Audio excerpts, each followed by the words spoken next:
Well, hello. Hope I didn't leave you waiting long, my friends.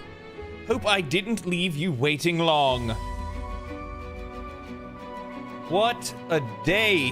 What a day. What is today? Today's Thursday. Yes, today's Thursday. Welcome, my friends. Welcome. How's everybody doing today?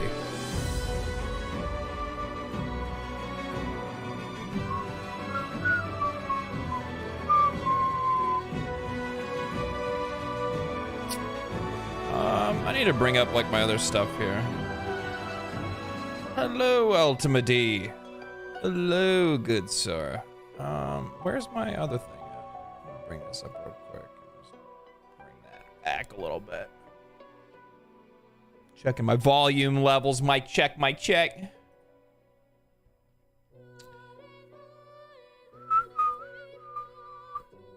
First off, how are you enjoying it thus far? Life? Thursday? Granblue Fantasy Relink? Who knows? Playing some Enshrouded right now. Ooh, that sounds good. That sounds good. I've had I don't know. I have some thoughts. General thoughts on Enshrouded. How are you doing? I'm doing fantastic. Today's a beautiful day. Absolutely beautiful day. It's one of those days. Tell me if you guys love this. I love this personally. So, I love waking up and you hear that it's raining. It's like pouring down rain, right? And for me, like I'm a Midwestern boy, okay? So, I'm used to hearing rain. Used to waking up to rain and hearing it. And I love waking up when I don't really have anything really to do. I mean, other than stream, right? And just hearing the rain outside and just immediately going right back to sleep. Just going, oh, what's that? Oh, it's raining. Oh, perfect. And then just out. It's so good. It's so fantastic. It's like the best way to start a day, just to go right back to sleep. It's 10 degrees Celsius. A week after it's negative 50. Crazy, yeah.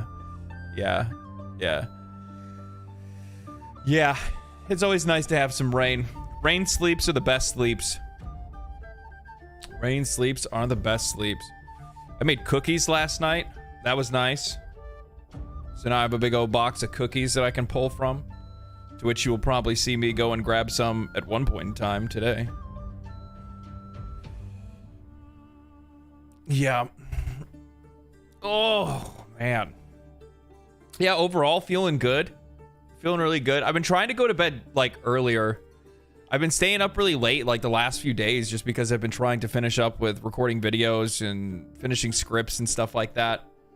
The problem is that, like, I've been generating so many ideas of videos to make that I can't stop. I end up digging myself a hole because, like, some things, right, I want to, like, try to cover immediately. I don't want to give it, like, a whole lot of time. I just want to, like, make the damn video. What's up, Crota? What's up, Mike? So yeah. So I've been just trying to dig into a lot of that stuff lately and just trying to, you know, crush out some videos real quick. You know what I mean? Pay the bills. Do the hard work. Like, I like live streaming, mostly because of the fact I like to just be able to sit around and chat with you guys and just play games and hang out. But also at the same time, the thing is that, like, I always view streaming more as, like, community outreach more than community building. If that, I guess I get both kind of sit in the same place, but for the most part, I realize, like, I gotta keep pressing them YouTube videos as hard as I possibly can. Bro, I have turned this music down I don't know how many times. There we go. Larian. Golly, music's loud. Let's see here. I don't know what I like more about making cookies, eating the cookies, or how it makes this house smell afterwards. For sure. That, and it's also like super warm and toasty, right? I like that as well. I like the fact that I don't gotta turn the heat on. I can just turn the heater off and just, you know, do that thing. Darth with 10 bucks. What's up, man? Keep it up. Thanks, man. Appreciate it. Darth microtransactions, everybody. Darth microtransactions. If you haven't talked to the guy, if you haven't gone and looked at his channel, make sure that you guys do. He is actually, he's kind of all over the place. A little Diablo 4, a little PAL World, a little bit of Path of Exile, Last Epoch. What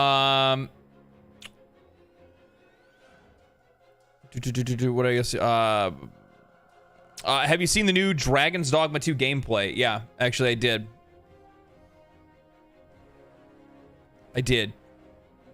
I lost my mind. Warfare? I don't think I'm going to be playing anything other than Dragon's Dogma 2 for a while. Like, even though I know there's like some other games that are going to be on the list of games that are going to be coming out that I want to play. Like, after Dragon's Dogma 2, it's just going to be, that's it, man. That's it. I mean, what else is there? Like, don't get me wrong. Like, there's other games that I'm looking forward to.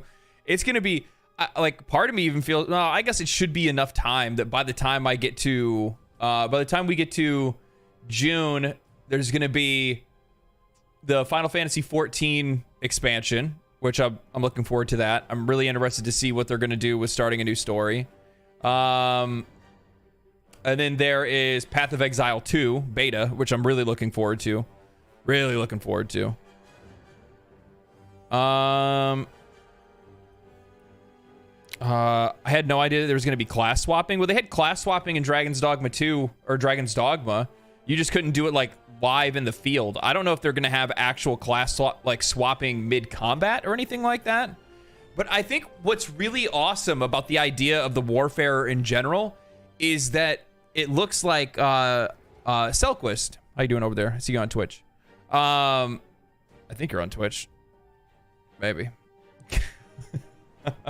Yes, you are. Also, thank you for the sub. Appreciate that. Thank you so much. By the way, as I say always, you guys are welcome to watch me on Twitch or on YouTube, either one, whichever is the most comfortable for you. VODs will be kept on both. I mean, screw it, right? But, cool dude, great channel. Yeah, he is a cool dude. I like Darth a lot. We did a video together not too long ago. We're probably going to do another video together very soon, actually. So, it's a very fortuitous partnership indeed. He's a really nice guy. So with Dragon's Dogma 2, one of the things that I really like about the direction that they're going with is the Warfare seems like the blank slate.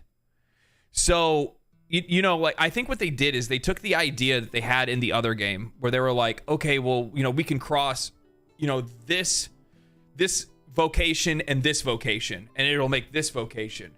And this vocation and this vocation will make this vocation. However, in this game, what it looks like is they're going to be like, here are the vocations. If you want to combine them, you can do it yourself, and here is the Warfare. Then you will have to go on your own to go level up the specific vocations, getting the skills necessary that you want to put onto the Wayfarer, and then building the Wayfarer out that way. Is this a video or live? I don't know. You ask me.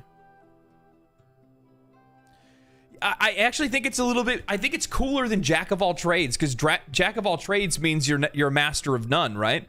But in this case, we're talking about a class that you're actually going to be able to build yourself. So it's like, you can still go into the standard class fantasy of just picking a class and saying, I'm going to be a warrior. I'm going to use a two-handed sword, and that's all I'm going to do. Big damage, jump off cliffs, smash on top of monsters, and things like that. But at the same time, you could learn those skills from that character and then say, well, I also want to pick up some mage abilities or some archer abilities. I mean, that'd be like really weird, but you get what I'm saying. It's the idea of the fact that you're actually going to be able to craft your own fighter through the Warfare. And I think that's genius. Like, it's genius. It's so smart. I'm trying to think. You know, it's actually almost the Path of Exile approach to class building, where you have this, you have a path that you can take. I mean, kind of, but you have characters that are basically just, you know, malleable. You can form them and mold them into whatever you want.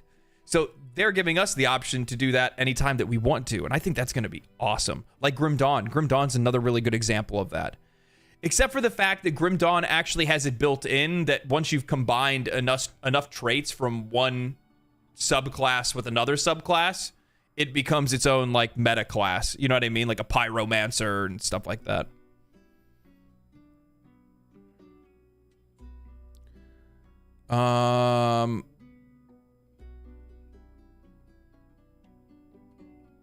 What else do you guys say? Oh, Granblue is going to be one of the best games this year. The director said all updates will be free, the new raids and characters. He could have easily made those paid only. Mistra, can you link that in the Discord so that I can look at that? I need to look at this. Are you serious? There's no way.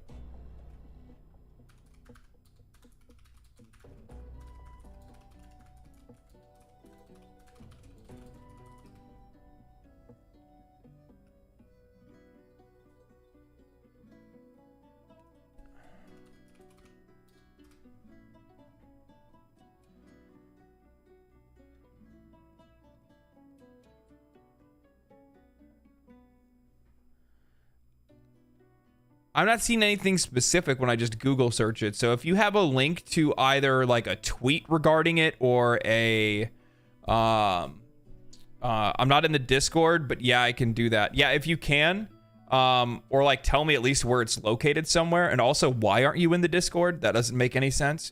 Literally everybody should be.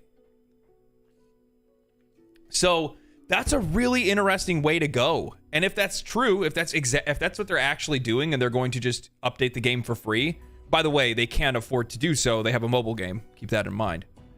Imagine not being in the Discord. Exactly. That's what I'm saying. Exactly. That's what I'm saying. So I'm trying to think of this from a business perspective, right? Hey, is it worth the full price? I think that that's largely whether or not it's a game that you yourself would enjoy playing. For all intents and purposes, the only thing that I've heard people have to say that they don't like about it is that it feels a little bit too easy at the beginning. But outside of that, everybody else is pretty happy with it. It's more about the end game kind of play, the farming and stuff like that people are really in it for. They want to do the harder boss fights and stuff like that. So I can't really comment on whether the game is good or not because I've only really ever played the demo. The demo was really good. I also started the game last night when it first came out. I only played it for a little bit. I just wanted to kind of skip through some of the beginning story because I don't know what it is with not ARPGs, with like Japanese role-playing games, is that the first like 3 hours is all dialogue. It's just a whole lot of dialogue. So on my part, I didn't want to, one, expose people to a ton of spoilers, or two, the other thing is that it was just a lot of talking. I didn't want to have to, when I do stream the game today, I didn't want to like sit here and have you guys watch an anime, basically. But anyway, back to where we were talking about. If that's the case, if they go and they make it where they're going to update the game for free and they're going to give us like raid bosses, side content, side quests, as well as characters for free in the future, that's really smart because you're going to keep players in. But the main thing that they're looking to do is this is supposed to be a gateway to get premium players to go play some of their other games, which are, gacha games. So, I mean, it's smart on their end. And personally, I appreciate this approach more than anything else because you can still have the people that are, on both sides, right? You're capturing both sides of the market on that. You got the people that like to play gacha games, and then you got the people that are over here that are going to like to play, single price titles. Found the link. I sent it. Let me clarify that there will be paid content. Oh, there will be paid content, but it won't be raids and characters given both under the free content section. It's on the official website. But yes, I'll link the page. The paid content will likely be more color packs. Interesting. Interesting. I'll have to look further into that and see what that's all about. I play the story with the side quests, and I beat the ice boss so far in my first 9 hours, having a blast with those boss fights. Yeah, that's largely one of the things that I've seen a lot of people say that they really like about the game, is that the boss fights and stuff like that are really cool. And that's my personal experience as well. I've only fought a couple bosses. Obviously, we'll play some a little bit later on, in the stream. But yeah, the boss fights are really good. I really enjoyed that part of it. And largely, I think that's one of the things that a lot of games ignore that. Having really engaging and interesting boss fights, especially in an action RPG, it's something that sells it. I mean, that's one of the reasons why a game like Monster Hunter is so popular, right? It's literally Boss Fighter the Simulator, and it's so good. It's so good. All you want to do, like, that's one of the most gratifying things about playing Monster Hunter games, is you get to just run around and fight the bosses. There's a heck of a lot less of the goofy stuff that you have to do. You know what I mean? And I really appreciate that kind of stuff.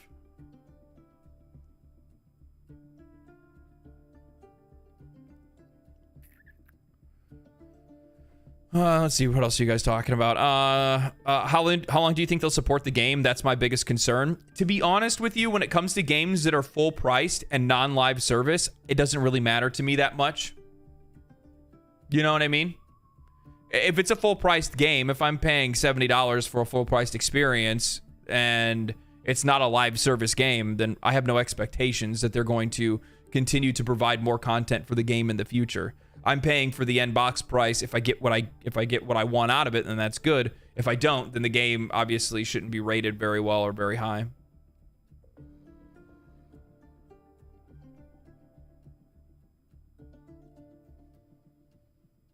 I have not played the game Rubicon, so I don't really have any opinion on it out for its gameplay at the very least.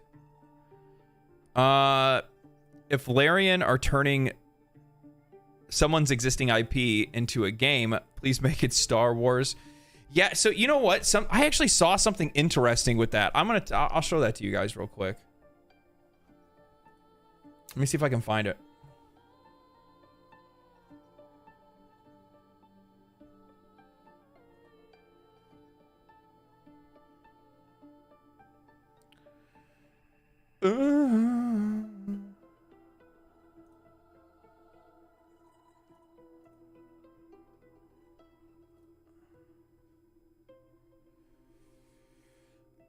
Let's see here.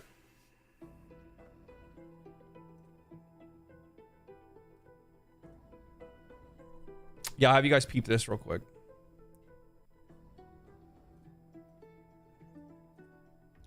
So, there was a post that was made today that Hasbro is seeking to sell the IP of Dungeons and Dragons. Isn't that interesting? Isn't that interesting? And they're shopping it with Tencent, of course. You know, the funny thing is that there was actually recently just a there was an article, an interview that came out where some folks are talking to Tencent. It's not true. Apparently not true. Oh, then fuck. Okay, thank God.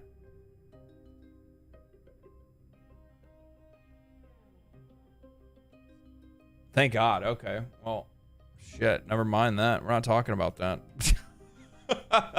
No reason to spend time on that then. Yeah, well, because my thing is, like, I'm trying to think, why would Hasbro be trying to shop? I don't know, man.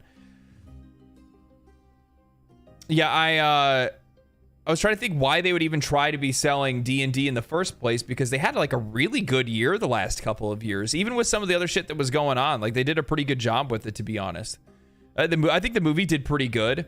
Baldur's Gate 3 definitely pushed the brand, even though they didn't necessarily make money off of the IP, because that's not exactly how that works. Like, they're not making royalties off of each sale of Baldur's Gate 3.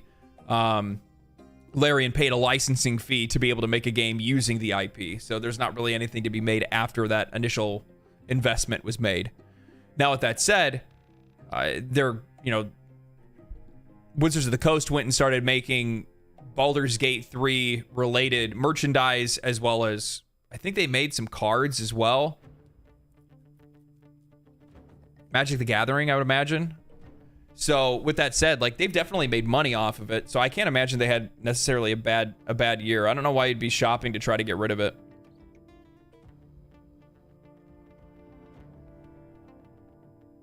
It got traction. They quickly jumped to squash it. Yeah, that's good then. Yeah, I just didn't see anything. I only saw the initial, a couple initial posts about it, but I didn't see anything talking about them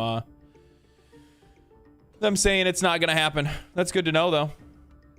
I mean, I guess. I don't know. Does it really matter if Hasbro owns it or if anybody else does? Anymore, I can't even think of any of these companies that would really be worth having the IP in the first place, right? It's not like any of them are more ethical or better with their IPs than the others.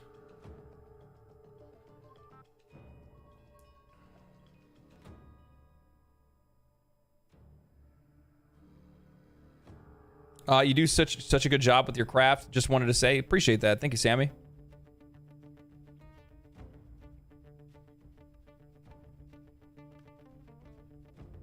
Yeah, they're kind of crutching off of D&D. Yeah, I could kind of see that.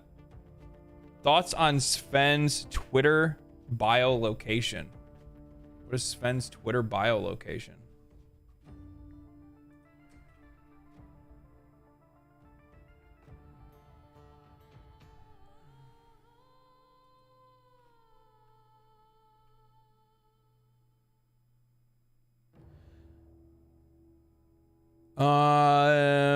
Let's see here. Sven Vinka. Sven Vinka. He's in the edge of space. So I had this idea a while ago, right? That I don't know how well you guys or how often you guys follow, or if you've played the Divinity games. But the Divinity games are kind of all over the place, time-wise. Some of them are set in, like, the distant future, but not, like, techno-distant future. Some other ones are set, like, far in the past. I think it would be really interesting and cool if Larian takes Divinity into almost kind of like Warhammer or something like that. You know what I mean?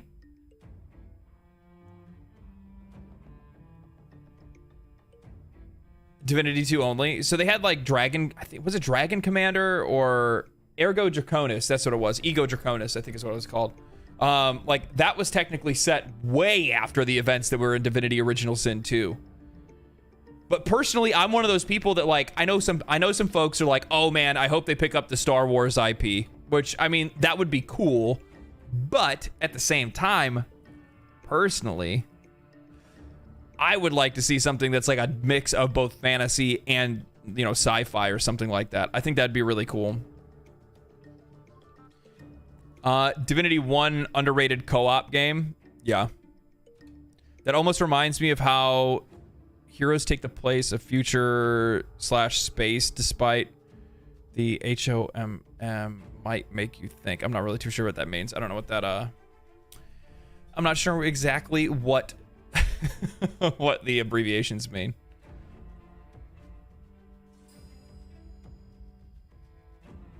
Fix this real quick. There we go. Medieval sci-fi would be sick. That's what I'm talking about. Medieval sci-fi would be sick. Oh, Heroes of Might and Magic. Oh, okay. Yeah. I know what you're talking about now. I get it.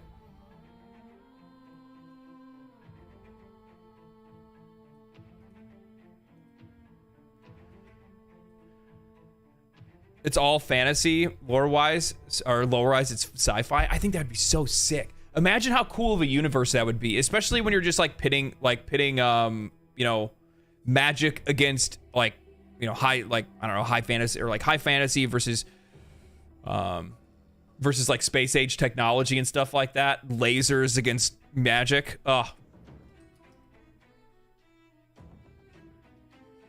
that sounds so good.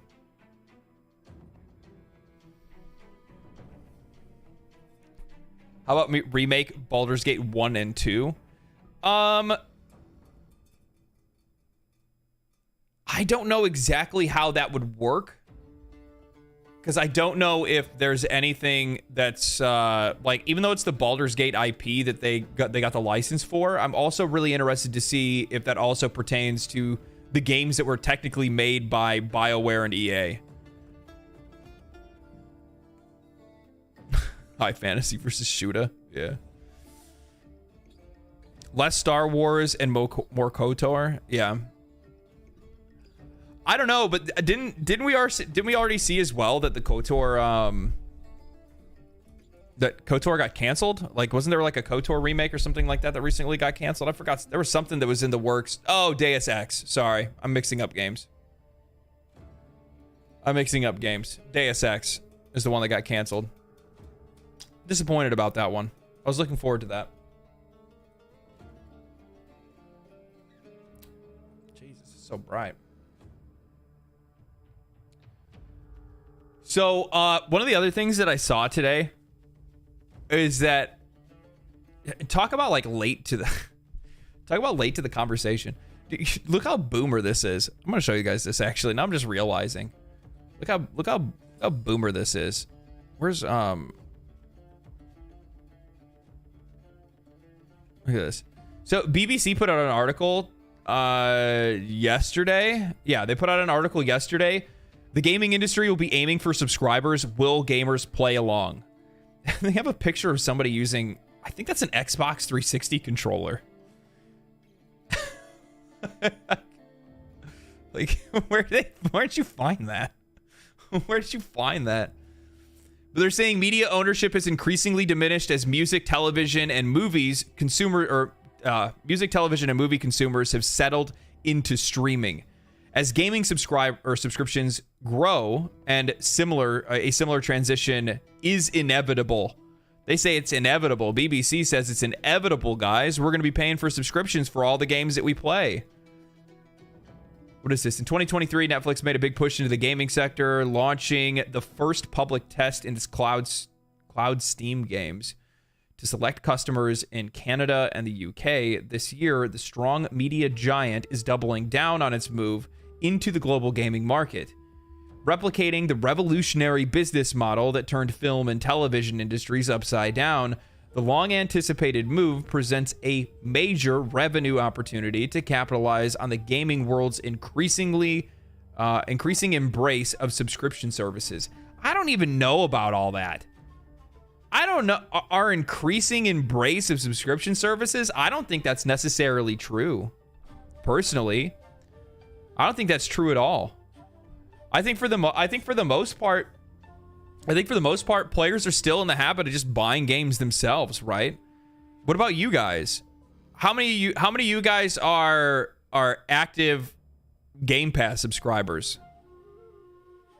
Or Ubisoft Plus subscribers? What else is there? PlayStation? I see a couple no's. I see a yeah. No. No. PlayStation, yes. Well, I'm talking about in general. How many of you guys are actively subscribed and consistently use a video game subscription service to play games? Game Pass Ultimate and Ubisoft Plus. Damn, Game of Fire going in. I have Game Pass. No, not at all. Most of you guys don't. We re-up PS Plus before the price increase. Oh, man.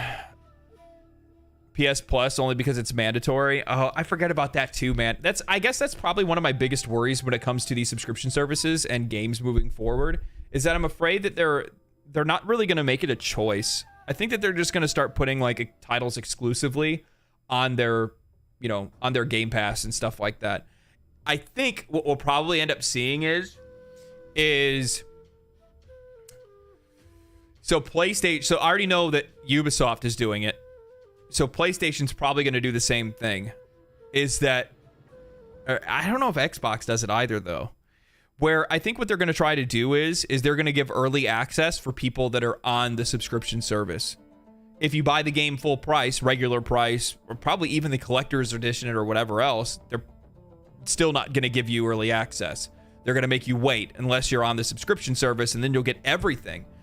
It's simple, guys. Why would you spend $70, $80, $90 to play the game early and get the DLCs and all that thing that we're going to, little bits and bobs that we're going to toss in there, when you guys could just pay, you know, $10 a month, $14 a month, $20 a month, until it's eventually like $100 a month to play the game early. PS Plus is getting worse year on year. Yeah, I've heard that from a lot of people, actually. It gave me access to some sweet games, tried Sea of Stars and a few others, but not worth the price increase. Yeah, and see, that's the thing too, is that I think in a lot of cases, people are probably gonna get priced out of a lot of these subscription services to begin with. Like, I mean, like, who can afford, like, I try to think of things from the perspective of somebody that's just a normal person, right?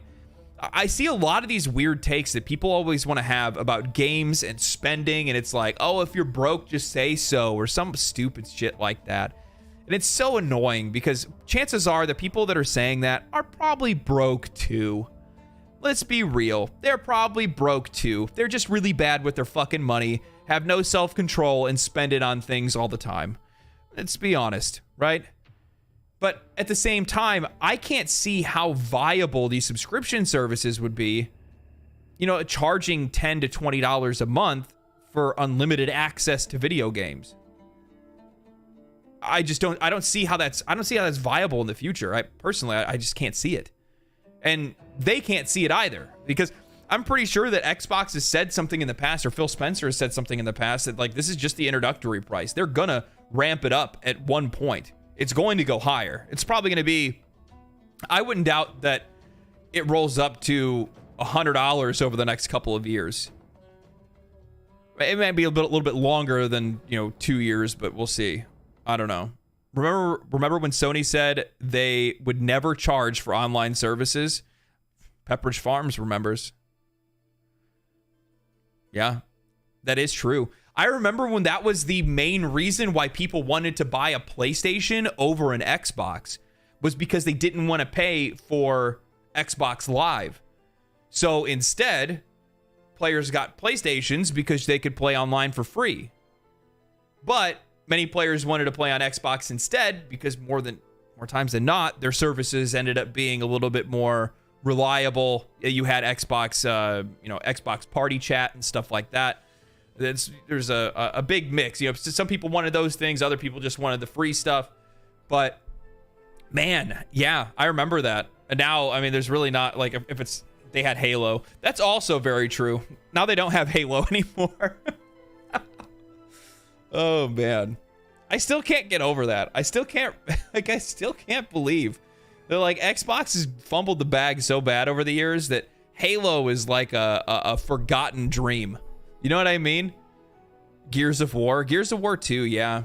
Gears of War 1, 2, and 3 were absolutely fantastic bangers. I think 4 and 5 are actually pretty good too, but I don't know. I feel a little bit like exhausted by it, if that makes any sense. Like, I think they were awesome games, and I love I played the shit out of those games online. Oh my god, I used to talk so much shit in those lobbies. Oh man, some of the things I would say. But like, I played the most recent one, which I think that came out on Xbox One, right? I played it, but I don't know, man. Like, even though I had a good time with it, I played it single player. I had no desire to go play multiplayer. No desire at all.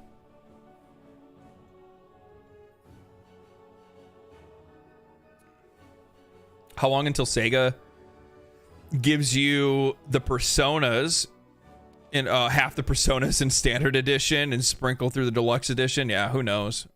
Honestly, who knows?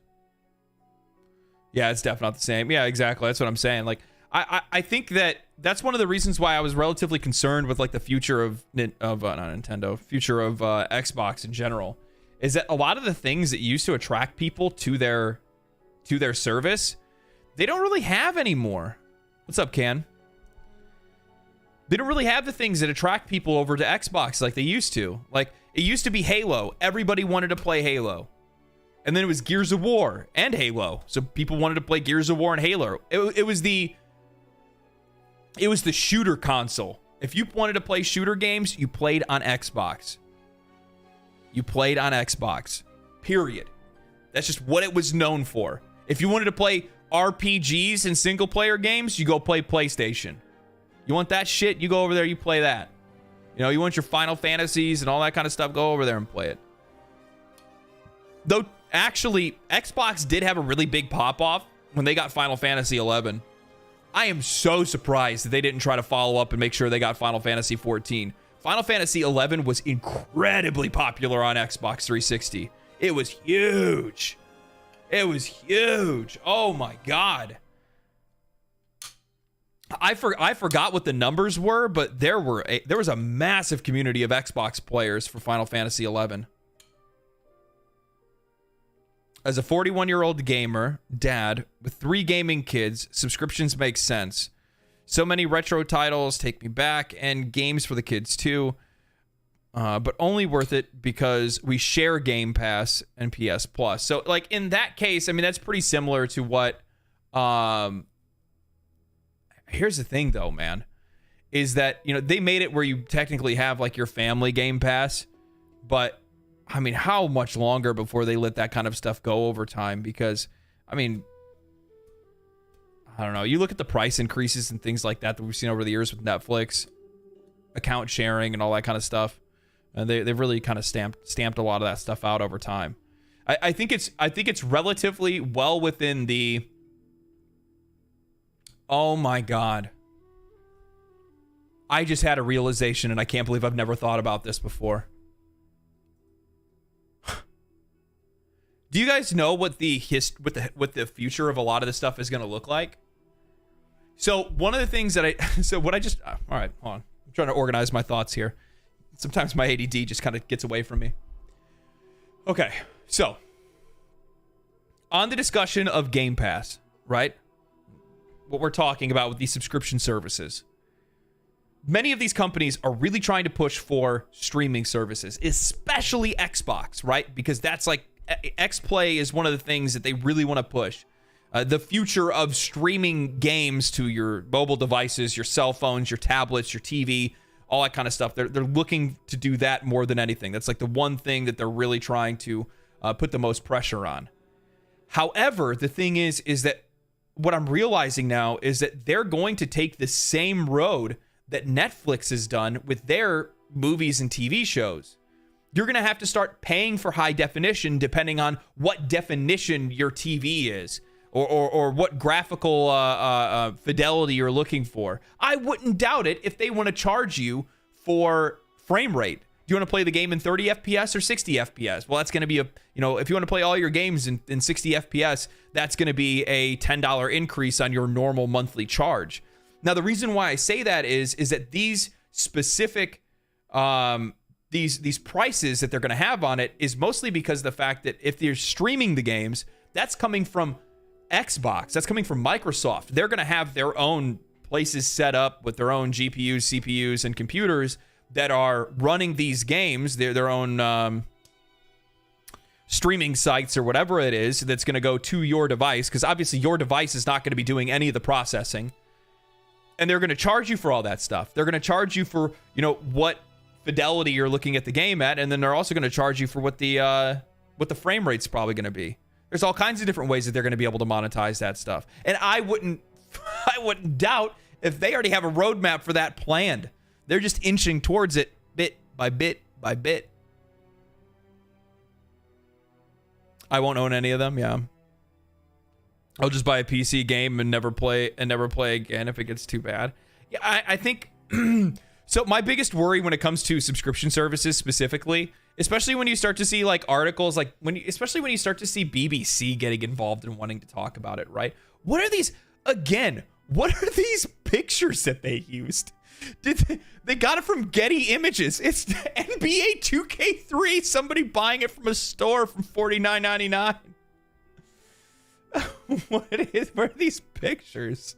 Okay, there's a current gen PlayStation controller. What is this? They're like, remember when you guys all went to go buy your video games?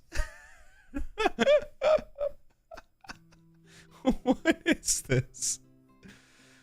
Oh man, I think this is taken by the same person. No, it's a different person, I guess. Documents leaked from Microsoft in October of 2022, for example, showed Xbox maker believes it can reach 100 million Game Pass subscribers by 2030, up from an estimated 30 million today. So they're almost at 30 million today. Its recent $69 billion takeover of Activision Blizzard. I like how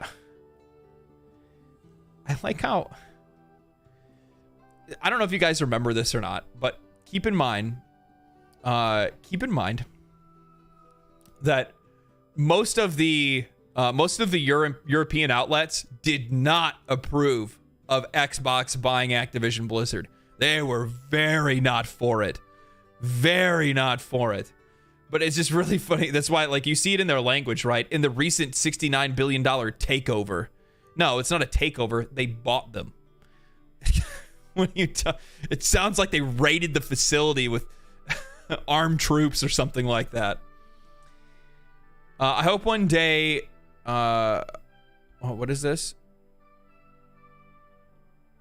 The moment I saw it, I guessed it was a gamer channel. I hope one day our game will be talked about. I live in Turkey. Game Pass is incredibly valuable to us. The economy is very bad in countries like ours. Steam recently added our native currency and local pricing. In our country, you can buy a maximum of 9 games with minimum wage. Oh, geez.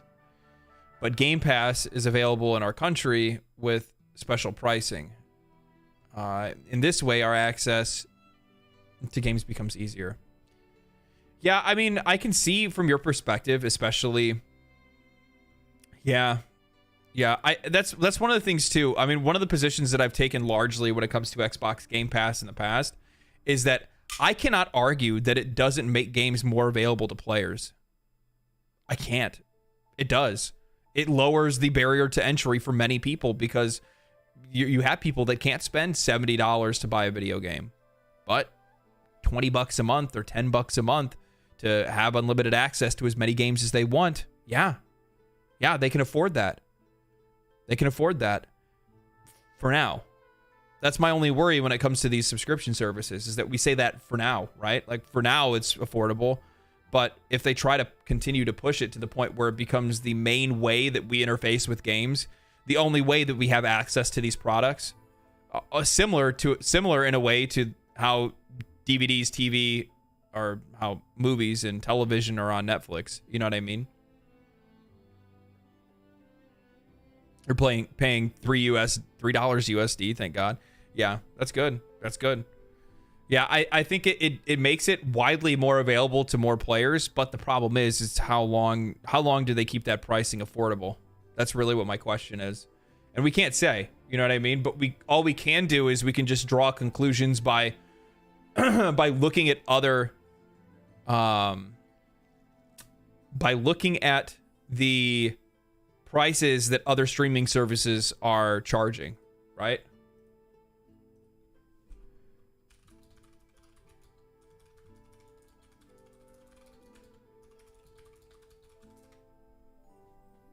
Free to play lowers the barrier to entry, but it also but it's also the most expensive type of game to play.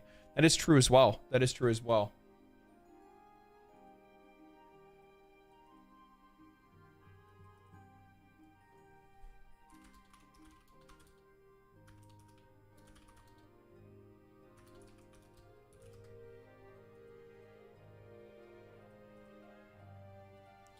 Yeah, so just as an example, okay, so just as an example, if we're looking at Netflix, when Netflix first started streaming, right, it was $7 a month, okay?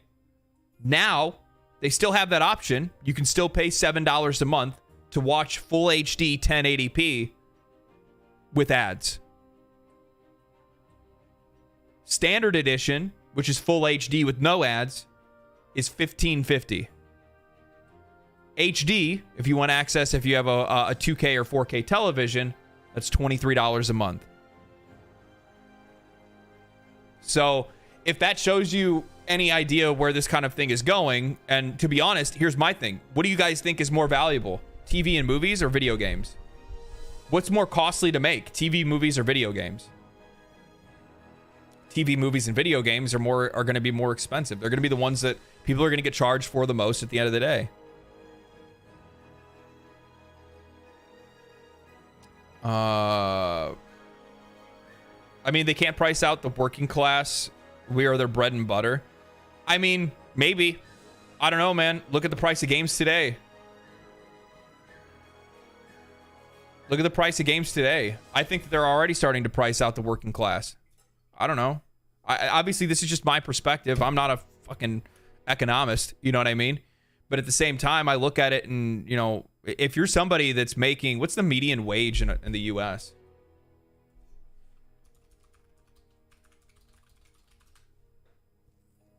Yeah, median wage in the U.S. is $52,000 a year, depending on where you're at. And by the way, this is heavily skewed by the fact of by the two coasts. Keep that in mind. Let's say average income in you. Well, now this is saying the average. Oh, that was 2014. That's 2019. So the last census they did on this was in 2019, which is 31,000 USD. So, you know, like they're already starting to price themselves out. $31,000 a year. How many games do you think people like that can play, and afford? I think that's largely one of the reasons why they want to push these. Oh man, I forgot. There's a sales tactic.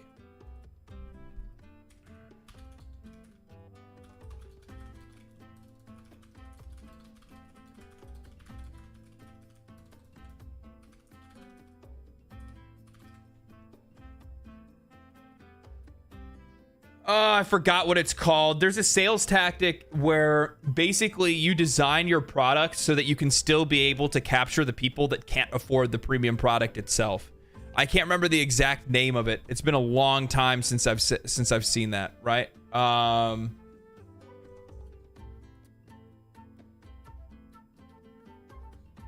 I talked about it in one of my videos in the past, but the idea is to make sure that you're not just letting money walk through the door, right? The idea is that like you have people that can afford something and then people that can't afford something, and your responsibility is to make sure that you're providing something that can feed both, right? It's not just urge to buy, it's something else. You also have to remember the inflation in the 80s was just as bad as today. Yeah. Petrus Farms remembers paying $120 plus tax for an N64 game. Yeah, that's true. That's true. That's true. That was also when games were a little bit less regulated in price too, right? I feel like games didn't really have a whole lot of price regulation back then. It was just, you know, walk into a store and, you know, WCW versus NWO would be like, you know, $60, where, you know, Mario Kart could be $120, right?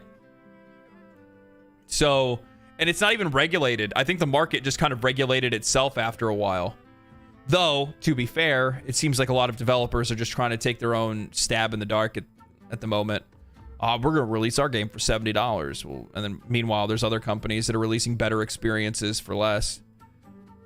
I've talked about it in the past, but it's just like, in what world is Diablo 4 a $70 game and Baldur's Gate 3 is a $60 game?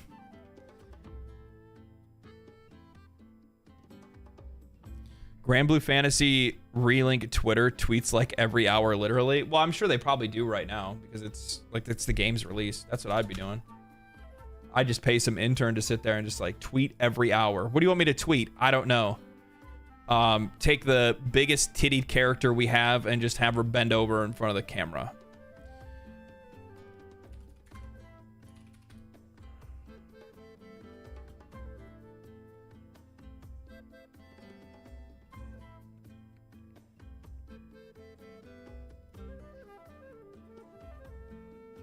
Tell me how this busted ass Twitter doesn't just auto translate.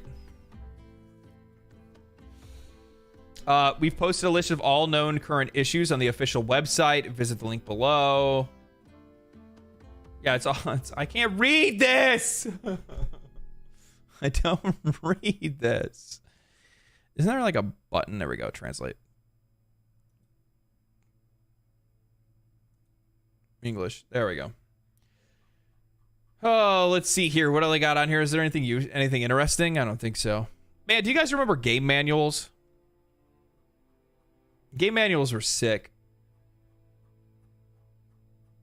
Oh, dude, you guys want to see something cool?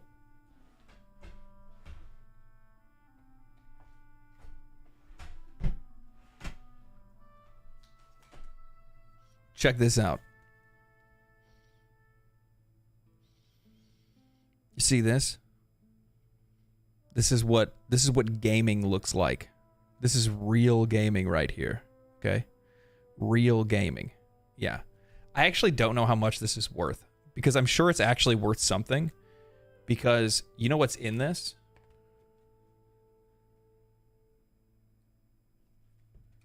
You know what's in this?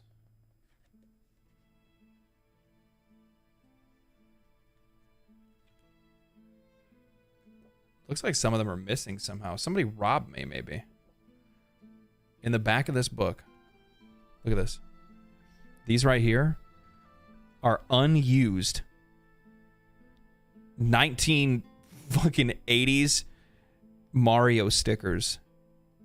And a Zelda one too. There's like a Zelda one over on this side. See that? About $30. Shut up. It's worth your life. Yeah, this thing is so cool.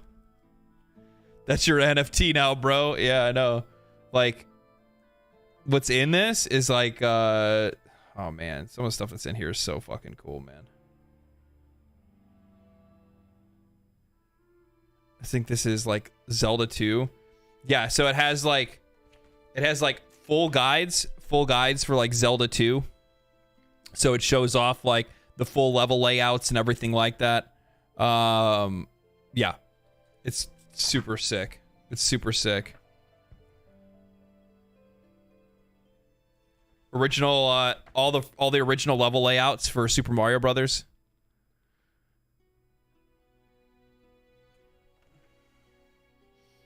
It's my greatest treasure.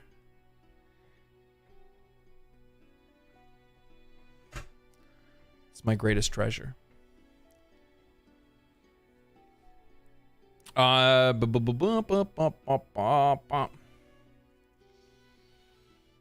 Game manuals with character designs and the intro. Dude, yeah, no, game manuals used to be sick as shit. They also used to have like little bits and extras and stuff like that were in there. Also, Selquist, I don't appreciate you crushing my dreams like that. So combined on Steam charts, Starfield and Diablo 4 has like 13k players. And Palworld has 600k active plus at the moment. This is the new normal. Yeah, it is the new normal. What a weird situation to be in. Now, I mean, mind you, at the same time, I don't think that that's necessarily reflective of the true player bases of both games, because obviously most players are going to be playing Diablo 4 on, I don't know. I would imagine most players are probably playing it off of Battle.net, right? And if they're not using Battle.net, they're probably using, you know, a console. I would imagine the Starfield players are probably on Game Pass. So, but even still, I guarantee if you add those numbers together, it doesn't even sniff what Palworld is doing. Do you have a favorite PAL yet? So I really like the design for Yormantide, but I haven't caught one yet or bred one yet either. I want to see if I can try to breed one, but I have to look at the whole thing for that. Like, I really gotta take the time to try to understand exactly what's going on with the breeding system in that game. It's all over the place. That is actually true, Loops. Yeah, you're right. It is on Game Pass. 7 million players on Game Pass so far. Yeah, you got a good point. His favorite is Gumoss? Shut up. My favorite is not Gumoss. The dumbass looking acorn piece of shit. Talk about a useless monster. Absolutely useless. Good Lord. I had one to like start building a base. Oh my God. Sneezed my soul out. I had one when I first started building a new base because I started making another base, like a single player file. And I realized like all it can do is like plant crops. Level 1 plant crops, and it has nothing else that it can do. And then I'm like, you like immediately go find like one of like the tansies, like the little green monkeys, and those things can do like 5 other things and do it better. So I just immediately killed the one that I got. I'm kidding, I didn't kill him. I sold him.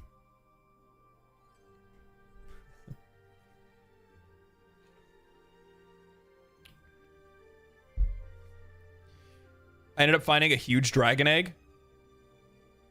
When? Where? They take a really long time to grow. I found one. I found one on the world that I'm playing with you on, but it hatched into an Relaxosaurus. It's like, why? Why Relaxosaurus? Because it's technically just going to give you a random dragon egg. Or random dragon pal. Which, like, there's a few dragon pals. And a few of those are going to be duds. You know what I mean? I'm really looking forward to when Pal World is going to give people the ability to be able to play, like, wherever they want. Like, if you want to, like, play your character on your own single player and then go play with your friends on their realm and then you can go back to yours. I think that's going to be sick.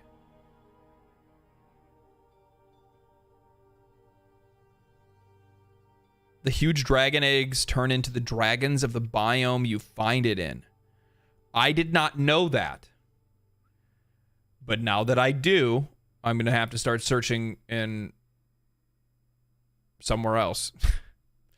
Somewhere else.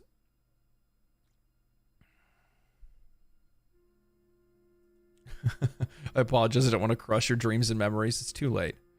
It's too late. You effectively did it already.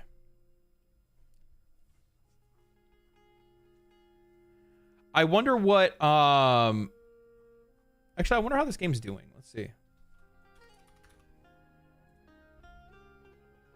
What did you guys think of the PlayStation, State of Play?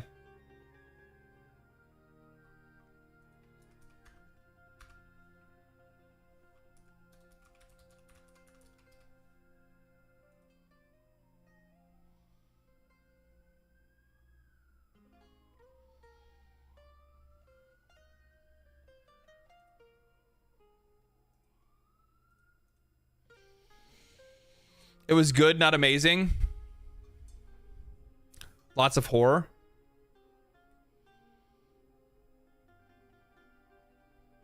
It had a couple bangers for sure. So one of the ones that I was really interested in, yeah, I want to watch that again right now. I want to watch that again right now.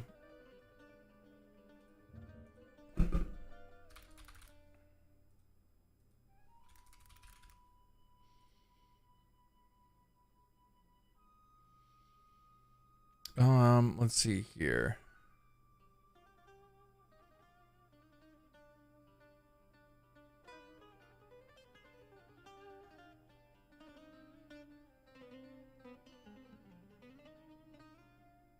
Okay, so that's what this is right here. Okay, we'll pause that real quick. Yeah, so I want to watch this trailer again. I really like the way that Stellar Blade looks in general. I kind of saw it like... I only kind of saw it like halfway the other day. If that makes any sense. What the fuck is that?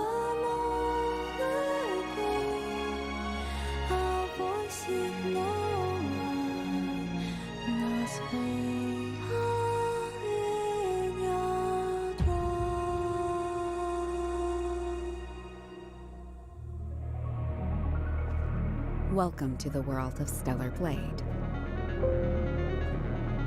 The story begins on post-apocalyptic. So I get like super near vibes from this, by the way. Natiba has forced the human race to big near vibes. World colony. Players will take control of Eve, a member of the 7th Airborne Squad. But I will say this, I actually do really like the character design. Initially, when I saw this, I didn't necessarily think that, like a while ago when we first started seeing some of the gameplay or some of the teasers that they had shown, I wasn't super impressed by it. And yeah, it just looked like somebody was just trying to churn out like another tech demo for, you know, Unreal Engine 5 or something like that. But with that said, with how well the game looks to be shaping up, this actually looks like it might be pretty solid.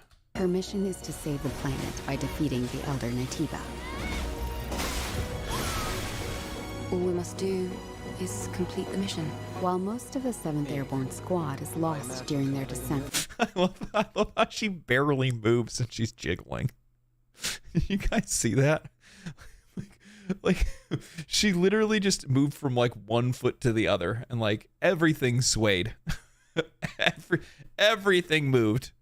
From the colony, Eve soon meets 2 new companions. Adam, born on Earth, is in pursuit of an energy source called Hypercell. Make sure to stay cautious. It's where the Alpha Natiba is. So this must be 8 or 7. Lily, a member of... I gotta say, I actually kind of like the glossy look to everything. I know that I feel like that's been kind of outdone by, or like overdone by a lot of games, but at the same time, like it just fits really well here. The 5th Airborne Squad provides engineering support. Lily Artemis II. Then I can be your engineering support. She puts her technical knowledge to use by upgrading Eve's equipment throughout the game. Do you guys ever look at like some of the equipment these people wear, like men and women in some of these games, and just go like, what is the functionality of this clothing? Like, why are you wearing this? Like, it's definitely not for heat. It's definitely not for protection. Here, done. Something does feel different.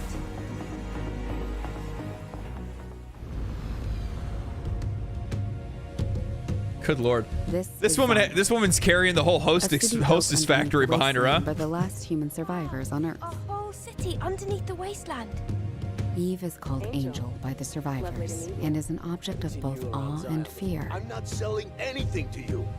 They'll seem a bit wary at first, but will gradually loosen up as Eve shows a commitment to I actually do really like a lot of the character designs and stuff, though. And also, I'm not gonna you know, self-report on this one, but I'm a big fan of games that have like a ton of transmogs, like a ton of opportunities for you to like change outfits and stuff like that. And they've made this trailer like it's a damn fashion show. Every single time it skips to a new frame of Eve, she's always wearing something different, and I think that's really cool. I think that was a nice touch on this trailer. Rebuilding the city. Hello, Angel. How are you? I see we have guests. I can't believe the angel is here. The survivors will sometimes ask Eve for help. Please save my younger sister. Wait right here. Woo! Their requests will often lead her to the wasteland and the Great Desert. I will not be streaming this game. This place has been overrun by Natibas and malfunctioning machines and robots. A supply camp in a place like this. I wish there was a little bit more. I wish there was a little bit more extended combat too, though, on this trailer. To be honest. Find supply stations set up by previous airborne squads. At each camp, Eve can purchase various consumable items, acquire new skills. Looked like there was multiple different trees for us to be able to go through. She can also take a well-deserved break to restore her health. It kind of reminds me of Final Fantasy 15 in some ways.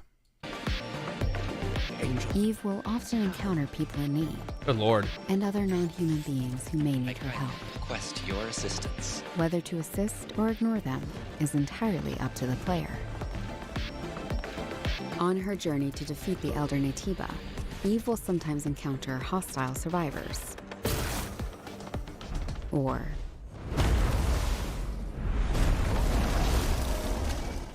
I also really dig the monster designs too. I think they look pretty good. something worse. Eve, what are you going to do after you defeat the Alpha Natiba? All airborne squad members exist for one sole purpose. You mean the extinction of all Natibas, right? To think that the point of your existence is to snuff out another species. It is not an easy fight. It's fine. I can do this alone. It won't be easy. I love the vibe of the music. That's the unofficial name for members of the Eve Airborne Squad. Literally, they got her dripped out in every single scene. Hatred, but I cannot feel the source. I will find it, and I will make it pay. Open it! It's windy!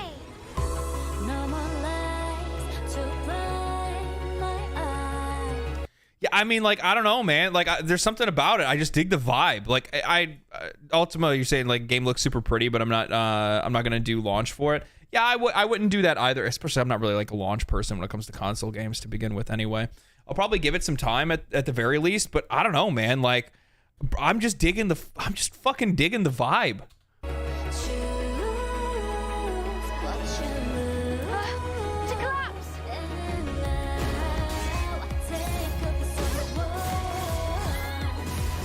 The drone is different. This is no longer the drone you knew. So close to the goal. I think ultimately this game is going to depend on whether, like, how good the combat is. If the combat doesn't live up, I don't think it's going to be able to. I don't think a story is going to be able to carry it, or the looks.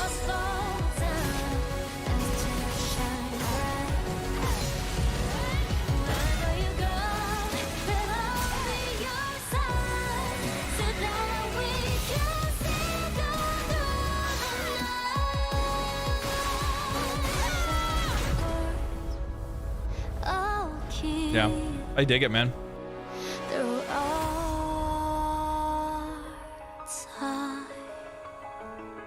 I'm not gonna lie too, I actually really like the logo. I don't know why, but I do. I really like the logo. But yeah. Where's my thing? Oh, there we go.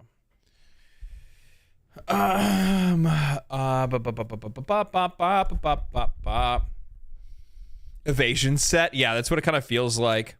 I'm a bit disappointed that they toned down her assets. Did they? I couldn't really tell, to be honest. I feel like they toned it up. I looked at like some of the earlier stuff, and it looked like it was toned back before. Korean devs make unique games. Like look at Liza P. That is true. That is very true. Is it a Korean dev? Is that who it is? Didn't Amazon imply that they stacked so many people partly because they wanted free games? See what they put on Prime so far this year. I haven't looked at Amazon Prime Gaming at all. I keep forgetting to take a look at it because I heard they put a bunch of free games on there all the time. How is the PC version? Many saying it's not good. I played the PC version of Granblue Fantasy last night for 3 hours, and I had no issues whatsoever. I don't know.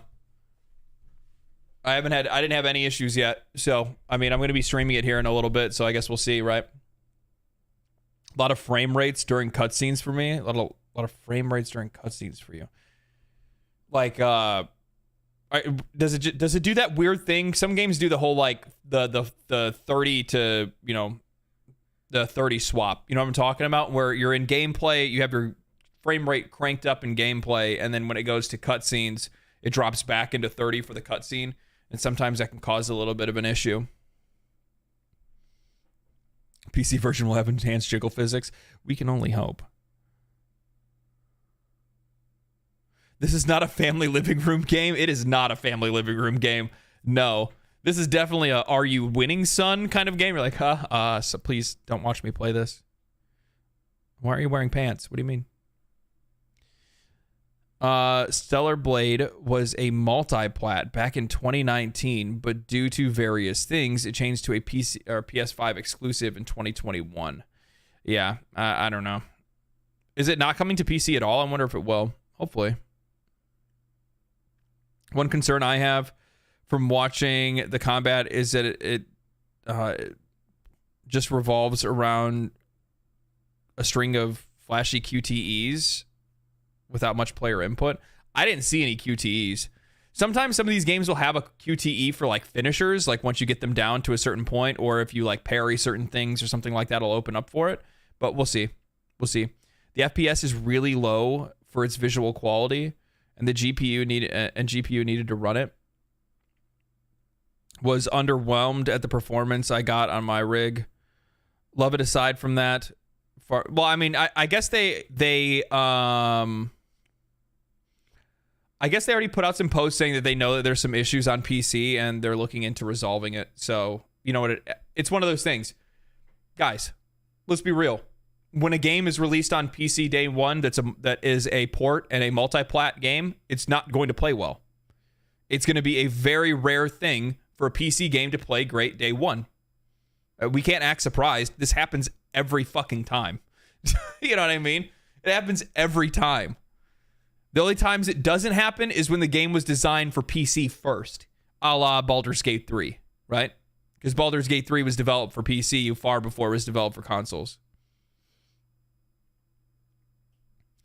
Yep, developed by Shift Up Corporation in South Korea, game developer and published based in Seoul. That's cool.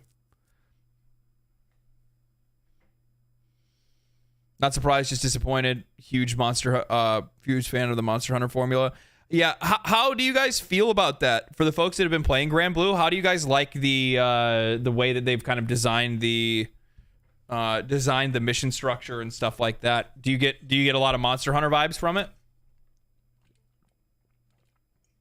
Because I've had a lot of people that have said specifically that it gives them the Monster Hunter vibes. So.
I want a Korean girlfriend right now. Everybody does.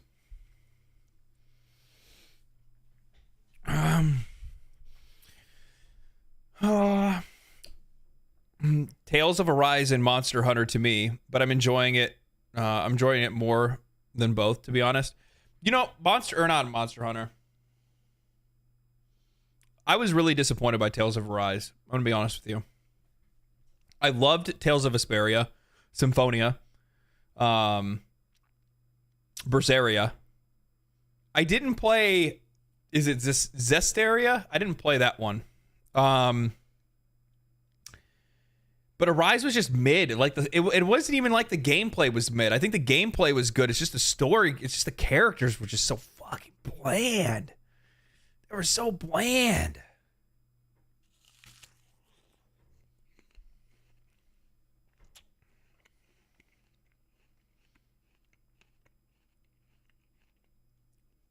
Yeah, I don't know what it was about him. I just didn't really like the characters all that much.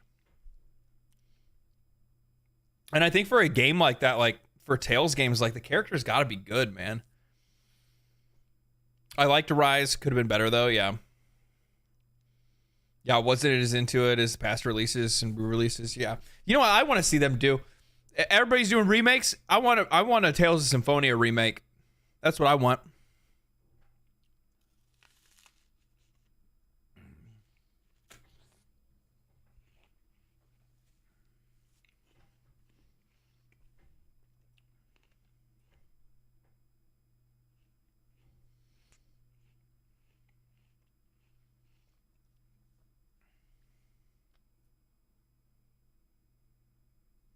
Tales of Exilia still has the best character roster IMO. So sad it still has no release outside of PS3. Just like Metal Gear Solid 4. Yeah. I got rid of my PS4 before I had the chance to play Exilia, sadly enough. I got rid of my PS3 before I had the chance to. Now I have a PS5 that doesn't have a disc drive, so it's not even really a big deal anyway. I don't think you can play games that old anyway. Final Fantasy 6 or Final Fantasy Tactics 6 would be awesome. Yeah, I'd like to see a Final Fantasy 6 remake. I don't know. I'm also on the board of the Final Fantasy 8 remake too, but you know, I'm probably gonna get outvoted on that one. I think most people want to see either 6 or 9 after 7. I would actually be really interested to see what the community would vote for. Like what the Final Fantasy fan base would vote for. If they'd vote for 8, 9, or 6. But I think they'd probably go 9. I think maybe. You think 6? 1-6? Yeah. I would probably go Tactics or 8, personally. Tactics or 8.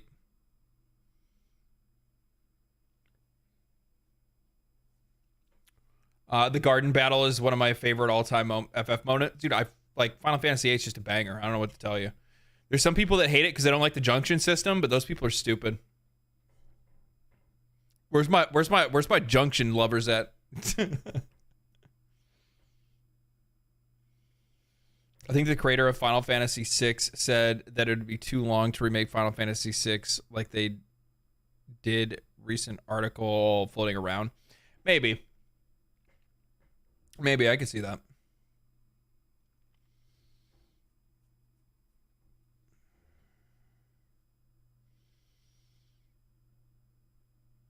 Do you think the less than 5K players of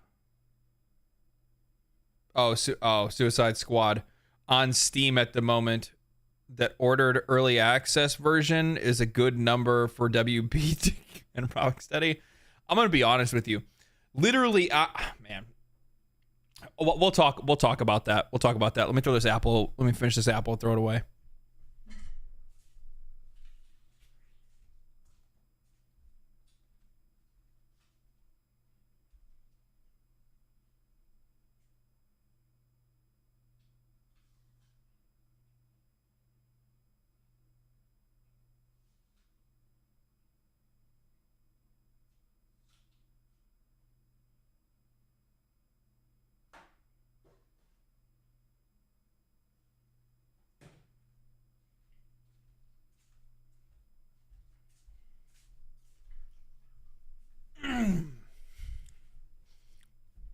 Okay. All right. Let's talk about this real quick. So this is something I did want to talk about today because, you know, for the most part, I try to make sure that I maintain some level of journalistic integrity, right? When I make videos, when I report on something, when I'm giving my opinion about something, I mean, obviously I'm stating facts as they're true to myself, not necessarily facts as they may be true to other people. And one of the things that I found was that a lot of people were really upset with my takes on Suicide Squad kills the Justice League. And especially when I go out of my way to make a video that's called Suicide Squad is Dead on Arrival, right? And I get it. You know, I get it. There's a lot of people that are out there that are, you know, big fans of, big old fans of DC Comics and DC characters and things like that, right? And the point that I was trying to make is that it's this. Okay. So you say there are 4,800 people that are in game on the at the moment. Oh my God! If I could learn how to talk today, hold on.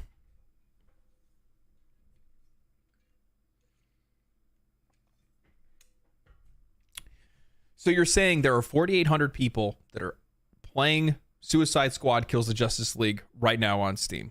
And I would tell you that that doesn't surprise me in the least bit. When I made that video, Suicide Squad is dead on arrival, the reason why I made it was because of the fact that when I was looking at many of the videos that I'd already watched, the gameplay, talked to people that had played in the closed beta that they had, saw some of the reporting that was already being done on the game, not to mention, paid attention to some of their promotional material where they had interviews with some of the developers and some of the writers that were working on the game. And there were certain things that I see as red flags or indicators that a game is probably not going to land well with an audience. And that doesn't mean that all of the game is going to not land well. Part of the game still can do pretty well for that specific audience. Sometimes maybe it's the story, maybe it's the multiplayer. It can be either or, right? And one of the things that I had seen was in one of the promotional videos that they had made at one point, they were talking about how, they had kind of put their own spin on some of the characters and their personality and how complicated some of these characters were going to be. And I saw that as them projecting themselves or projecting whatever their ideals were onto those characters rather than keeping those characters true to who they were. Now, a really good example of this is what just recently when they brought up the Joker and they showed off their Joker and they said our Joker is masking insecurities because he's unsure about himself or who he is. That's what they said in the interview. When I hear something like that, and by the way, again, this is not some social, social weird thing. I don't prescribe to that kind of stuff, but what I see and I hear people saying things like that they're making a character their own way and they're kind of taking things that really aren't core to that character's personality and they're injecting it into that character. What I see is a lack of direction and a lack of clear vision. And that usually means that if the writers are allowed to do things like that, then there probably isn't a lot of supervision, direction, or really a solid plan in place for what the game is going to be overall. That tells me that this is a game that's probably going to lack identity in some ways. So knowing that this is a studio that's never made a live service game before, of course I'm going to come out and I'm going to say, hey, what is this? You have no direction, you have a lack of vision, and now you're making a game that's a live service with a company or with a studio that's never made a live service game before.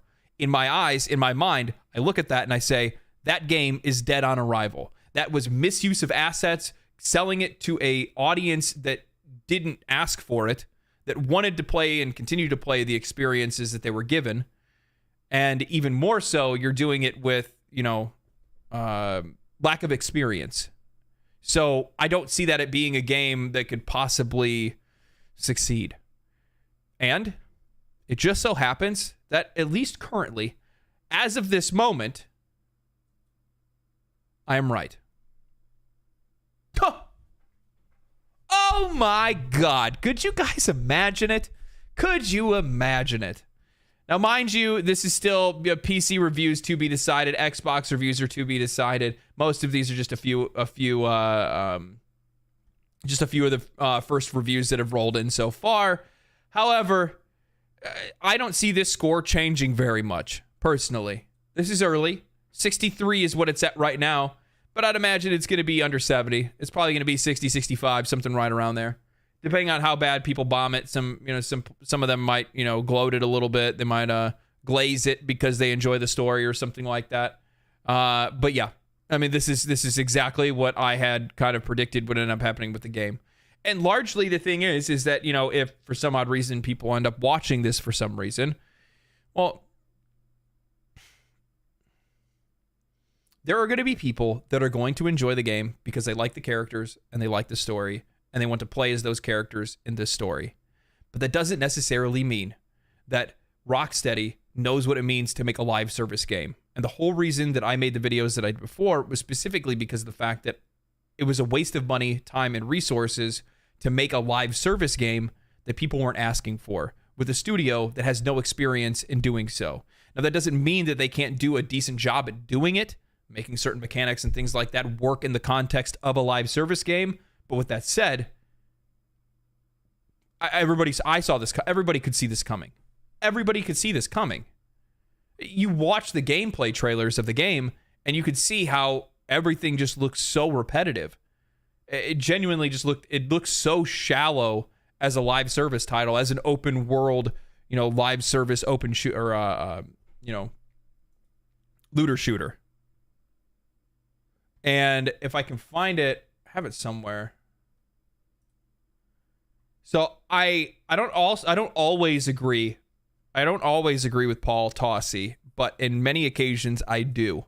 And he actually had tweeted out talking about it. And I guess there's this thread where they say that, it's basically people that are upset over the fact that other people don't like the game, right? They're saying it's such a weird take because there's no difference between this and the other successful live service looters at launch. And it almost has more to do out the gate than some have in years. I'm hours into the end game and it's awesome. Plus the challenge is never ending with the difficulty, with the increase in difficulty. LOL. I'm build crafting like a MF because of how hard the game gets. And, Paul ends up kind of replying to this post here, and he says the difference is activity diversity is a flat or flatter than most live service shooters, of which there are not many successful ones. And I think that this right here is a key issue that a lot of people don't really understand. What are the most successful live service looter shooters? I mean, contextually, I really only think that's Destiny. Right? I really only think it's Destiny. I don't think there's anything else that's really popped up over the years that's a live service looter shooter. The Division 2. Yeah, you got a good point. And personally, maybe this is a hot take, Division 2 is better. Division 2 is better than Destiny. I think Ubisoft absolutely fumbled the bag on that one by not making that the main focus to put all their assets they could into Massive and let them just focus on making Division 2, a huge live service game. To this day, Division 2 is still a great game. To this day, Division 2 is still a great game. Warframe? I don't know enough about Warframe, to be honest. If it's a looter shooter, then yeah, I know it's relatively successful, so yeah. But I think that's the point, is that specifically games like what Suicide Squad Kills the Justice League is trying to be, there's not very many games that are successful in the first place. So there's not really a lot of different ones that you can compare it to. But at the same time, if I'm looking at the diversity of things that you can do, I've seen most of the open world events and things like that you can do in Suicide Squad. I mean, what did Destiny launch with? Destiny launched with, except for Borderlands wasn't a live service. Destiny launched with strikes, raids, dungeons, maybe, I think. World activities, for sure. They had world activities. PvP. You know what I mean? Like, there was a lot of different things that players could do to be able to not only level up their character in the end game after they go through the campaign, but there was a ton of other different things that they could do as well, right? There was a ton of other different things that they could do to be able to get gear, to be able to level up, to get materials or currencies or whatever they wanted. However, a game like this, it just doesn't have a whole lot. Most of the stuff is all limited to the open world. Yeah, and that's the funny thing. A lot of these like wannabe live service games, especially looter games, Like, I don't understand why they don't just take after MMOs, right? It's pretty simple. It just steal their formula and put guns on it. That's about it. But Paul Tossi says, when grind goals are doing the same mission 4 to 5 times, but in a sandy or rainy place, inching up the difficulty forever, I do not find that gratifying. Gunplay is fun, weapon upgrading seems solid, but overall, I don't think it sticks with many players long term. Avengers had a good end game, but I was curious to play all classes, more to see what they ended up with max power.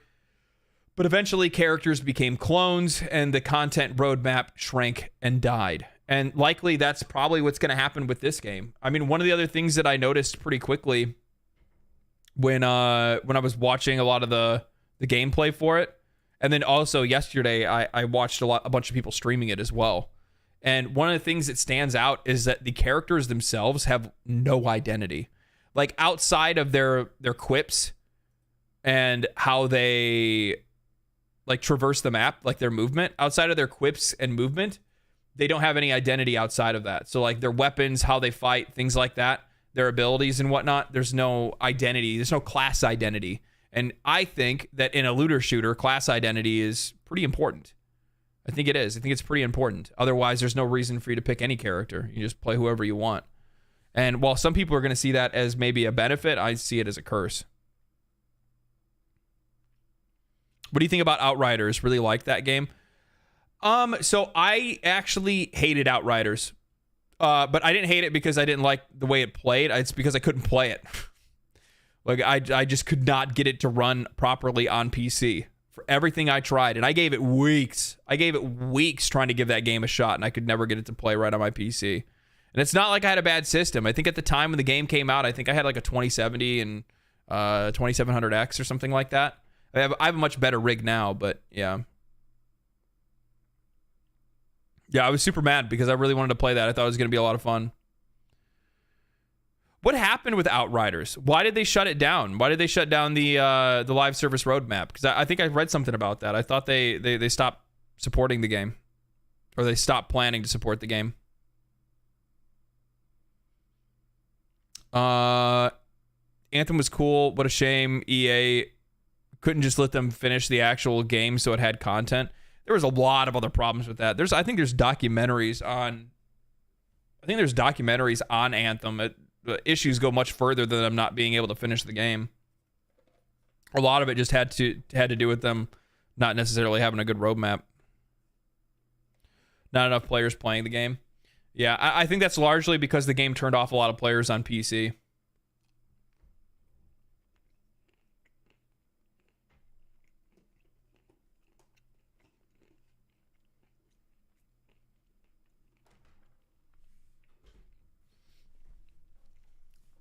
You have any videos ready for Enshrouded, or are you skipping the title? No, I'm not skipping it. I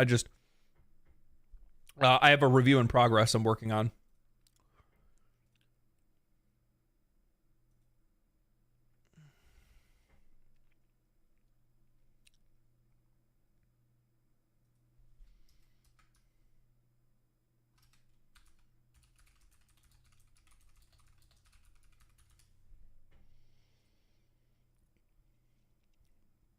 It's going to take it takes me a while to get some of this stuff done because you guys don't really know exactly how I do things. So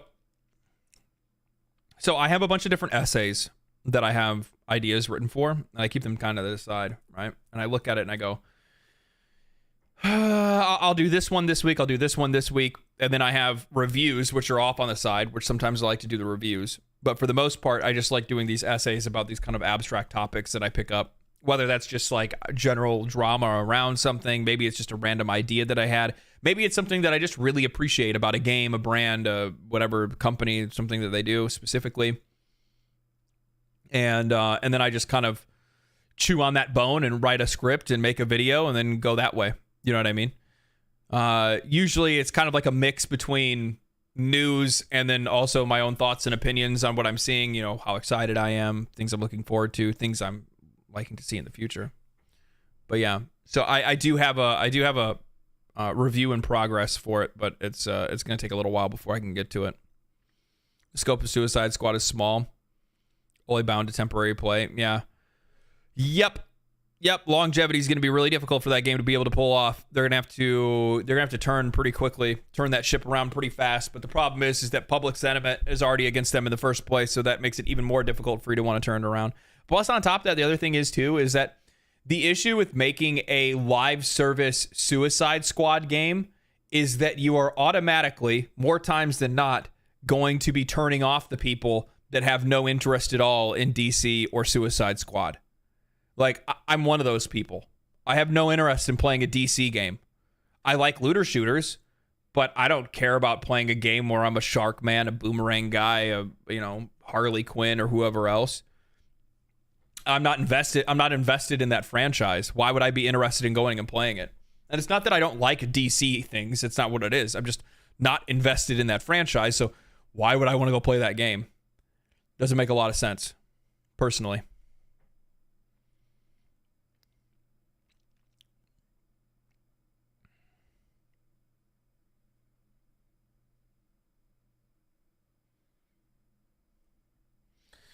The staggering amount of misleading marketing and blatant lies from some game publishers and devs just kill my hype for just about every game. Rather just be pleasantly surprised. I think that largely depends on the franchise and the companies that you're looking at. Baldur's Gate 3 didn't misrepresent their game. Well, I don't think Granblue Fantasy misrepresented their game. I don't think Dragon's Dogma 2 is misrepresenting theirs. What else have I played? I don't think many of the games that I played over the last year. The only one maybe that I maybe got a little gaslit by would be Diablo 4.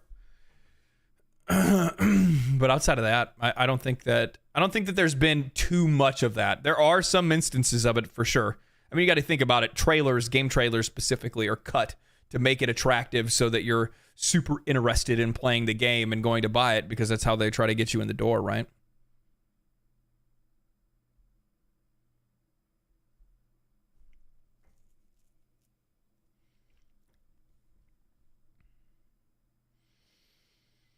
Glad I found you through Asmongold. I've been really enjoying your content. Appreciate it, man.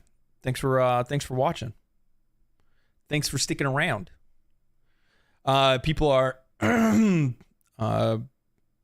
but the people that are invested got turned off the moment the game was out in the Arkham series, third-person looter shooter with a live service. Yeah, and I think that's the other thing too, is that like it's one of the reasons why I discussed it in the video. Is it's just a really weird turn to make, man. It's just a really weird turn to make. Like, what if you go to, like, I don't know, you got like a local meat shop where you go to, you got your local butcher, and you go to the guy every week, and man, he just has the best stuff. And when you walk in there, you're always so excited to get, whatever you always pick up. It's always going to be a banger because the guy has always been very consistent in the work that he does. And then you walk in and he goes, "Hey, we're not selling meat anymore. We sell vegetables." You know what I mean? It's like, well, wait a minute. That's not what I come here for. I didn't come here for vegetables. Like, well, they're pretty good vegetables, though. It's like, yeah, that's not what I want. Death Stranding 2 looks pretty damn cool. I hated the gameplay of the first game. You know what the funny thing is? I literally just had that conversation this morning. I was talking to my buddy on Discord, and I was like, dude, I'm like, after watching that trailer, like, that looks sick. And then I just realized that Death Stranding is really just a visual novel. You know what I mean?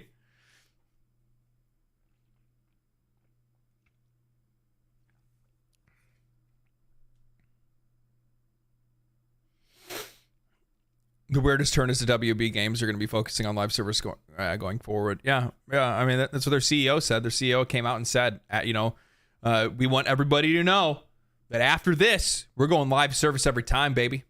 Every time. Hogwarts Legacy 2. Yeah, baby. All you guys are going to be running around school together, sharing school supplies and shit. It's going to be great.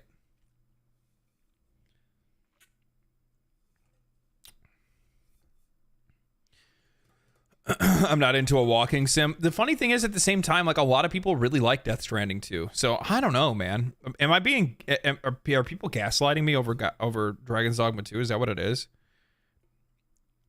Because I feel like, or not Dragon's Dogma 2, Death Stranding 2. So now I'm sitting here going like, maybe I should play it. So, oh, dude, it's great. Kojima's a genius, and I'm like, is he? Is he a genius? I mean, I liked Metal Gear Solid. What was the last Metal Gear Solid I played? I played Phantom Liberty.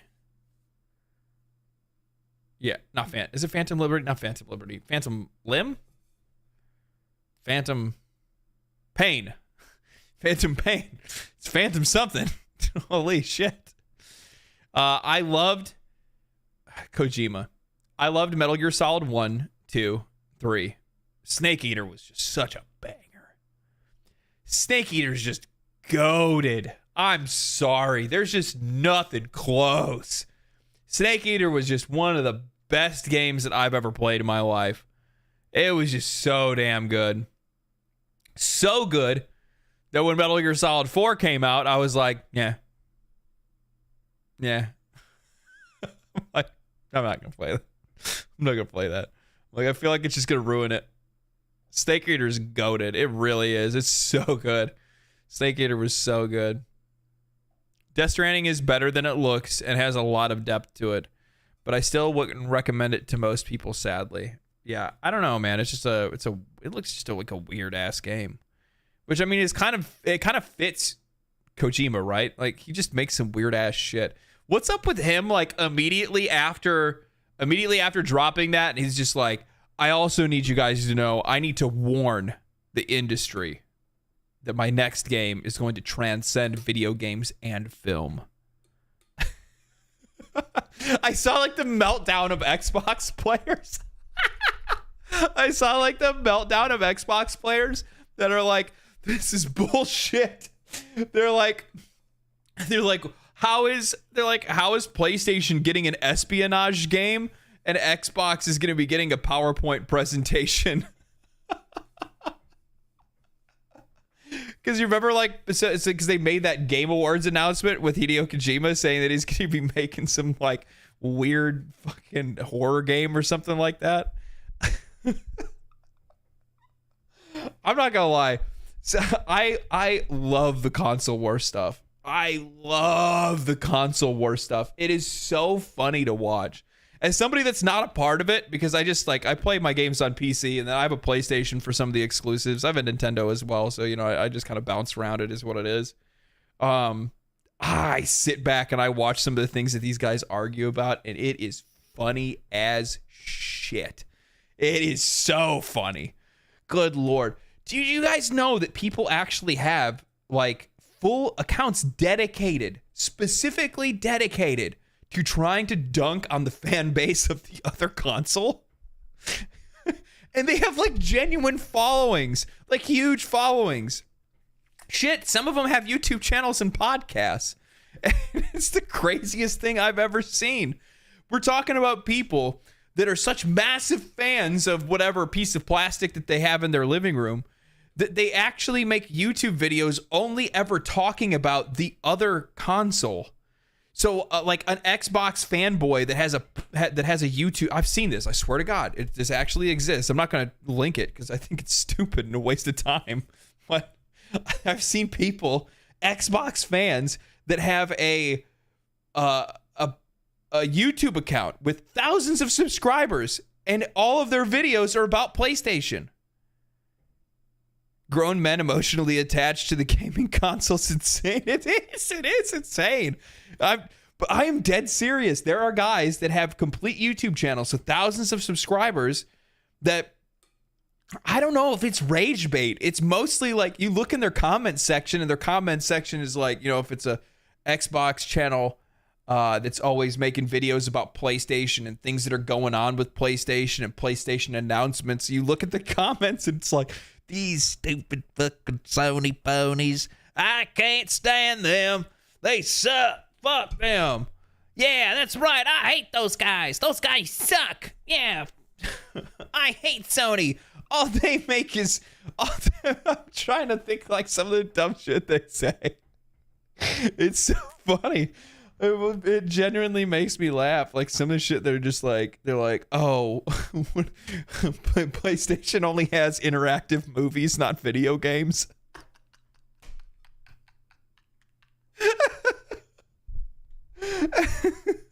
Xbots and Sony ponies. That's what they call each other. Xbots and Sony ponies. That shit's so funny. It's so cute. They got nicknames for each other.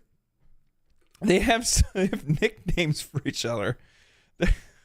It feels like they're in like a tsundere relationship more than it is anything else. You know what I mean? I just sit back and imagine that they all own both consoles, play all the games anyway. Nintendo just chilling. Yeah, exactly. Nintendo's in the corner just doing its own thing. What do they even call Nintendo people? What's the derogatory term for Nintendo fanboys? I want to know.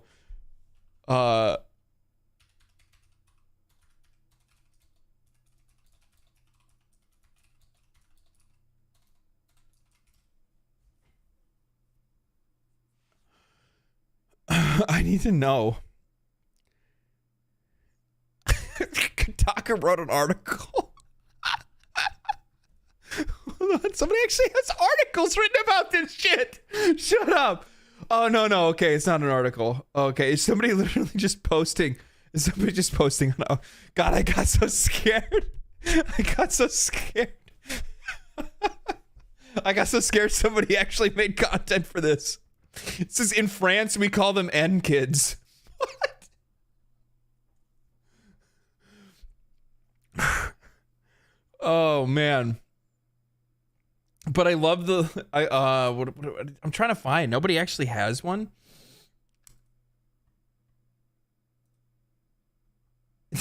Nintendo fans are called pigs in Japan. Why? Why are they called pigs? I mean, this is Kotaku, so I don't know whether I can trust it or not. Online in Japan, main nicknames aren't unique for Nintendo fans. Previously, Kotaku covered the monikers given to Sony and Xbox fans. They're talking about Xbots and Sony ponies. The fans are teased with several nicknames, one of them being said differently. Originally, the dig against Nintendo fans was calling them Nintendo Shinja, with Shinja meaning believer or follower. Fans of other consoles are given similar nicknames. For instance, Xbox fans are called Xbox Shinja. Shinja morphed into Ninshin, which is written in the kanji pregnancy. What the fuck? Making it a pun of sorts. Oh my God. The other nickname is Ningod, so Ninshin. Oh man.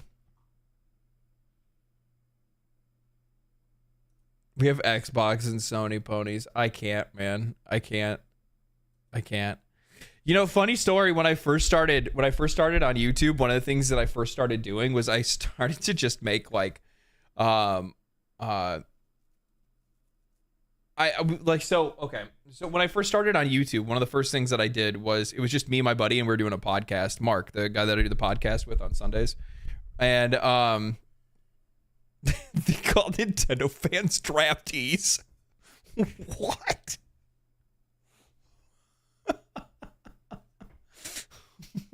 What? Nintendos? Damn. I wouldn't even say that. Because that makes it sound like, you know, but what if you don't have Nintendos? I want Nintendos. You know what I mean? Who doesn't? So when I started on YouTube, it was just me and my buddy, and we were making a podcast. It was Mark and I were the absolute cheesiest people ever when we were making these videos. It was so bad. The quality was terrible. We scripted most of it, not like scripted, but we had like a list of talking points, things that we were going to talk about.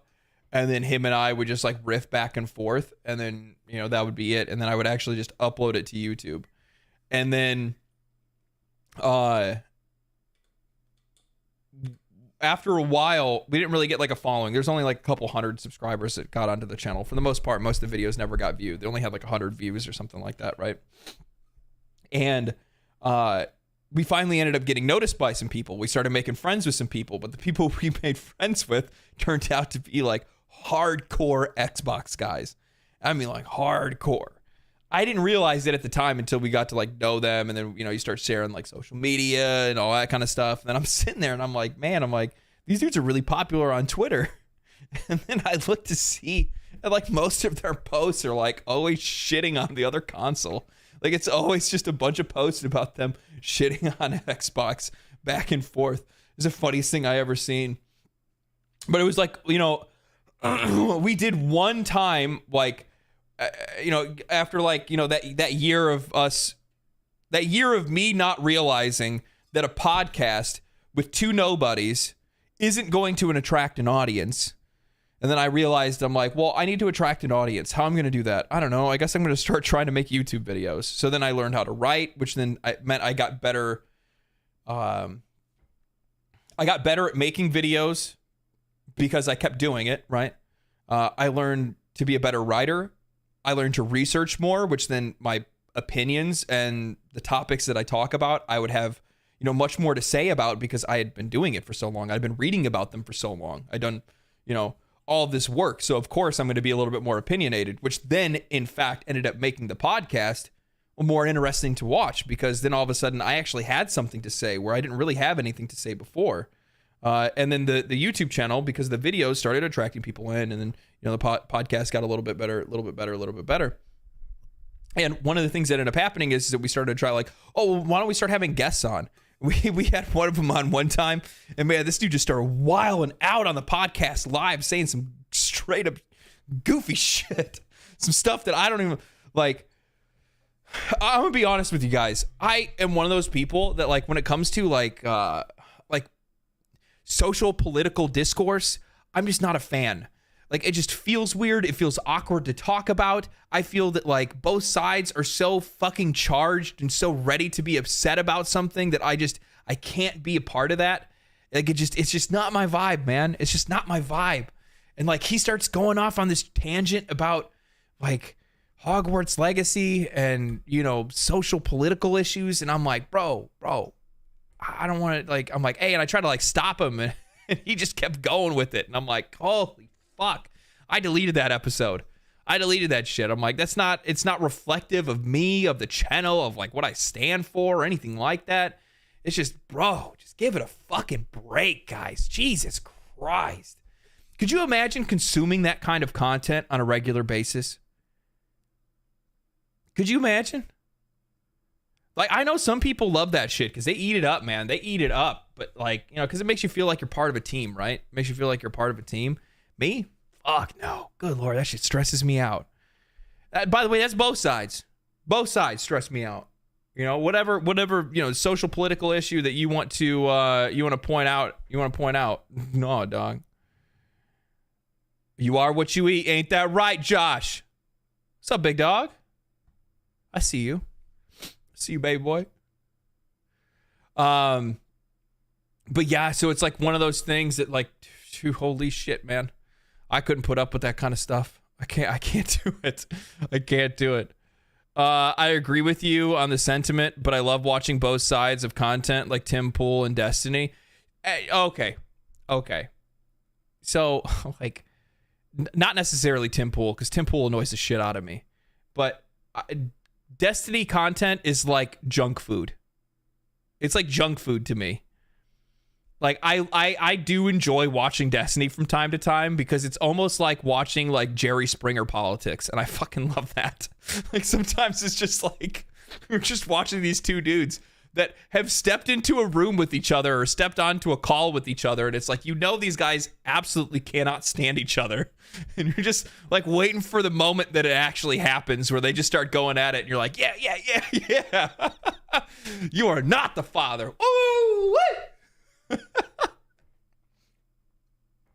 He makes the crazy chick. I think the best part, I'll tell you, the funny thing is The funny thing is that when it's like, so my favorite time, I'm what I would call a seasonal Destiny watcher. I don't really watch him a lot for the political stuff that he talks about. Some of that stuff is cool. It's, you know, sometimes he has some really cool conversations, and it's interesting to see, you know, people's perspective on as many different things as possible. I've talked about it in the before. Understanding everybody else's position, how they came to that conclusion is a great thing, because it just helps you be a little bit more educated on a subject when you see everything from all sides, right? Nothing wrong with that. It's nothing wrong with watching all kinds of different people and taking all kinds of different people's takes. However, my favorite time to watch Destiny is when it's like just some like life shit. When it's just some like crazy fucking drama that he's got himself sunk into or something like that. It's just some straight up high school fucking bullshit. And I'm like, and you're watching these people melt down like their lives are coming to an end. Oh, so good. It's modern day Jerry Springer for like millennials and younger. That's what it is. That's what it is. Man, my mom watched nothing but Jerry Springer when I was younger, and some of that shit made episodes are fucking ridiculous. It was so good, bro. 100p. The Destiny drama is crack. It is, bro. It is. Destiny drama is crack. I'll give it to him, man. Guys like him and Asmongold and folks like that, like they know the machine. They know how to cash a check off of it. And I gotta respect it, dog. I gotta respect it because it's good. It's just good. What they do is just good. I don't know what to say. Like, the minute you see the thumbnail, you already know what's going on. If you want to learn something about politics, geopolitics, try finding somebody that's unbiased. He whines about woke shit all the time, but simultaneously, I don't really care about that stuff. Carl, that's exactly what I'm talking about. I don't care about woke shit. I don't care about conservative shit. I don't care about politics. I don't give a fuck about any of that stuff. I don't. I just don't. I'll call out bad as bad and I'll call out good as good, but I don't take a side on either one of those things. I'm comfortable not sitting on the fence because I'm not a fence sitter. I'm sitting in my own fucking yard, pissing on all these other people and throwing rocks at them. You know what I mean? Like, I just don't want to fuck about that shit. I just want good games. Exactly, Luke. Or Lurkington. Sorry. I don't either. I don't want to hear about it. Yeah. The people who talk about it are not worth listening to become informed. Yeah, I don't know. Yeah, don't turn your channel into something political. It's not worth it. That's never going to happen. That's never going to happen. If there is one thing that I have never been less interested in my life, it is politics. It is politics. My friends, you only get one life to live and you better enjoy it. And I guarantee talking about politics all the time is not the way that you're going to enjoy it. Unless you do get fulfillment from things like that. Some people do. I do care about this stuff to a point, but it doesn't take yeah, but here's the thing. I care about it to the point that I wouldn't make it my fucking hobby. Right?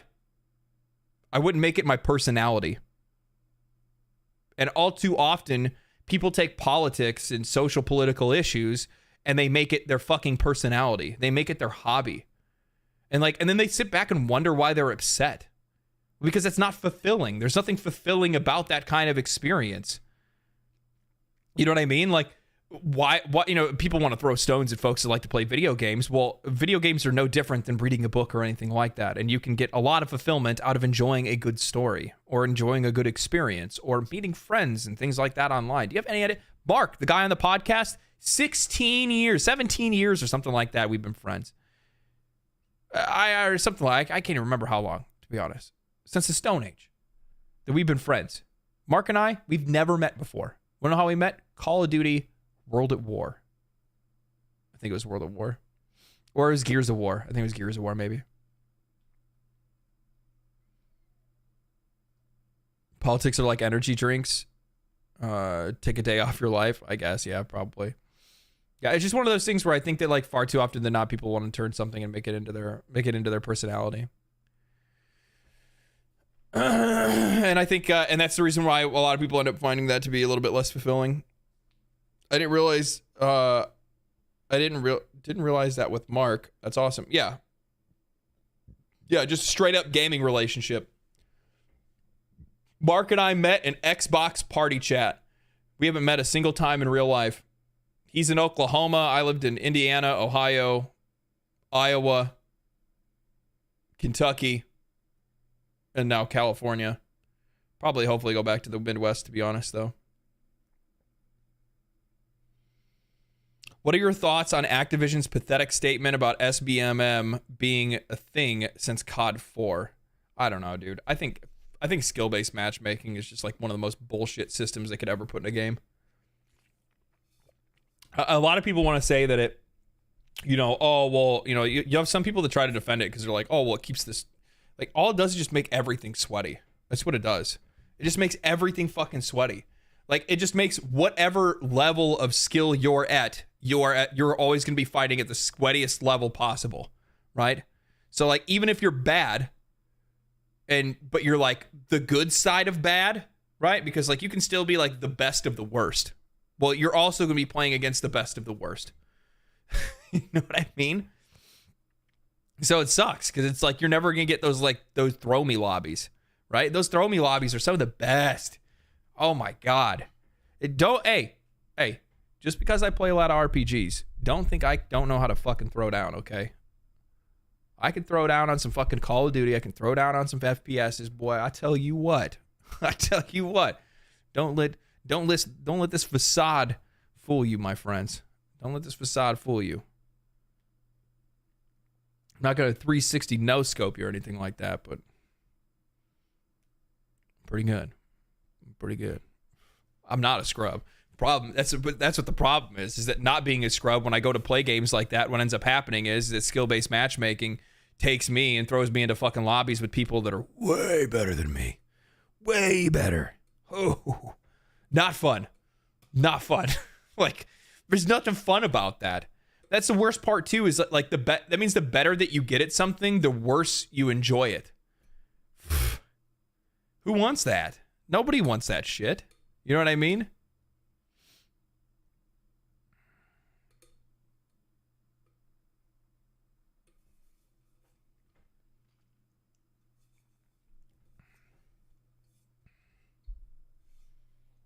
Feels like the gaming landscape has changed. Met some really good friends over the years, but that's definitely decreased in recent years. Maybe it's growing up. I actually don't think it's growing up, man. I think that for the most part, it's choosing where you're trying to find yourself in like find your way into a community. You know what I mean? Like, I would guarantee our Discord, the like Legendary Drops Discord, is fucking popping off. 97 online right now, and 214 offline. There's over 300 people in the Discord, which is fucking crazy. And for the most part, most of you guys that are in the Discord are like relatively friendly with each other. Like, yeah, there's a little bit of healthy debate here, back and forth. You know, obviously not everybody's opinions necessarily, you know, line up with one another. But you know what? For those of you folks that are in the Discord that don't hop into like, oh, I don't know, like hop into like hop into like chat, or like into voice calls, or invite each other to go play games, is that really gaming changed, or is that you not trying to invite people into your life? You know what I mean? I think that's largely what it kind of comes down to. If you're not hanging out in places and putting yourself out there to be able to meet people, then yeah, you're probably not going to have that anymore, where you feel like you met people online, you met friends and stuff like that online. But I think more times than not, people just don't put themselves in a position in which they're inviting people into their lives. That's the reason why they don't feel like they meet anybody cool anymore. You know what I mean? And the reason why I say that is because, you know, back in the day, when we're talking about like the old days of the internet, well, like in most occasions, they just dropped us into a fucking lobby with an open mic system. You had to sink or swim, baby. Either you were getting shit, you were eating or getting ate. You know what I mean? So more times than not, that's how you got to know people. You were talking to people in party chat. And man, I tell you what, every time you found somebody that had a good mic knew how to use it, and didn't have like a vacuum cleaner or a microwave or a baby screaming in the background, bam, he's going on that friends list. They are going on that friends list. I'm gonna make a sandwich.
Oh man.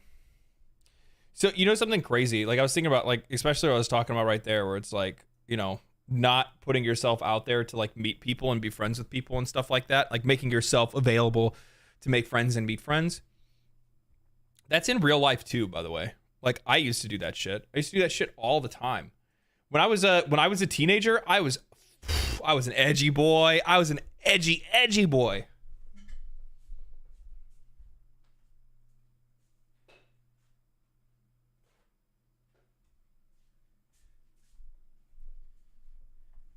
Nobody understands me. My family sucks. I have no girlfriend. That was the song that I was singing in my head. Like I was just it was just one of those, it was one of those things where it's just like you know, I cut myself off from a lot of friends and family and stuff like that, or potential friends that I could have had. And like one of those, I'll give you a really good example of this. Like my dad's side of the family, like when I was younger, when I was a teenager, like I wasn't as involved as I normally would have been. Like as many, like I wasn't as involved in the family as much as my siblings were, or my cousins were, or anything like that. And it's like a super hyper social family with a ton of friends. Huge family. I come from a family of 9 my dad had 8 brothers, right? He was one of 9. So huge family, tons of cousins and stuff like that. They're all like a major part of the, you know, of the town back home. And I wasn't really involved.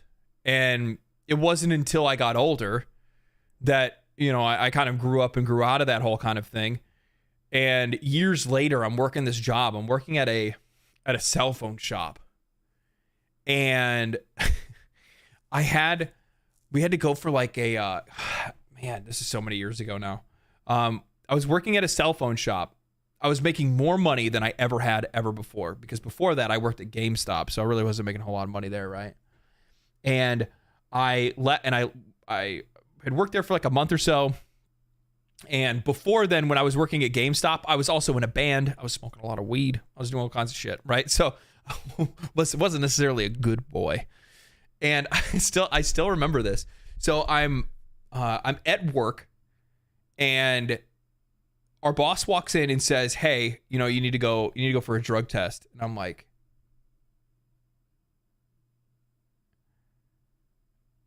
okay. Like I hadn't smoked. Here's the funny thing. I quit smoking weed when I was younger. I quit smoking weed for like 6 months or more because I was trying to get a really good job. And then I got the good job, and then they didn't drug test me. And I was like, oh, I guess they don't do that here. So then, like, literally, I'm not even fucking kidding you, 3 months after working at this place, they walk in and they go, "Hey, we never did your pre-employment drug screen." And the night before that, Literally the night before that, I'm sitting around with my buddies. We're talking. We're playing video games. They're just like, hey, man, you want to smoke? And I'm like, you know what, dude? It's been 3 months. They haven't tested yet. You know what? I'm probably going to be fine. I go into work the next day. The next day. And this chick walks up and she goes, hey, you need to go for your pre-employment drug screen. And I'm like, just dead-faced. I'm like, huh? She's like, yeah, we never did that. And I thought she was joking.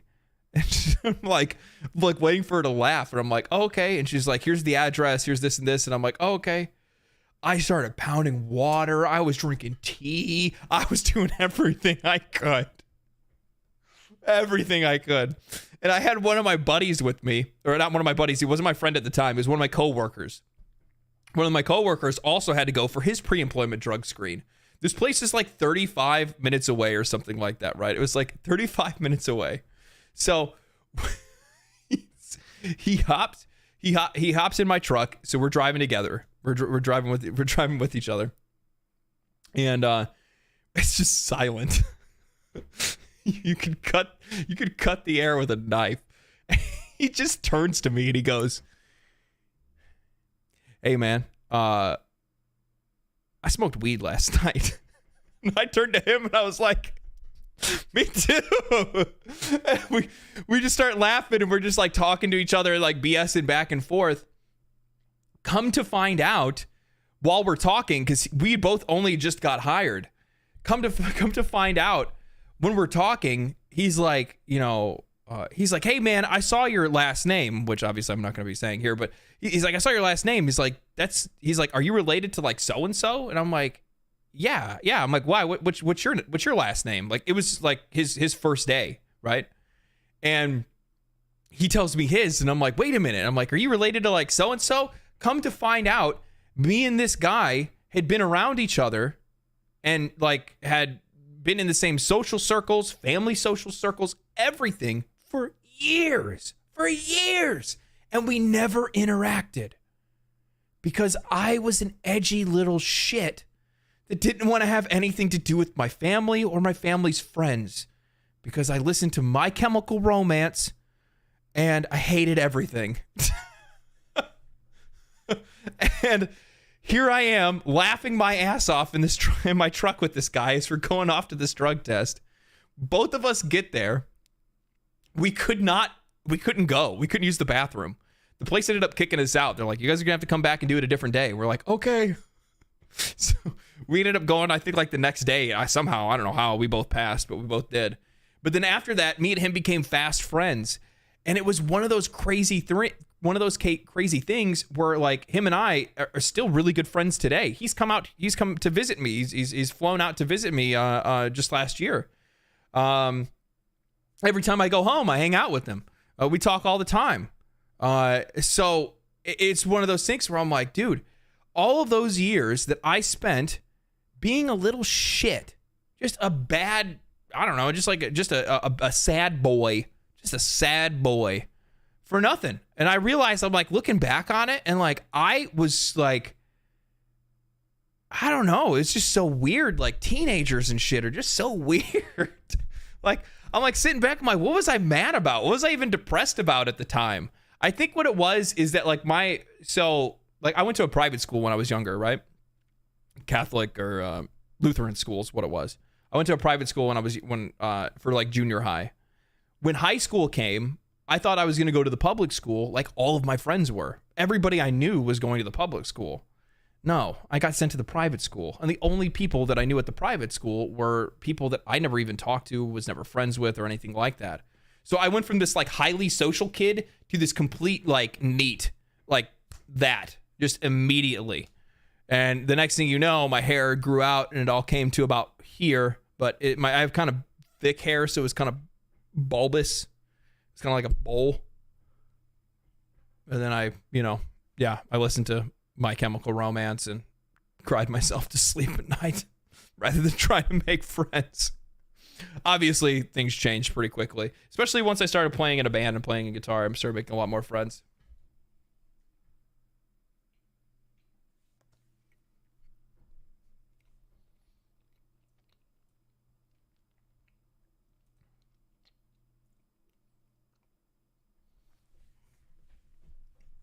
But yeah, no, it's just one of those things. It's just so crazy that, you know, I didn't put myself in a position in which I could have made friends. I didn't make myself available to make friends. And then as a result, I didn't make as many friends as I probably could have. And then by the time I grew out of it, and then I was making myself available for that kind of thing, then all of a sudden I realized that, like, all these years I'd passed on a friend that I very well could have been really close with, and I'm still close with today. And I'm like, we could have been friends when I was like 14, 13, hanging out. You know what I mean? So it's one of those things where you kind of have to have a little bit of, you have to self-reflect, you know what I mean? And realize whether or not you want to, you know, make yourself available to make friends. I fear a drug test because I smoke every day. I haven't in a long time. Actually, I take that back. I did on Christmas. My, my parents, who used to punish me for it all the time, right? My parents used to hate the fact that I, like, when I was younger, I smoked. Because I don't do it anymore. I don't smoke weed anymore. My parents hated it. I'd get punished for it all the time. I'd get yelled at. I'd get screamed at. You know what I mean? Like, my room would get raided, all kinds of stuff like that. And now it's the opposite. Now it's them. That was them. I come home, my dad's like, wow, I had a couple gummies, so can you give me a ride? my mom's walking around with a pen. You know what I mean? I'm like, what is this? What happened? What about all the times you guys punished me? And they're like, yeah, well, those times are over. Those times are over.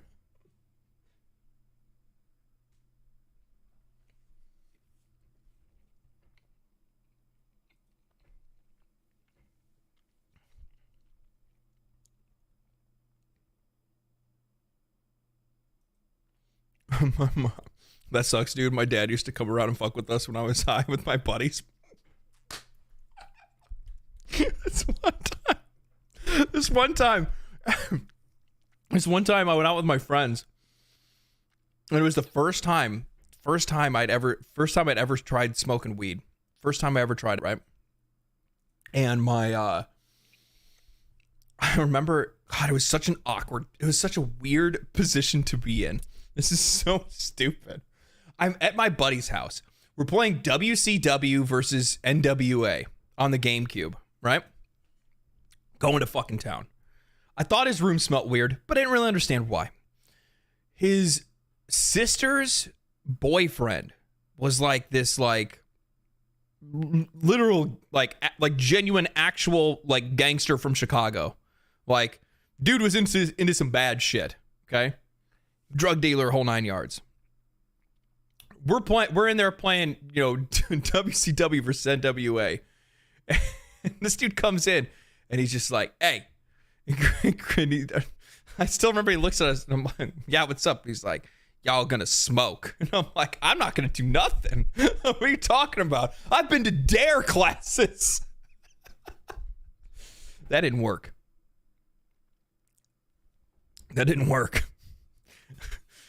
I got peer pressured like a motherfucker. And all those DARE classes where they're trying to teach you not to submit to, that shit doesn't work. It didn't work, guys. I tried to convince them. It didn't work. Next thing I know, I'm like trying to pretend like I'm doing it, right? You know, I'm trying to pretend like I'm doing it because I'm not trying to do it really, right? And they can tell because anybody can. So when I tried to like pretend to like hit it, this dude just reached over and just punched me in the stomach. So then I immediately was like, fucking dead. My eyes were immediately bloodshot. I was roasted. And I remember it was in the middle of a blizzard. I want to say it was probably somewhere around sub 5 degrees Fahrenheit outside. Definitely below zero. And I just go and I just sit on my friend's porch wearing a t-shirt and jeans for like a good 10, 15 minutes. I think I'm walking outside and they're like, what are you doing? And I'm like, yeah, man, just enjoying the weather.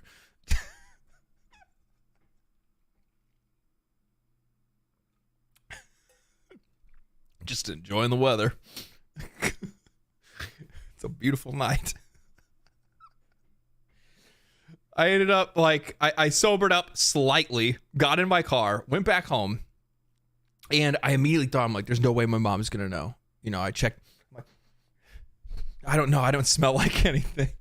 I don't smell like anything. Not thinking to myself, like, dude, you're like, the way that you act under the influence of anything, like, especially when you're around somebody like your parent who knows how you act all the time, like, they're gonna know. It's impossible not to know when you're under the influence. Like, there's no way. It doesn't matter if you smell or not. You're not hiding it. Not especially with somebody you live with. You know what I mean? So I come home and my mom's up. I thought she was gonna be asleep. She wasn't. She was awake. And I walk into the kitchen, and she's just like, she's like, hey. I'm like, hi. I would try to go downstairs. She's like, where are you going? I'm like, oh, I'm just going downstairs. She's like, oh, I made dinner. I was like, oh, okay. Oh, I'll get some later, Mom. She's like, no. She's like, no. Come here. I'll talk to you. I'm like, oh, God damn it. So I go there. I sit in the kitchen. And she's just like, where were you at? And I was like, I just hanging out with some friends. She's like, oh, yeah? Yeah, hanging out with friends? I'm like, yeah. She's like, oh. Are you hungry? Are you hungry at all? I'm like,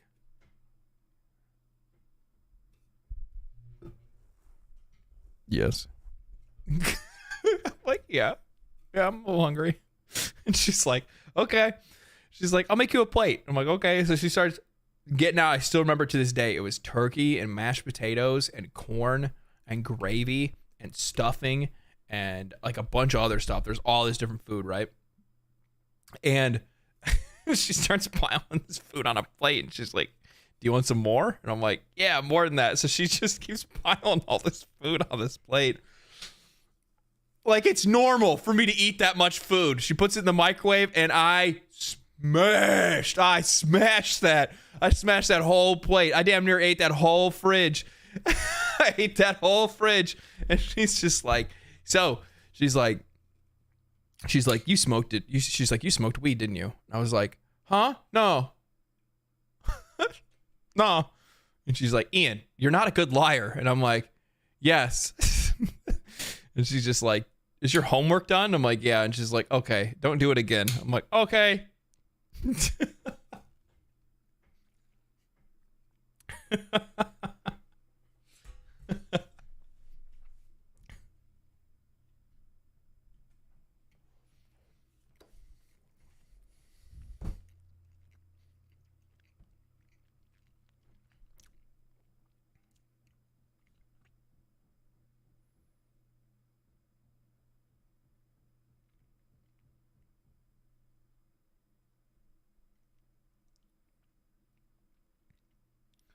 Good Lord.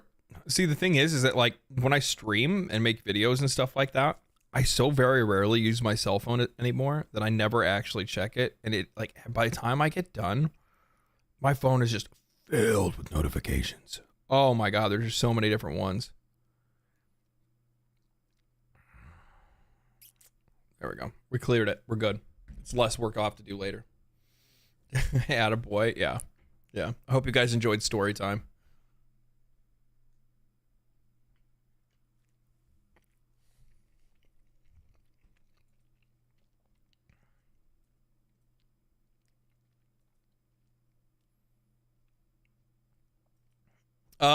Let's I don't know, man. I guess we play some Granblue Fantasy. What do you guys think?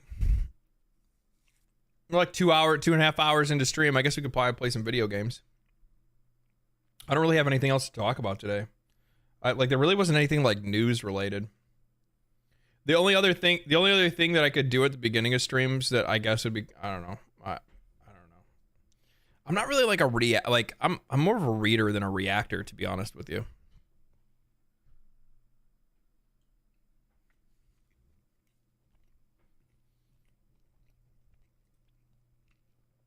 Like watching a game trailer or something like that together is fun. But like, I don't know about like reacting. Like, I've had people try to talk to me about it before. They're like, oh, you need to start doing some react stuff. And I'm like, I don't know, man. I don't think that's really me. Like, I personally, I just rather talk directly to an audience than anything else. Just talk about random stuff. If we see something, then we all talk about it together. I think that's way more fun. Personally. Personally, I think it's a more engaging experience. I was going to ask how was Granblue Fantasy quality-wise. For Christ's sake. Sorry, Resolve. We're gonna play it right now, man. We're gonna play it right now. I've already played 3 or 4 hours. You could have asked, and I would have told you that it played pretty good. It played pretty decent when I was playing it the other night. All right, let's play some power. I'm just kidding. We'll play Granblue. I'm loading it up. Fucking relax, okay? This is not an Asmongold stream. If I say I'm gonna play something, I'm gonna play it. Doesn't necessarily mean I'm gonna beat it, but it means I'll play it.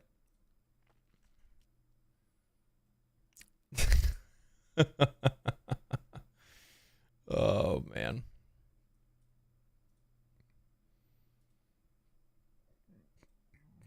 Oh. I fucking love sandwiches. Like genuinely, I love sandwiches. I know that sounds ridiculous, but personally, I love sandwiches. That's so weird. I wonder why it's doing that. Something really odd, but like at the very least. Oh, okay. Oh, because I just had my fucking brain turn off. That's fine though. I found you because of your Power World video. Glad to be here either way. Great story. I'm glad you enjoyed the stories. I'm glad you enjoyed the story time. Yeah, I talk about a lot of random shit, to be honest. That's what I like. That's what I like doing while I'm streaming. Everybody has their own way of doing things, okay? Oof. All right, let me change my stream to Granblue Fantasy. No, not versus Rising.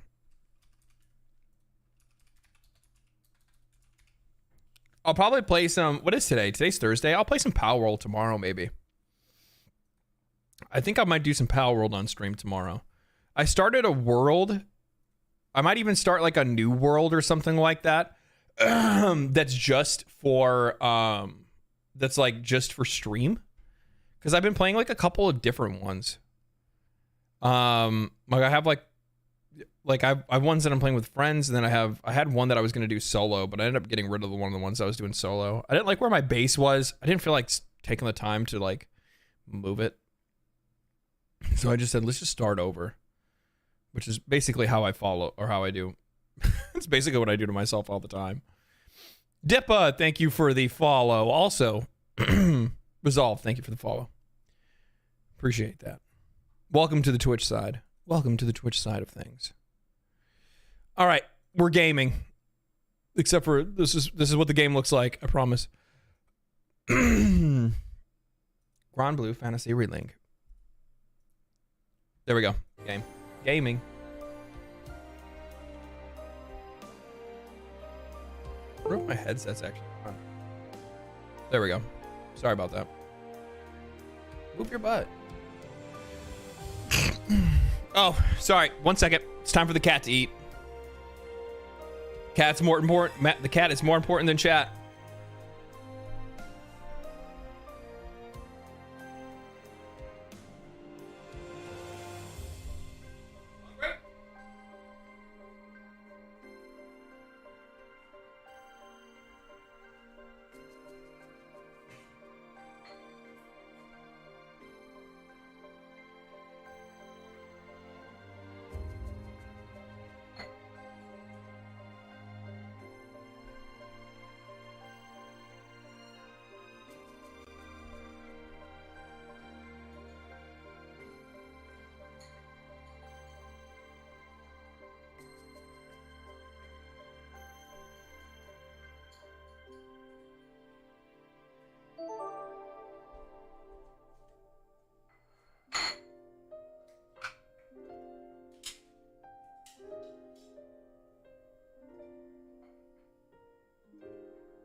Okay.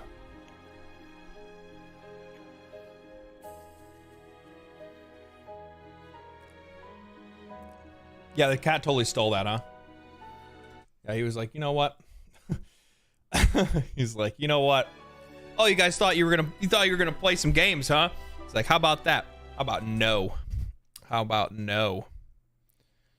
What's going on with? Stop. There we go. All right, guys, let's play.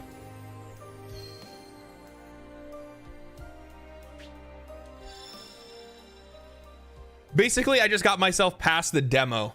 That's all I did. I just got myself past the demo, or almost past the demo. Yes.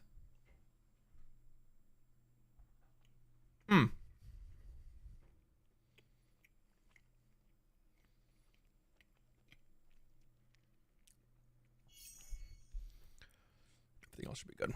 Make sure this is working too. Pog. All right. Man, so grateful. My audio Isn't over yet. Those winds are still a big problem. There it goes. What brand of glasses are you wearing? I'm wearing, I think these are Calvin Klein. Yeah, Calvin Klein.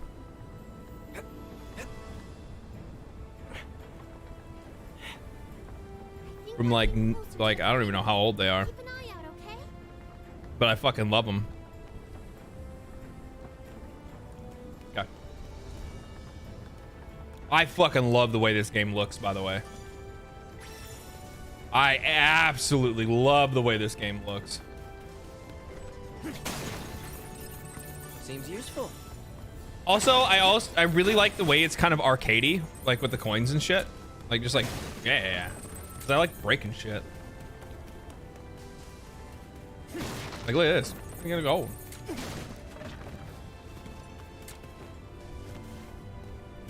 Hey. Yeah, I like the arcadey nature of like random loot on the map, the little mini games and stuff like that they toss in sometimes. Yeah, I appreciate this kind of stuff. Looks like a mining setup. Some people are gonna think it's a little on the tedious side. Personally, not me. I enjoy this kind of stuff. Though at the same time, I do actually have. Nice find. I do have relatively. Gets way bigger on the inside. Relatively active ADHD still to this point in my life, so you know it kind of works with it. You know what I mean? Is this out yet or still in beta? This is out. This is out. Primal beast. One wrong move, that could be us. We need to forget about ever making it home. Purican? Huh? That's its name. Just for a second, I could hear its whispers. And it sounded so upset. I can't watch this. I want to play the game. Just checking to see your streamer skills. Appreciate that. Have a good night. You too, man. I'll do my best.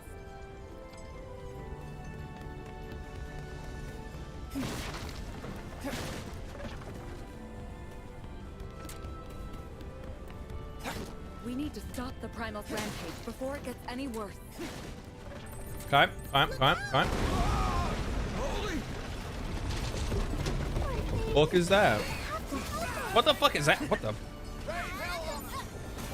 not jumping across that gap. Hey. Let's find a safer way to stop. Looking good. Just like that. On my mark. Follow me. Got it. Attack.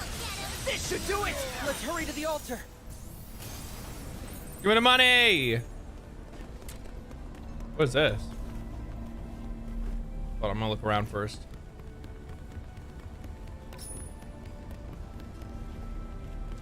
I thought there'd be like another chest over here, but you're not. Take the money though. Okay, so what's this thing?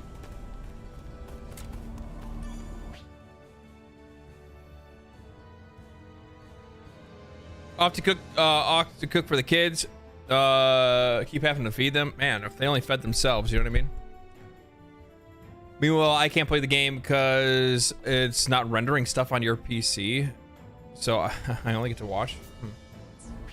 We'll see if I... Okay, this is an Omen Stone. Yeah, I guess we'll do whatever it is. It's like a boss fight. Bro, did you guys see me absolutely fucking juke that? Let's go! We better stay focused. Right. I won't lose focus. Looking good. Range!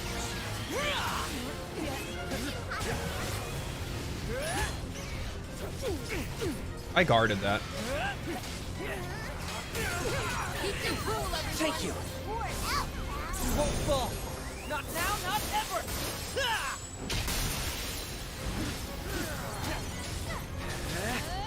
Looking good.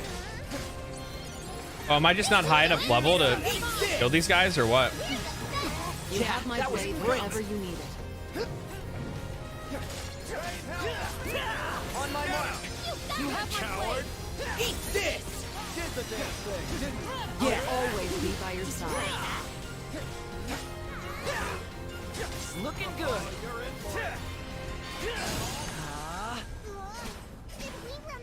Yeah, I think I might just have just not enough attack power to do that yet. I'll have to come back to this mission, I guess.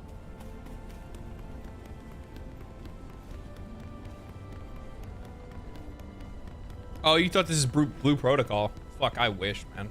I mean, not that I'm not happy to play this, but I don't know. Maybe am I being too optimistic about Blue Protocol? I think it's still gonna be good when it comes. What's this? I don't know how well it's doing in Japan though. I just haven't heard anything about the game. Like there was like hype, and then like Amazon is like we're picking it up, and then all of a sudden like the hype literally fell off the side of the earth. Like no communication, no updates, no fucking nothing on the American side of things. I didn't play. No, there wasn't. Was there a beta? Did I miss it or what? But if you leave them be, they'll just try to ransack the town again.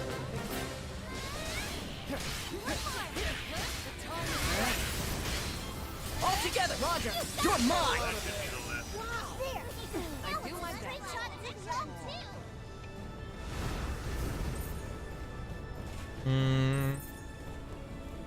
Where's the loot?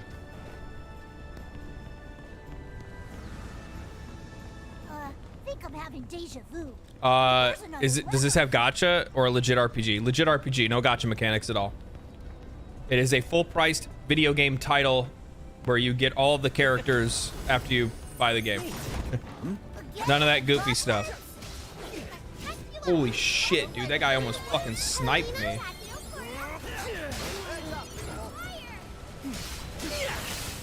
Now we're ready.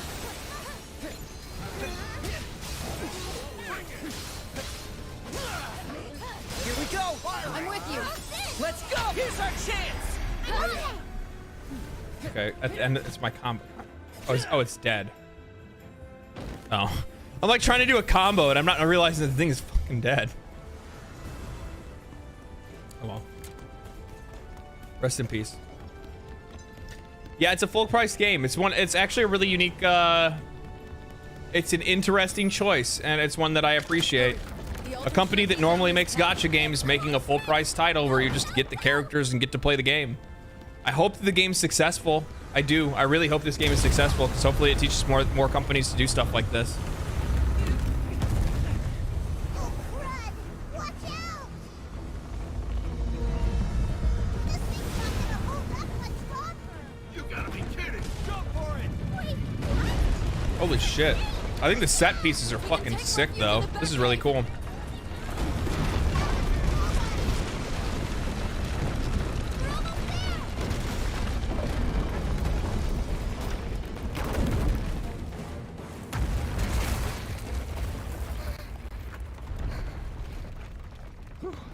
Too many close calls lately. Lyria, are you hurt? no, I think Altar's above us. Really cool. Hope we've all got our hiking boots on. What's this? Ooh. Oh. What's this? New entry into the miners meeting minutes. Oh, okay, so it's like a... Close call. Take him out. Go get him. Today's been one hell of a welcome to the sky.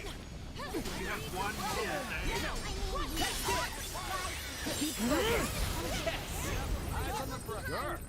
I don't know how many more death-defying escapades my heart can take. I do really fucking like the way the game. I love the art style. I'm just like a. I don't know about you guys. Do you guys like games that are like this, like cell shaded? Because over the years, I feel like I like cell shaded games more than I like any of the other like even more like realistic style graphics. I'm not a big fan of like photorealism. The people of Temple must have been mining here. I imagine so.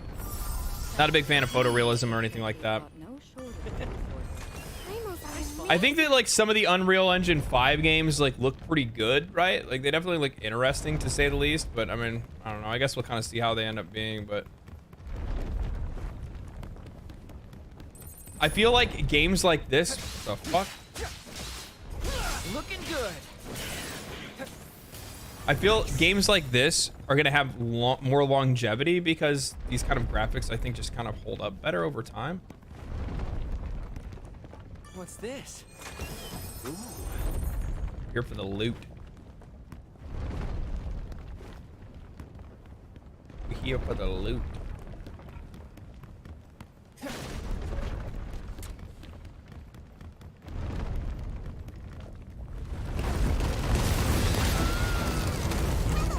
That ain't good. That ain't good. Looks like the only way left is up. Either we move it or lose it, folks. Poor thing. Stuck in a ceaseless rampage. Suffering a great deal.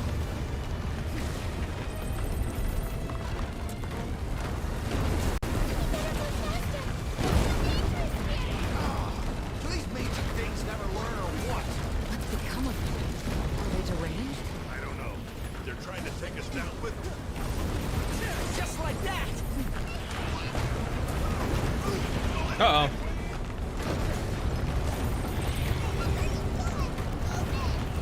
Okay, it is falling apart. I was wondering if I could just stay there and fight, but I don't think I can. I have to keep going. No, I didn't mean to do that.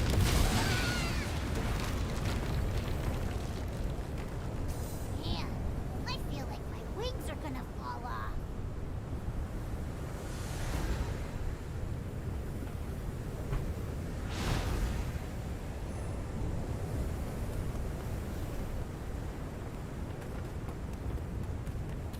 I think that ultimately I'm going to end up keeping this mage because I feel like the mage is probably going to be one of the more useful ones to have in the long run. You're probably going to want to, like, I don't know. Like, I mean, you're probably going to want to work on something here. I'd imagine like the best thing to do is like focus on a core group first, right? Reminds me of Final Fantasy 16 a bit, minus the art style. Yeah. I'm playing right now, really enjoying it. Good. Good. Apparently, Blue Protocol is not doing so good. It got mixed over in Japan, apparently, because of the microtransaction model they implemented. And Amazon is trying to tell them, oh, Blue Protocol. Yeah. And Amazon's also trying to tell them what to do. Yeah, I know. I saw them like, oh, well, we need to make the character models look, you know, stupid and bland, and don't let people, they don't want to make it where the American group can control, like, you know, breast size and stuff like that. Sigils can now be upgraded at the blacksmith. The higher the sigil's level, the stronger its trait becomes. Sigil rarities determine its cap. Okay. Sigils need a boost?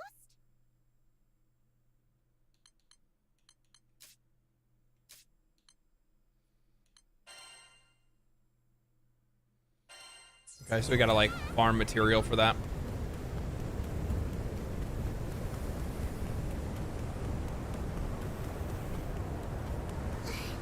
The wind's so strong. Must be close to the eye of the storm.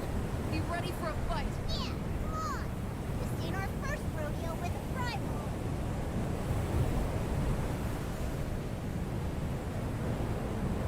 Blacksmith Wukong looks like it's gonna be good. Yeah, I think it probably will be. I'm happy to see, like, I think that Unreal Engine 5 ultimately is doing a really good job at making game design, like higher end, higher quality game design more available to more people, like regardless of where they're from. So it's kind of cool to see some of these Chinese studios, some of these Korean studios studios from other places as well getting involved in making some like really good high quality games. Dude looks sick as fuck.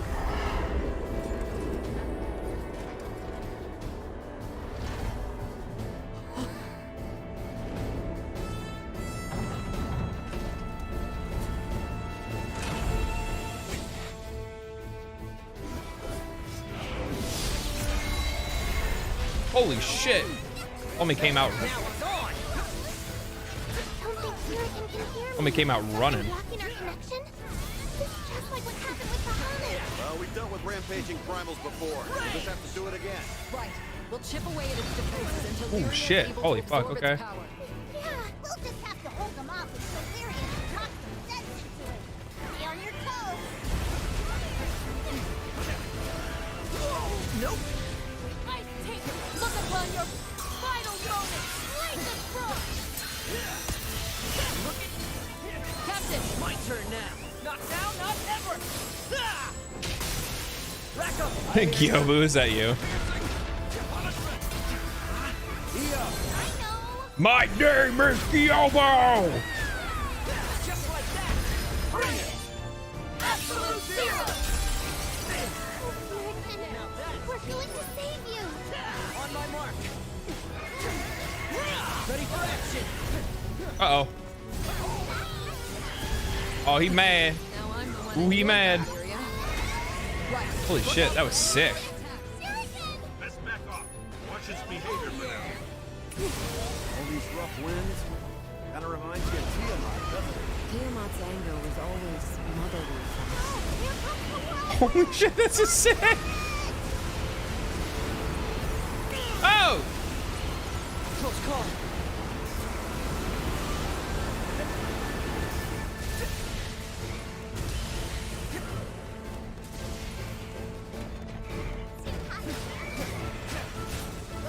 Looking good. Just like that. Man, come on. Now it's on. Take him out. Reagan leg. Go get him. No way. How did that hit me? Fuck off. Thank you. I blocked it, but I think it must have broke my block maybe. Oh yeah.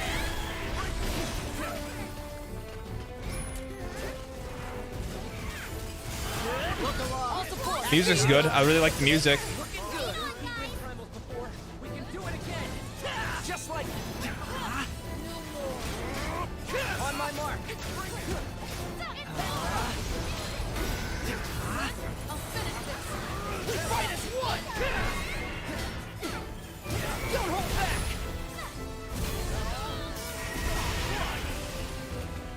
Armor break. Ah, I missed the armor break. That sucks. Ready for action.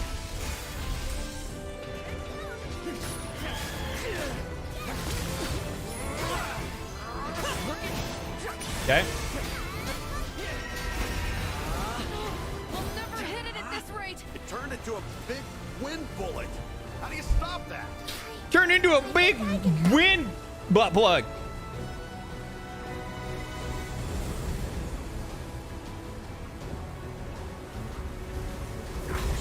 Oh, what? How did that hit me? Lord of Light, come forth! Over here! Quickly! You better stay in the bubble!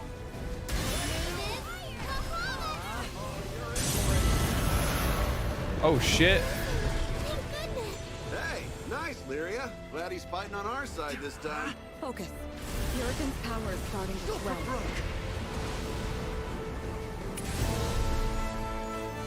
What's going on? Did the demon pony just transform? It is a primal beast, after all. Were you expecting something different? You can tell primal beasts were weapons created by aspects. Their powers were capable. This is fucking sick. But after the war, they abandoned us here in the Skyway. Some took to the land. This is fucking hype. Still others found a home alongside Sky Brothers and helped advance great civilization. I can't get it out of its fucking overdrive because it's just like absolutely fucking us. This creative soul into an instrument. Ah, I can't get out. I'm not gonna get out in time. Oh. Okay. Ooh. Wow, there's actually some like relatively complex mechanics. This kind of actually reminds me of like Final Fantasy 14 in a way. Like at least with like how boss mechanics work and stuff like that. Huh? What do you mean? I'm not sure, but something isn't right. Are you injured? Back in the game.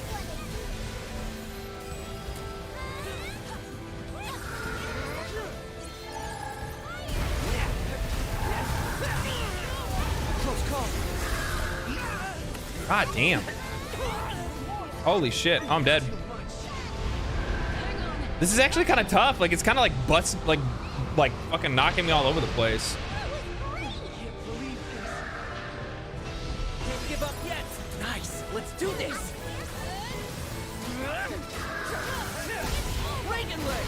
Take him out. Range.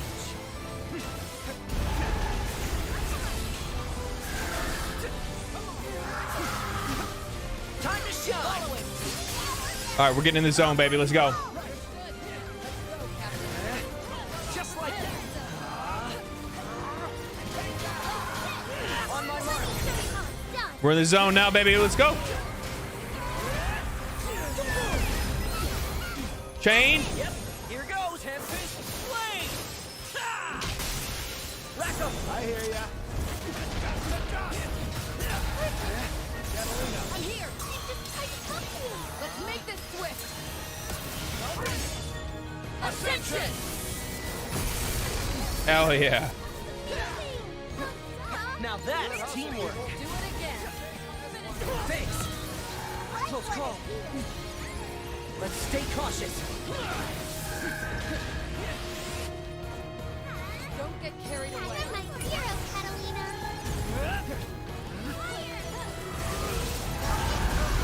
No, fuck.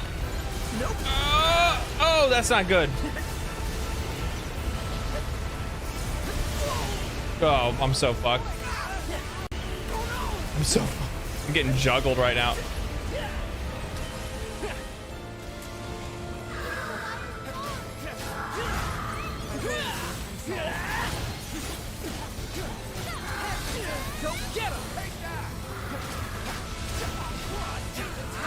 It also doesn't help too that this dude's like literally like he's I don't think I have, well, at least I brought Rackham with me, but I don't have anybody that like is strong against his type. Because this dude is like it's wind, right? So he's like resistant to my damage to begin with. Or is that not how it works? Is it not that they have like damage resistance, only damage weakness?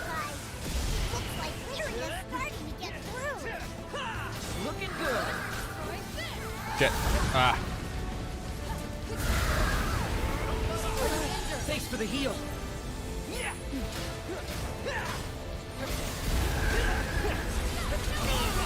How did I get hit by that? Oh, I'm so fucked. Okay.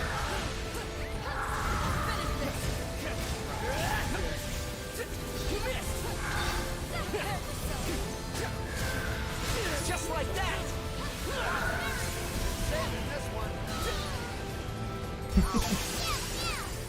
There we go. Right. I needed that. On my mark. We fight as one.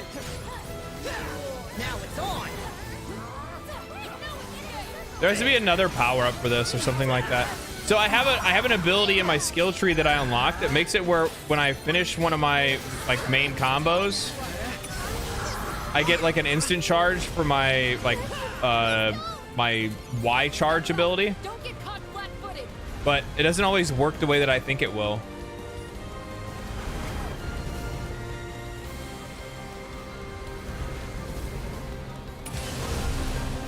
Best non-Monster Hunter game MIO so far. It's a lot better in story, like Monster Hunter games too. Cool.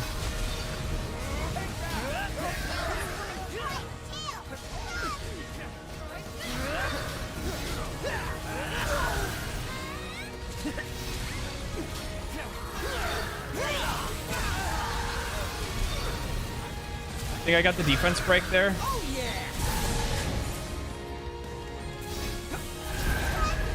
Oh. Ooh.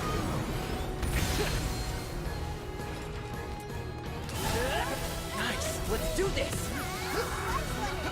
I hate this. I hate this attack.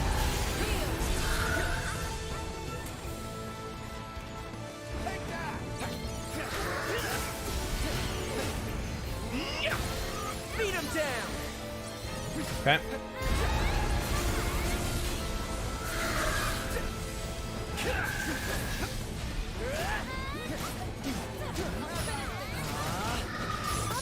There we go. We got it. Whew. That was good. It was really good. I love the set piece. I love the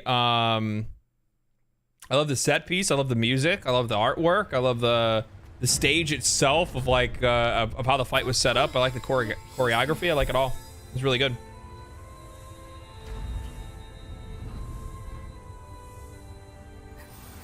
Thank you. And that's a wrap, folks. Booyah! Let's get off this rock and give Fix-It-Dude the good news. Hold it. You guys see that ship? Ruby red for the hull? Sticks out like a sore thumb, don't it? You know that's a, you know, when you see a black and red ship, you know that's a bad guy ship.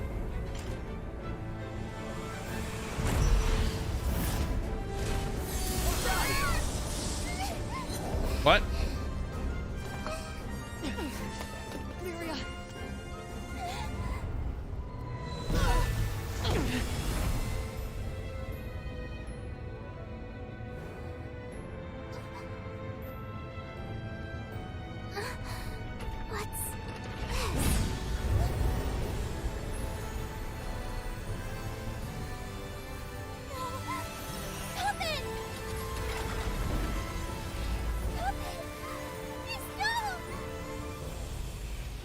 What's happening? What the heck? The primal beast is being summoned. But it doesn't... It's not Lyria's doing.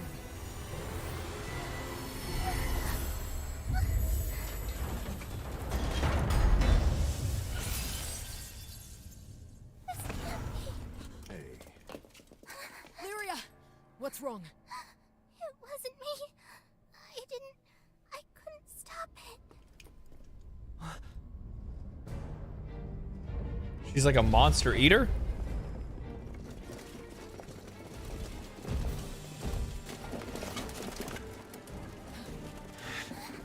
You guys? Who are they? No friends of ours, I'd wager.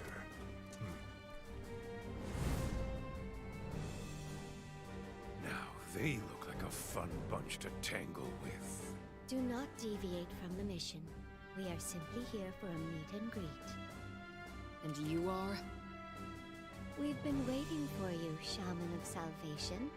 Now, would you be so kind as to join us?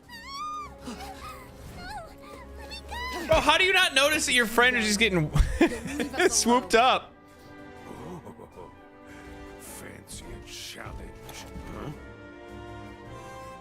Fine, have it your way.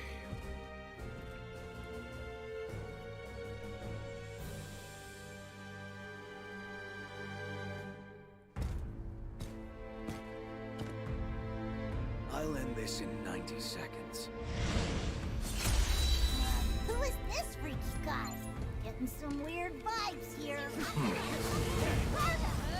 Armor break! Keep up.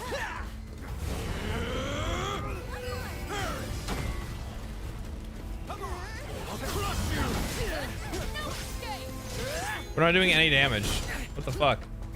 I expected more bite. How cool would it be to play a game at one point in time that if technically if you were good enough to beat the guy at the very beginning? Oh god. If you're like, you would just beat the game. Let's go. Said I'd get paid enough for this. Holy.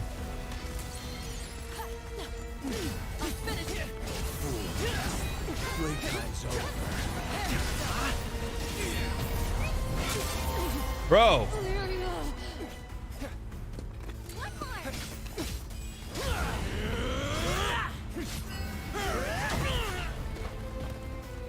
Here it comes.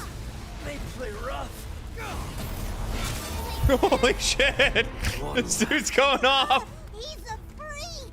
How do you even get that strong?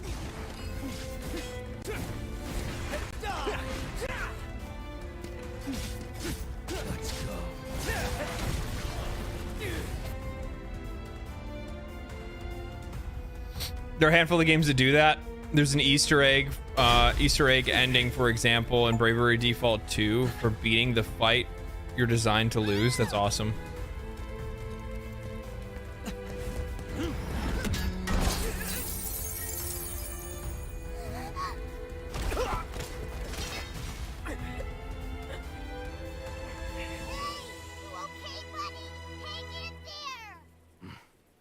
Uh-oh.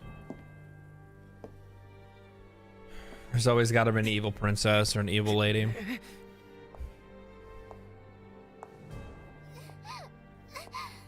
go of me! So we finally meet.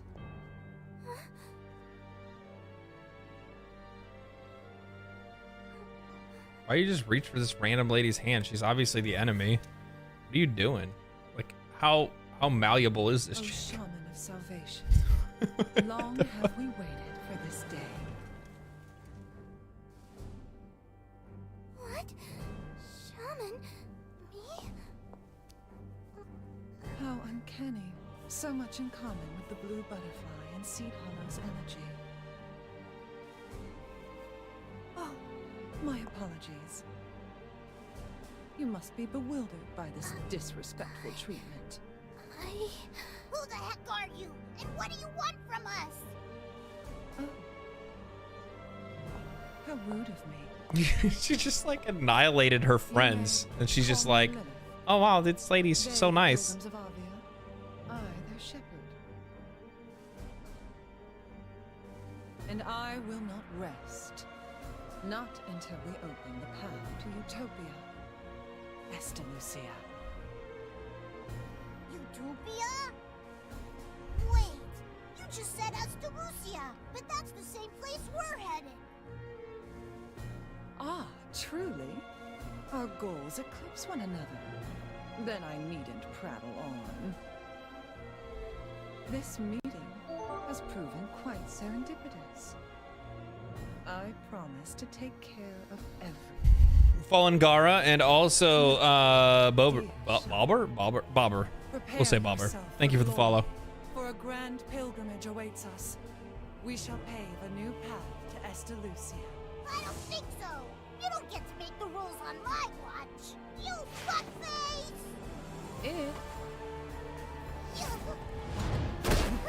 Thank you. Somebody had to do that. Toy Machine, thank you for the follow.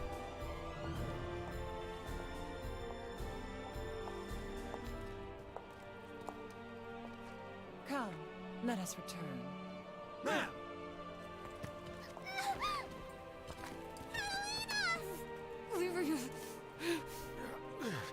If I could just stand up. Give her back! Lyria! I won't go with you! Get off! Child of Flames! My name is... Oh shit, she's like, you know what? Fuck this. I'm gonna summon Bahamut.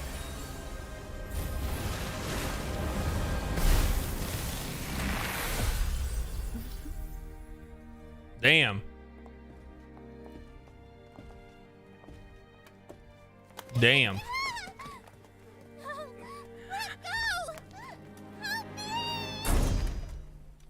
Oh, sorry, I missed that. Finally caught one of your streams. Just recently started watching your channel. Love the content. Appreciate it. Thank you, man. Appreciate that. You are unworthy. Damn. He really had to go there, huh? Had to go there.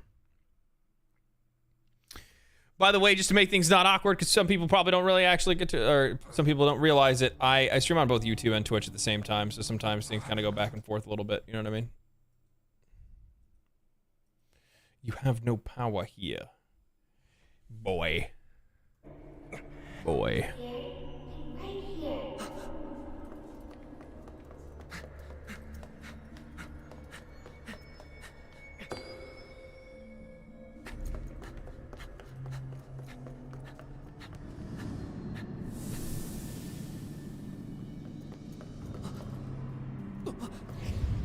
Lyria, welcome to your new home.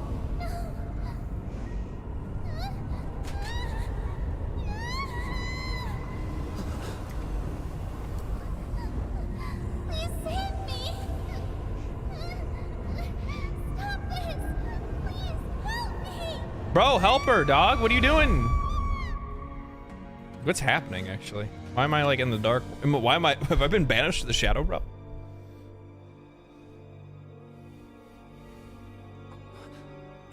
Where were you when I needed you the most? Yeah, bitch. You were awake? Probably because you only use a short sword, man. Real men use a two-handed sword. There's those weirdos to Glyria, and then you wouldn't wake up. Are you gonna be fine now?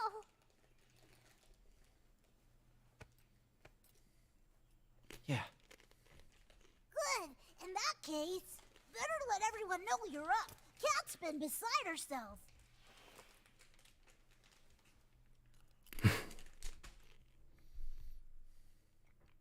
We can't afford to stop. We have to save Lyria. Whoa, try to cool down there, Cat. But I promised her I would show her the outside world, no matter the danger. What if I can't protect her? What if I can't get her back? I refuse to break my vow. We know how you feel, but we can't jump the gun here. Not without knowing more. Yeah, that guy was... I mean, didn't she technically break her vow by letting her get stolen anyway? You'll just mop the floor with us again. No matter. We can't stop until we have Lyria back. Right. We're coming, Lyria. Oh, Cattle.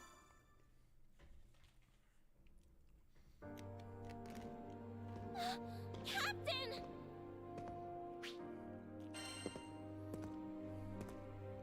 Glad you're back on your feet. You scared the hell out of us. I'm sorry, Captain. I wasn't strong enough to protect Lyria. Well, I mean, none of us were. Good news, folks. I got a lead on those ruffians who ambushed you. Really? Where did they take her? Tell me right now or else. Jeepers! Calm down, Catalina. Is that any way to say thanks for the help? Of course. Sorry. It's quite all right. I know exactly how you feel, Catalina. Just hit level 50 and basically finish the story, which was a touch, longer. My part to help you. Besides, looking into the Church of Avia was fairly simple. I mean, most of the gameplay is supposed to be post story, right? Call themselves pilgrims. It's like farming shit and stuff like that. Oh. How are you feeling, Captain?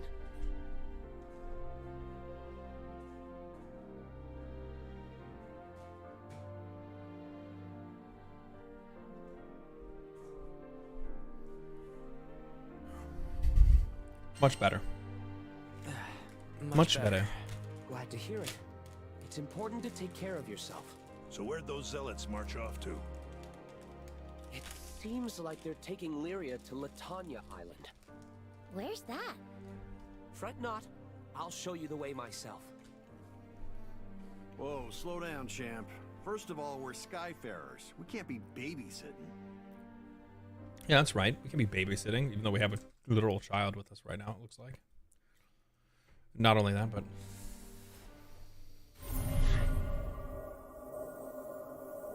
Point made. I see we've severely underestimated you, Roland. Roland's actually a G.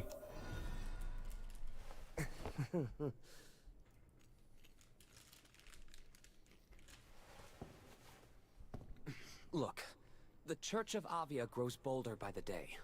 They used force in Tempeal and abducted Lyria. Yeah, Roland is that guy. I cannot sit idly by and allow such deeds to go unpunished.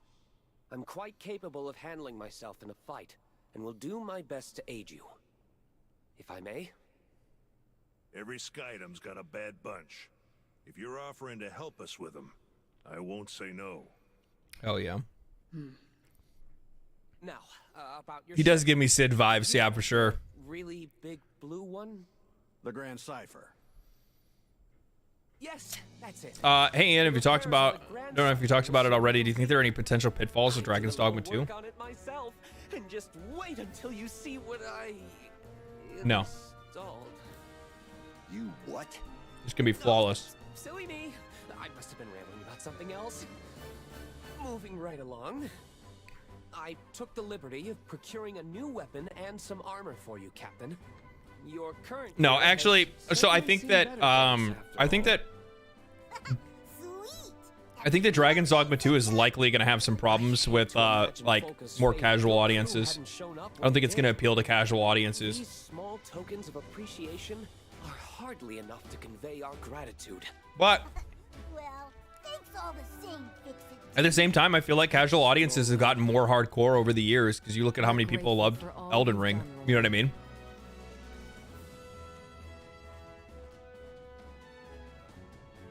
So, yeah. I do largely think that this year, like the game of the year is probably going to be coming down to either Final Fantasy XIV or Dragon's Dogma 2. It's going to be down to one of those two games that is really going to be like the one vying for the top spot. 30 FPS is going to be a pitfall.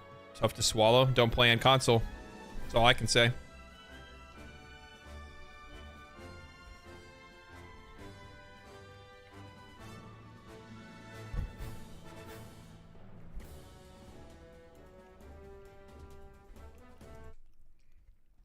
That is the that's not a pitfall. That's not a pitfall of Dragon's Dogma 2. That's a pitfall of choosing to play on console. I mean, I'm gonna be honest. Like let's have an honest conversation about this, right? Is it Dragon's Dogma 2's fault that it's 30 FPS, or would that more likely be the console's fault for not being able to support Dragon's Dogma 2 playing at 60 FPS? Do you think that these games purposely make sure that they have to put themselves out in a lesser quality? Do you think that they want to display their game at, you know, when they know that their game can run at 60 or 120 FPS? Do you think they want to put it down to 30? I think in some cases there might be a little bit of that. How could it not support it? So here, this is the reason why I say this. What makes you think it can?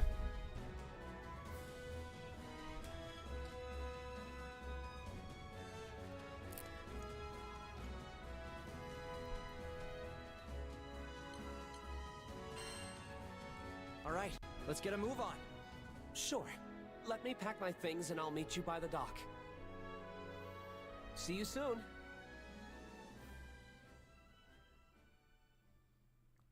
I think more times than not, we are far too quick to blame the developer when it comes to things like frame rate, rather than blame the hardware.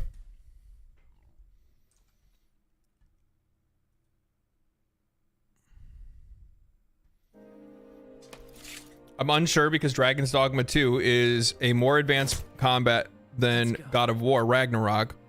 But at the same time, Ragnarok ran on PS4 at 60 frames per second. And Ragnarok wasn't a... Right, here's the other thing too. You also have to think about the scale difference of the game, the density of the assets on the game.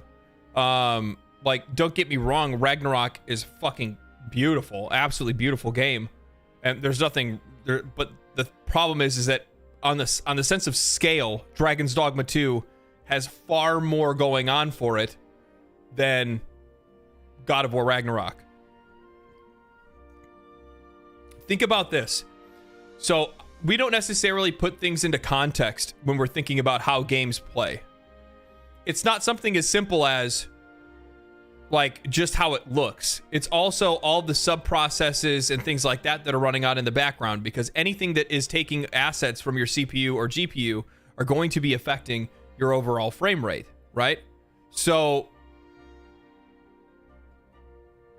put that into the equation. Think about the fact that we have a pawn system where these pawns have these active, this active AI that's working in concert with the game that we're playing. And also the fact that apparently the AI of NPCs also have their own type of personality as well tied to them. Also that much of the world is somewhat living and breathing, in that monsters could easily just walk into a town and start a fight or cause chaos or something like that. The scale of the world is also larger since it's an open world game. So there's a lot of different factors that are going to play into Dragon's Dogma 2 being much harder and much more difficult to run on any console. It doesn't matter what it is. PC on any hardware at all. So once you start leveraging that onto a console or onto a PC, then that's where you're gonna start having some problems, right?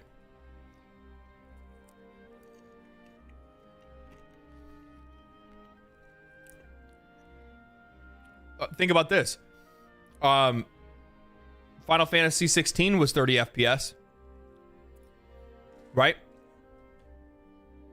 And they specifically took the time out and, you know, worked to develop it specifically only for the PlayStation, for nothing else. They spent all their time and all their money and effort working to make that game only for PlayStation.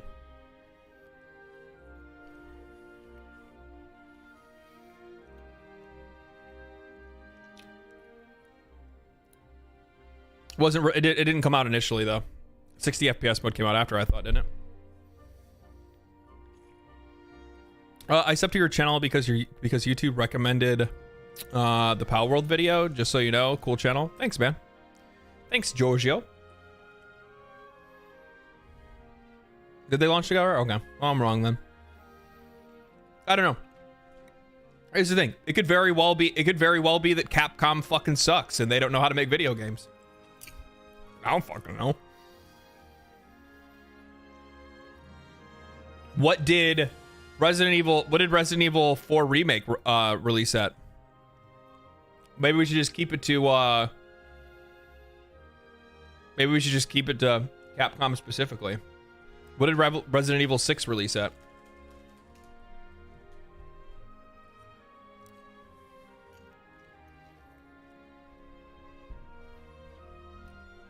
I just think that there's a lot of different factors that play into it, and it may not always just be the fault of the it might not always be the fault of the developer themselves, right?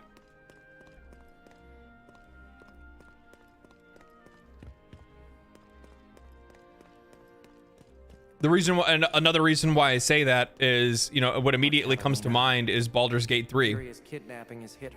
Baldur's Gate 3 was able to release on PlayStation, but couldn't make its Xbox release because Xbox demands parity between Xbox Series S and Series X.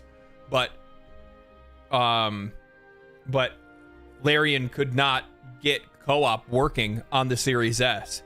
So Xbox made them delay it until they could get it working, which ultimately ended up having to be the decision that there just would not be co-op on the Series S because it just could not do co-op. So that does prove that it doesn't have anything to do with the developer. It actually, in that case, for Baldur's Gate 3 specifically, was actually the fault of Xbox themselves.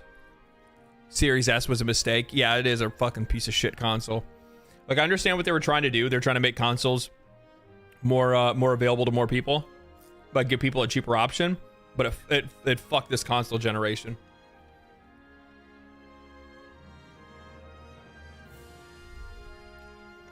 It fucked this console generation. Actually, I'm interested in something.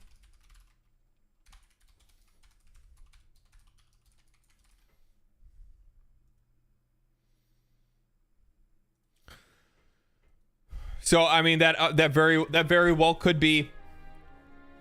And as goofy as this sounds, is that after having that conversation, think about this. Dragon's Dogma 2 is going to be on Xbox Series S. I wonder how many games we got in a lower quality than we probably deserved just because of the Series S.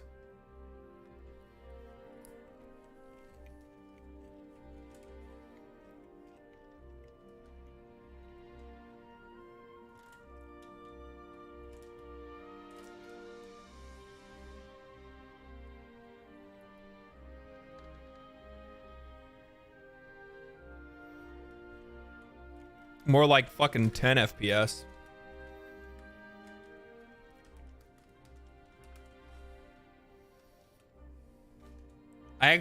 You know what? It's really funny. Nobody takes the time to actually, like, you know, open up these consoles.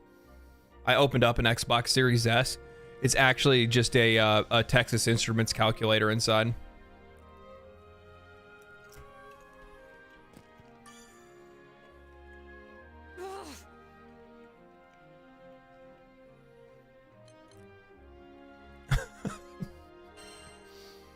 will save her, no matter what. Of course. I don't care how strong they are. I'm not... We're not giving up. It's like a Texas Instruments calculator just duct taped to a fucking Nintendo Switch. Lyria's grown so much since she met you.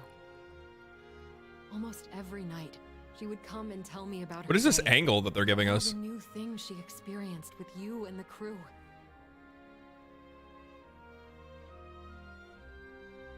You imagine talking to somebody like this? I was more and more glad we all found ourselves on this journey together. Lyria learned so much from you. Let it end here. I promised Lyria that we'd see the world. That we'd see the end of the skies. Well, I mean, that's the thing with the Series S, right? Is that like even though it's like, oh man, the people that have to play it, I think it's a very together as a crew. It's like you're not taking something all the way. Like you're not taking an idea all the way. If I look at the Xbox Series S, it's like, oh, well, it's going to make it where people are going to be able to play games. Yeah, they're going to play it at a lower quality, but they're getting it for a cheaper price. No, it's actually that game makers have to make a lower quality product in order for it to be able to be playable on that console. I have Persona 3 Reloaded tomorrow. I'm not going to lie. I want to play Persona 3, but I can't afford it. I just can't. I can't. With this game and then Too much. Final Fantasy 14, or sorry, Final Fantasy 7 Rebirth, coming out in the same month. I just can't. I can't afford to buy both right now. I don't have Game Pass or anything like that. I know it is on Game Pass though. I'm trying to stay, like, also for money reasons, I'm trying to stay away from using like subscription services and stuff, because I feel like subscription services just get the fuck away from you, and the next thing you know, you have no idea how many subscription services you have, and it becomes so difficult to figure out, whether they're on your debit card, your credit card, you know what I mean? Like, it's just on your fucking PayPal, like, try to track them all down. For what? Sorry, but I got to apologize. See, I had a bad feeling the second I saw that red ship. When you've been through as much as I have, you develop a sixth sense for danger. But I still ignored the warning bells. Damn it all. So much for calling myself a guardian. Thank God Stellar Blade isn't on Xbox because of the Series S. Yeah, I want to see them cheeks in HD. 60 FPS. Nothing's gonna stop me. 60 faps per second. Oh, they'll pay. I'll show them what an old vet can do. All right, big dog. All right, big dog.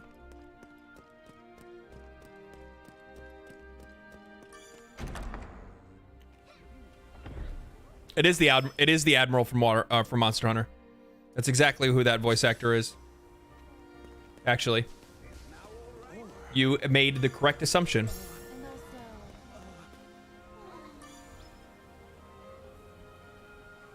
Ready for some action?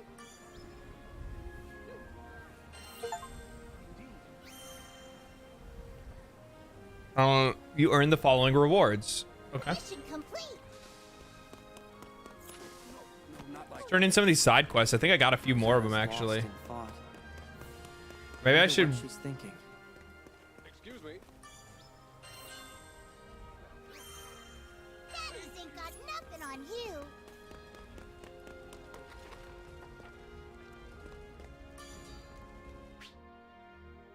you. Uncapping levels. Refinium. Refinium is a resource that increases a weapon's level limit. This is called uncapping. Uncapping a weapon's level can be leveled up further, which may unlock new traits. Interesting. Okay. Let's talk.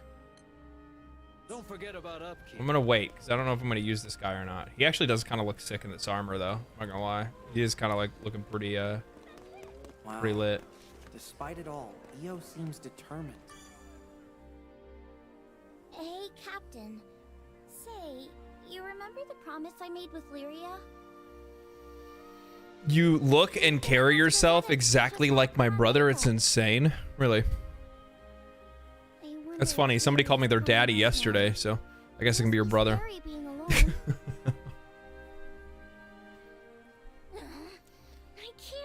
Oh, it's palladium, but different. Yeah. Lyria. Weapons can go up to 150. Okay. I heard what happened with Lyria.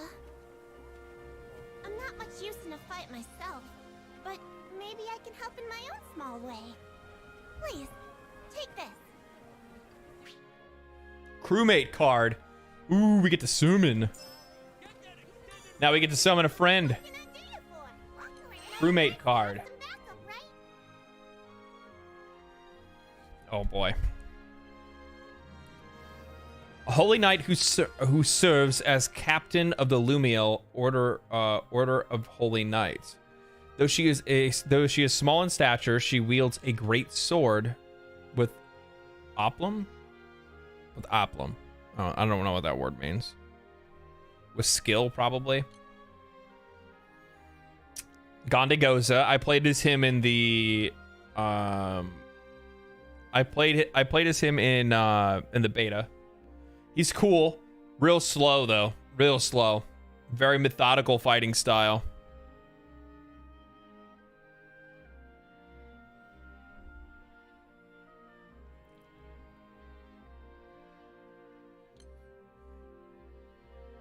Well. Like Bunny Girl? Ooh, like whipping style? Ooh. I kinda actually like this. I kinda dig the style.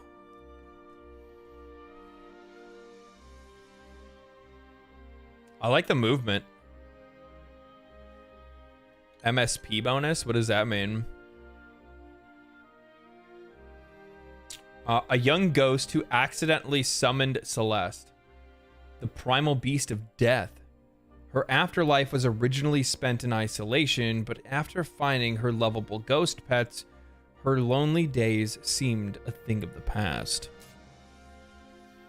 Purging Spirits. Purge Spirits, a magical infused whip that deals damage with a high amount of stun and summons Fugi, Nicola, Gigi, and Beppo into the battlefield on hit. Summons Fuji, Nicola onto the battlefield for a frontal attack that deals defense down. Okay. Benediction is a heal that she casts where she grants regen, defense up, and attack up. In that order. Holy, that's super strong. Summons GG onto the battle. Generate a sphere that inflicts slow. Okay, that's interesting. Summons Fuji and Nicola. Engage the foe from the front. All three pets remain on the battlefield. Fuji, Nicola, GG. This seems actually really cool.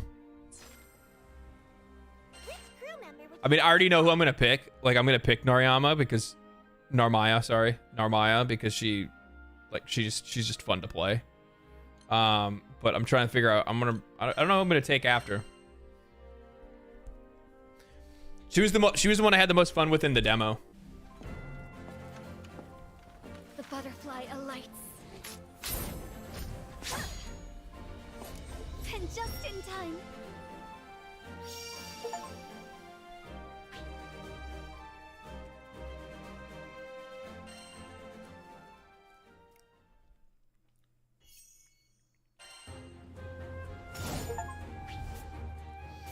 Okay. Narmaya is a blade master who combined her family's martial arts with magic to form her own unique blade techniques. She employs two distinct battle styles. Pressing Y will switch me between Flutter Stance and Dawnfly Stance. Flutter Stance is geared towards performing fast combos. In Dawnfly, her charged attack hits all foes within a wide range.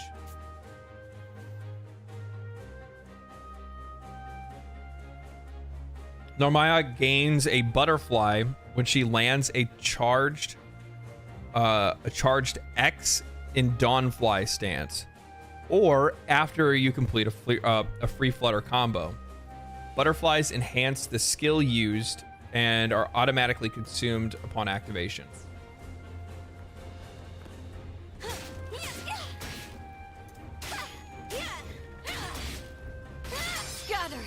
It's over. How many butterflies do you get to? Flutter.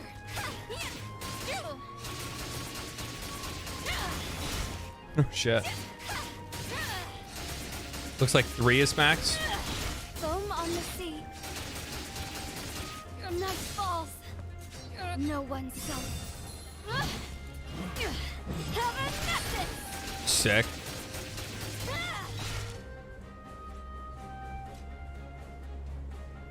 Yeah, we're in it. We're in it.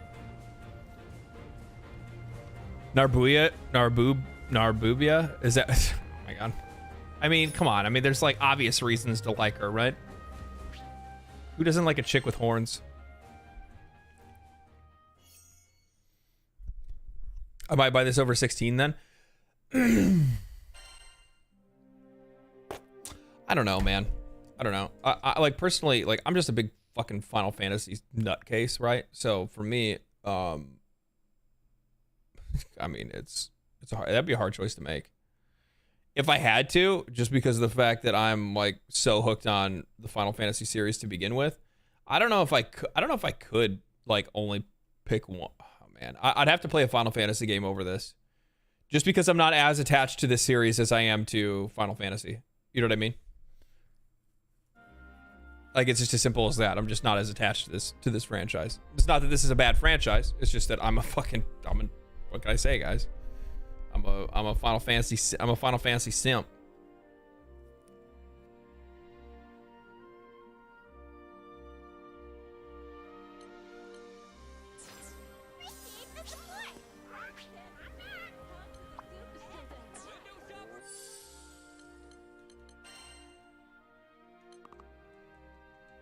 Oh.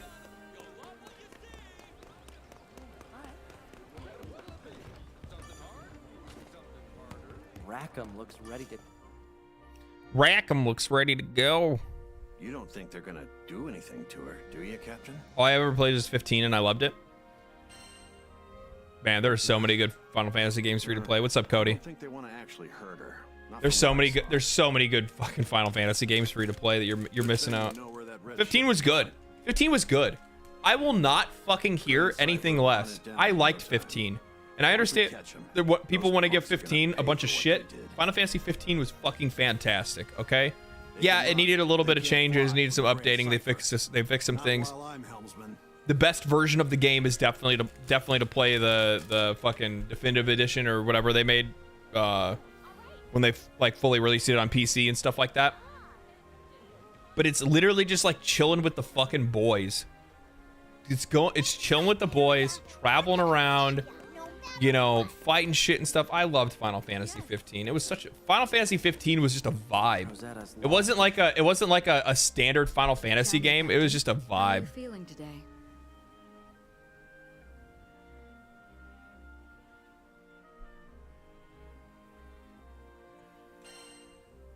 Pretty good, actually. Ah, I see. I like that confidence. Thankfully, it looks like you've healed up just fine. But we can't wait around any longer. Our princess awaits her rescue. Yeah, Last Epoch's still in early access. I don't think the full release isn't until the 20th or something like that, right? 22nd, 20 something. Keep your eyes up and in front. Can I change my party now? But yeah.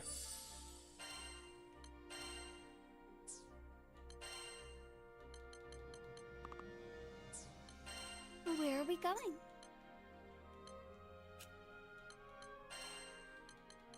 Is this a drill?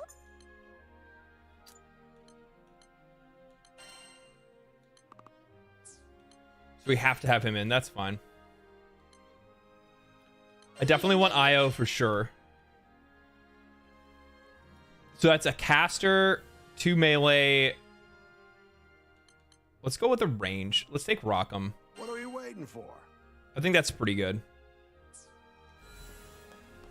I think this is pretty good. I think this will probably work pretty good.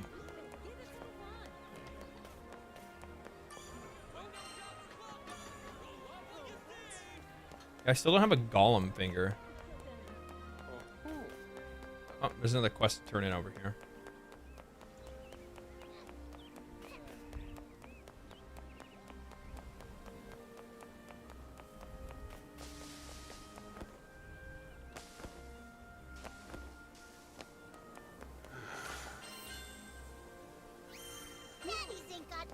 on you. Okay. Didn't I get one of those keys? Can I open up one of these chests now that are in town? Hello.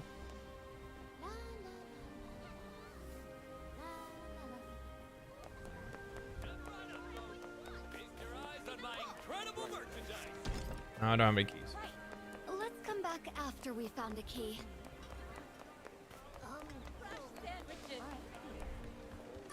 Oh, are you a Skyfarer, perchance? Did you all get access to the end game of any kind? Are you talking about Last Epoch? Last Epoch's end game, I think, is gonna be pretty sick. Maybe more. I like the monolith system. I've played a lot of Last Epoch.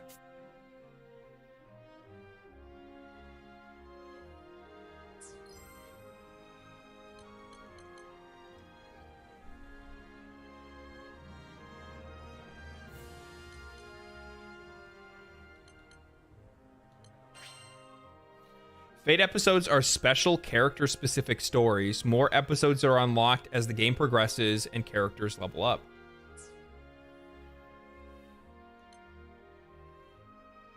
Okay, so there's like character-specific quests. That's cool. Crew Alliance Raphael is always stocked with quests for the intrepid Skyfarer. Quests are organized by location, difficulty, and type. Here it is.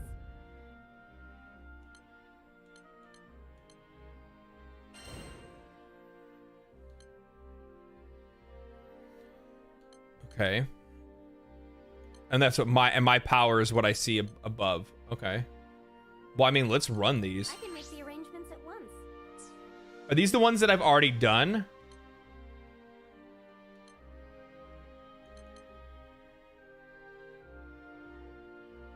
Would you take this one? I don't think so.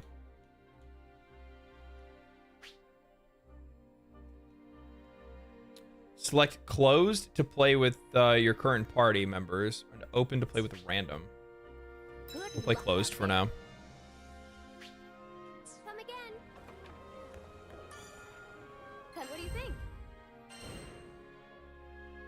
Have a nice day.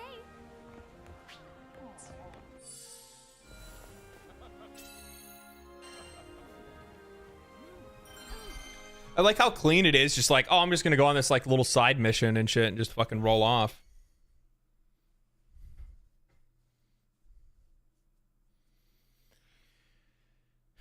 Yeah, let's go D4. What's that, Lemo? Yeah. I think that like there's a lot of thought and care that went into Right?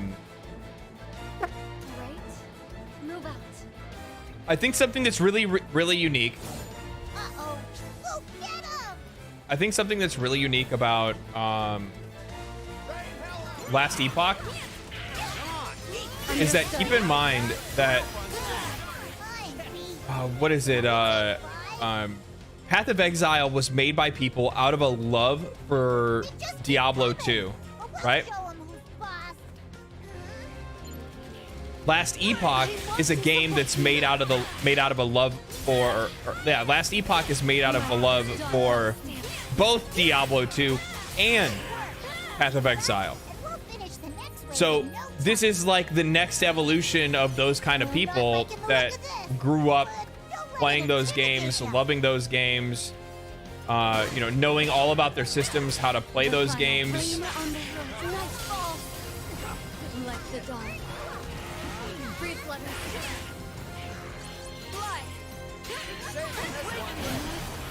pond settles.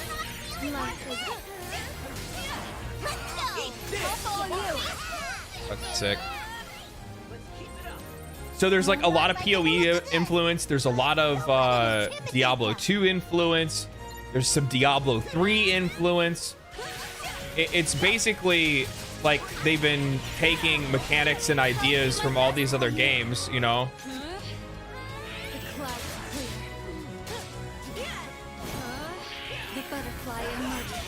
Ah, I missed it. Fuck.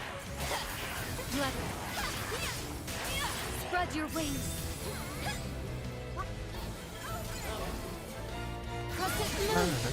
Wind in the future. Looks like we got a second to catch our breath before things heat up again. So yeah, I think that's like I think that's a really interesting thing when it comes to a game like Last Epoch, is that it's like the evolution of the genre overall, and there's a lot of really, really unique ways that they went about. Let me get out of there. There's a lot of unique ways that they went about trying to make sure that they included as many mechanics and as many like quality of life things that we've learned from years of ARPGs, right? And I think that's what makes the game so unique, is that it's a culmination of all these really cool, unique functions and fixes to issues that have existed in ARPGs for a long time. Having your own built-in loot filter, good lord. Fixing things like RMT by having your own, you know, your own market system, and then also making that market system a meta game within the game.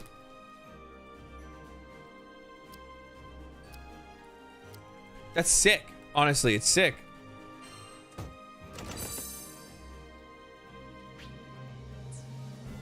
That's a bunch of fucking rewards. Cobblestone, Whirlstone. What is that? What are these things? Rupee Tycoon. What is a Rupee Tycoon?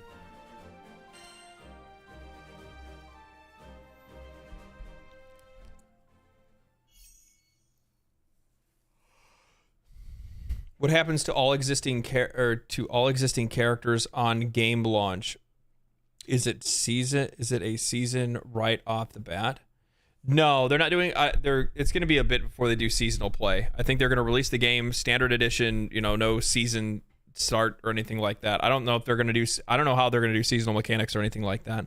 I think they're going to release the game static as it is, and they'll probably wait a while. You have to keep in mind, I know us gamers, we're fucking hungry. We're fucking insatiable. We can't help but just eat as much, consume as many games as we possibly can. But this is not a AAA studio. This is not a. This is as indie dev gets. The studio, the Last Epoch studio, started because they quite literally met on fucking Reddit. Like it's literally a bunch of Redditors that were like, we're making a game. Want to make a game together? And they did. I think they all met on the PoE like Discord or PoE Reddit.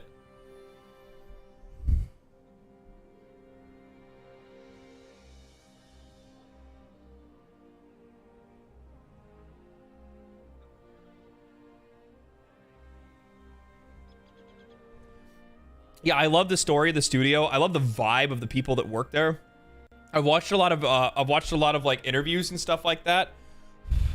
I tried to reach out to them, but I got like an automated message back. There has to be a better way for me to contact them, because I just like to be able to have a chat. Nothing super crazy. They don't have to. I don't need to do like try to make it like an official interview or anything like that.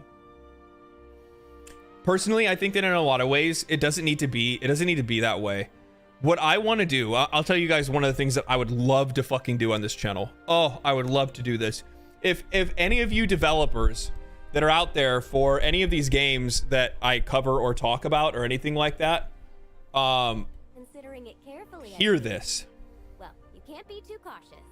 I would love for us to just have a video chat and we just fucking talk. We just talk like normal people. I think far too often, you know, YouTubers too, we have a problem doing this, where like it's all business first, man. Like, I think it'd be like way fucking cooler if we did something that was just like let people see that you guys are fucking human. You know what I mean? Let them know what you're interested in. Let them know about the things that you like and the things that you don't like, the things that you want to see in games, the games that you actually like and play and actively have experiences with. I think people really want to see that kind of shit. Would you take this one? Please be careful. Just being real. Yeah, I think people want that. Personally, I want it.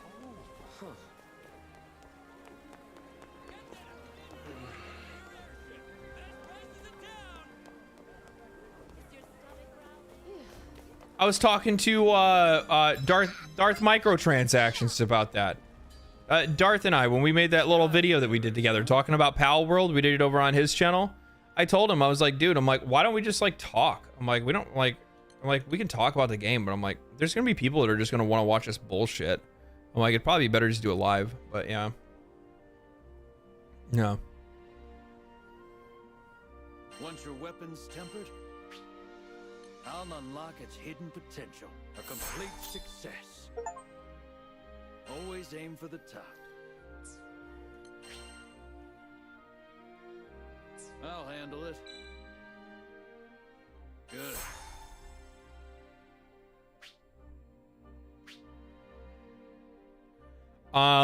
This weapon has reached its maximum level. Do you want to uncap it? No, because I don't think I have any more refinium, do I? No, I need more refinium. But I mean, like, do I really want to go in on her first sword?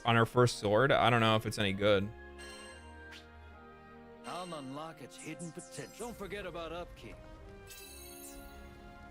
Well, that's right. I didn't equip any shit. She attacks super fast, so I'm gonna say probably attack or critical hit. What is Rupee Tycoon?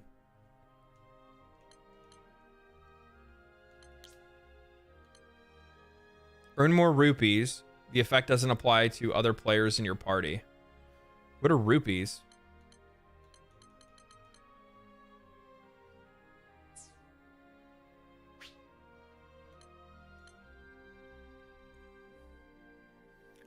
I don't see crit being worth it because it's only 12%. I think going base attack at first is probably gonna be better until I get more traits for. But I mean, like, is this? I mean, I don't know. I think this is probably worth it. Who's my other big attack? We'll give her to Rockham. We'll give him the attack pot. We'll give him an attack power 1. Io. Let's give her. We'll give her the Rupee Tycoon, because like whatever. Gron. We'll give him an attack power 1 as well.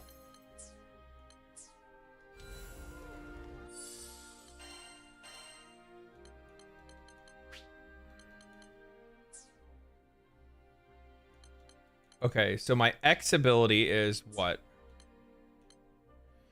Fast lunging slash that deals more damage based on my butterfly account. Okay. Long range slash, jumping back. That's like a get out of dodge. Okay. Grants hostility to me and inflicts defense down on nearby foes. Also gives me 3 butterflies. Ooh, okay. Transient. Ooh, that's fucking dirty. Okay. Okay.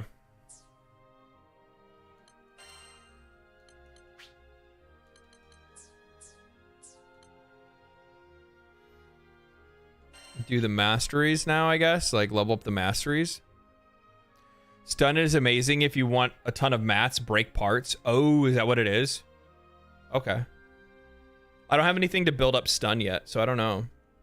That's what I love about early BioWare devs back in the day, and Larian too. They were all over public forums and would just chat with plebs very often.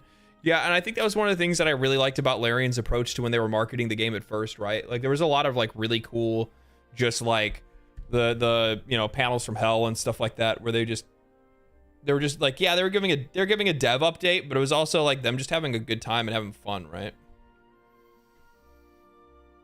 Just them having fun. I'm a casual player who played the hell out of Dragon's Dogma. Very casual dad of a 3-year-old. I'm very excited for Dragon's Dogma 2. But you know, I'm not saying necessarily Dragon's Dogma 2 is gonna like really scare off that many people, but yeah. Oh, so she already comes with a bunch of shit unlocked. What the fuck? She comes with like everything unlocked.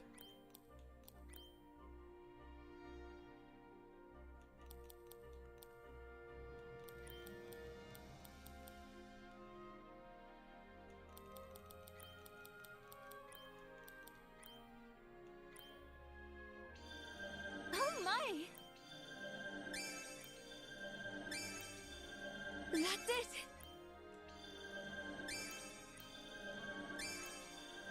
Yes! What is this? Narmaya's X attacks charge faster during link time.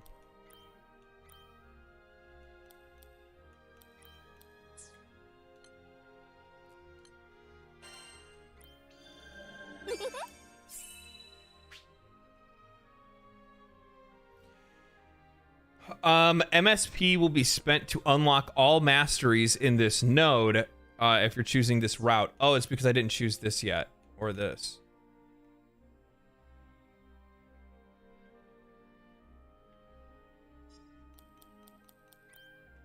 Yeah, I didn't unlock this yet.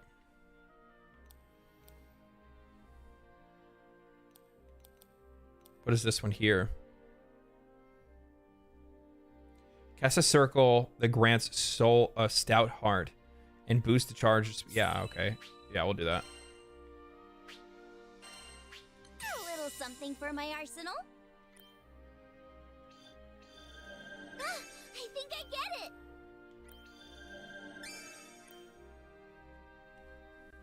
Cast a circle of lightning that inflicts paralysis. Hold the lightning to aim the circle. Gain Mystic Vortex. Yeah, we'll give her that. She'll be able to stun people with that.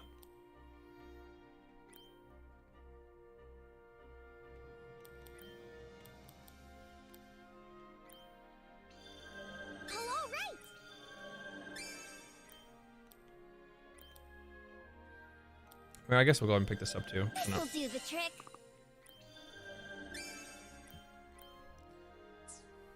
Let's get some stuff for Rockham. Yeah, that should work. What is this? Bullseye. Bullseye can be charged up 4 times. Interesting. Okay. Not bad. What is this? This is just attack, stun power. That's the stuff. Take that as well. This is link up, boost attack, deal more, so it's damage, link skill. This is like another skill.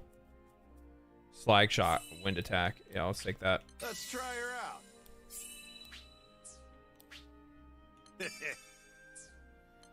Okay. I think Gron's like decently leveled up. No, I guess not really.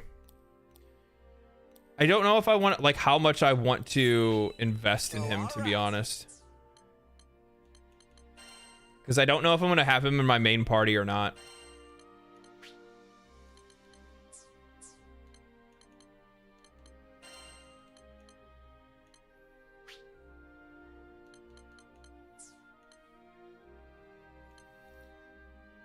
How does Healing Winds work? AoE around herself?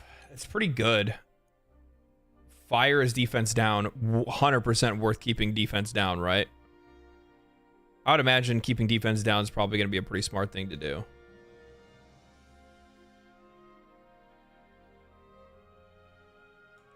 Stargaze's charge speed is boosted, so that's a good thing for her to have. Taking damage doesn't interrupt character actions. That's fucking busted for her to have. And then her being able to, yeah. Because like the other option would be to have Gravity Well, which will like draw enemies in and like group them up together. But I don't really have any like big AoE. Well, I guess I kind of do with Narmaya, right?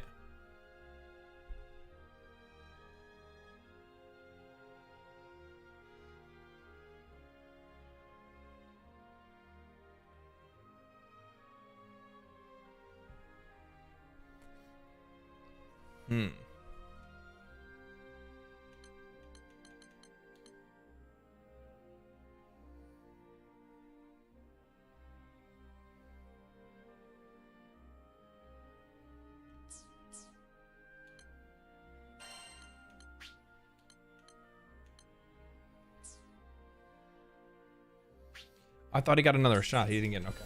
All right. Whatever. That's fine. Oh wait. How do I upgrade the other things? Your weapons won't betray you. Got an order? Once your sigil's improved? I just don't have the materials to do it yet. Okay.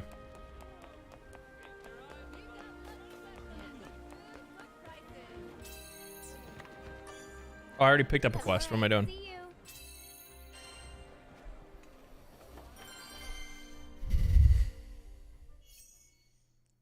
Oh, Bobber, I'm sorry, dude. I completely missed your message over there. Will it be important to know the Dark Origin story for Dragon's Dogma 2? No, it won't be. No. It's if you, I don't know if you've watched any of my Dragon's Dogma 2 videos, but I've said on 2 different occasions, hopefully most people know by now, but you don't need to know anything about the last game. This is happening in like a parallel universe, and the story of the other one, well, there might be some like throwback stuff. For the most part, it's just going to be a completely original story more than anything else. So nothing to worry about there. Nothing to worry about there, my friend.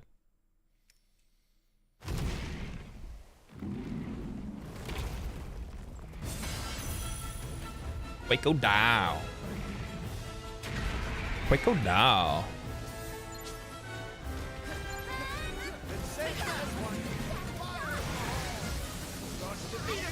Thank you, Captain. No one can pass away. Let us take them. Gather. Impressive. Nightfall. Watch its movements carefully.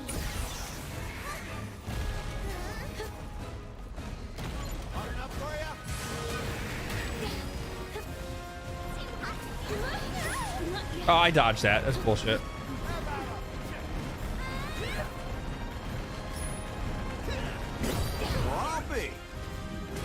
This is a perfect dodge.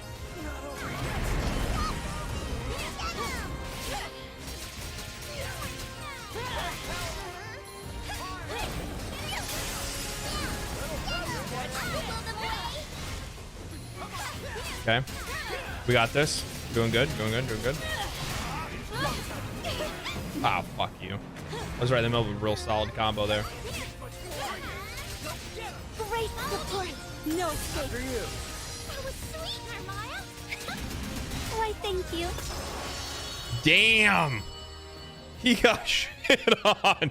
We didn't even get to the point where we could even do like a break or anything. He just got absolutely handled. Okay. SSS Plus. Oh, that should be the last of them, which means quest complete. Lovely.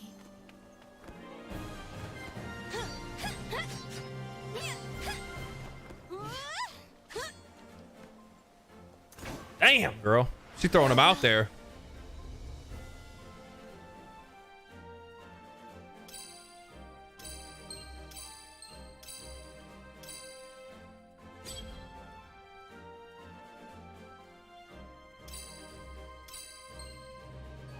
Clear within 1 minute.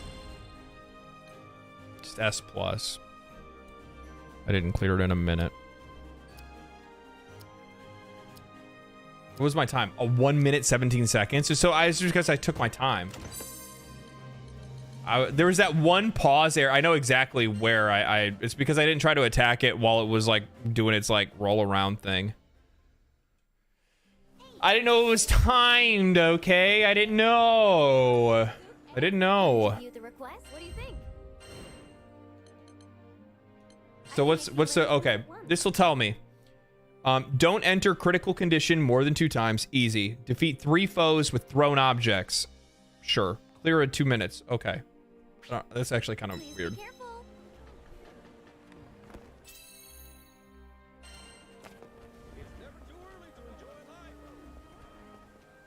We'll try matchmaking. I want to see how the game plays in multiplayer. If it doesn't take too long. Cancelled by a different party member. Ready?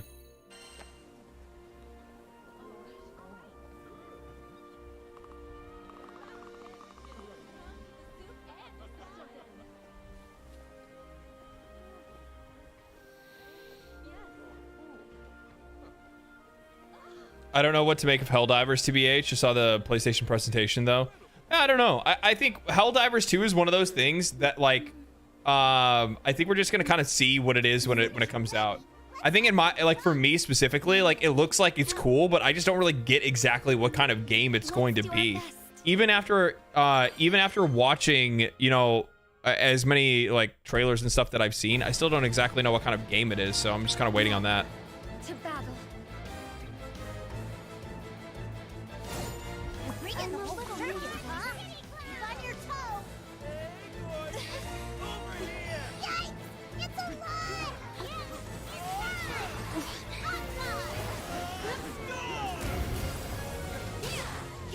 Not a single baddie left. Let's go check out the next place. They just keep coming, but we'll show them. Ah, it's an air raid. I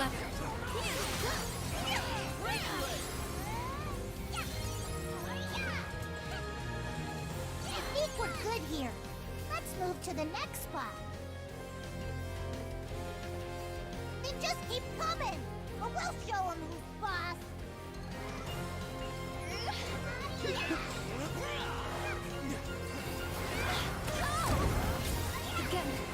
I didn't do any damage to them.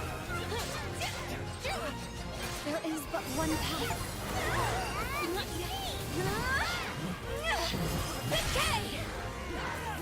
Rain on the hearth. Wants me to do like damage with throwing objects. I threw a fucking explosive barrel and it did no damage. More monsters. You ready?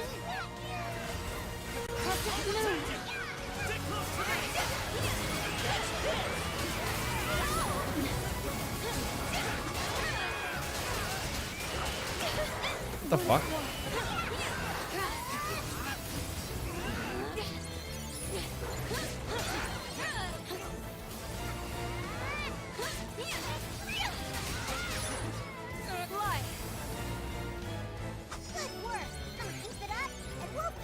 Bump. Feet throws.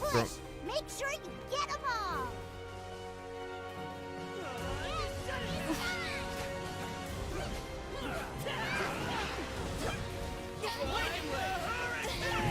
All together. Don't forget your sister. Oh man. I'm trying to use them. Bad guys.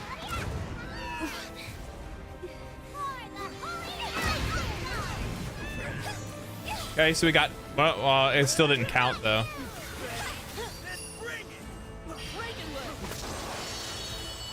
Still didn't count though. I don't get it. And I think that's everything. You were awesome out there.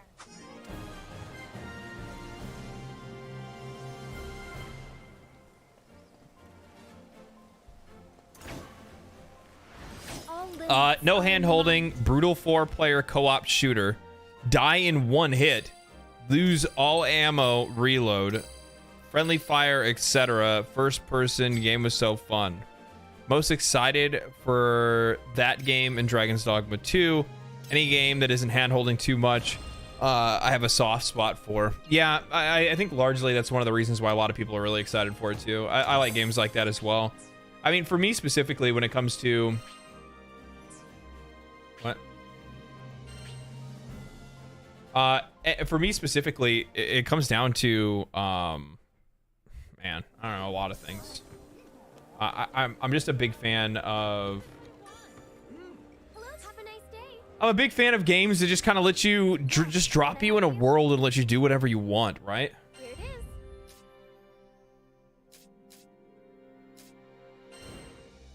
Okay, those are done. This is the goblin boss. Would you take this one? I'm just gonna do these closed. It's easier. It's easier just to get it done.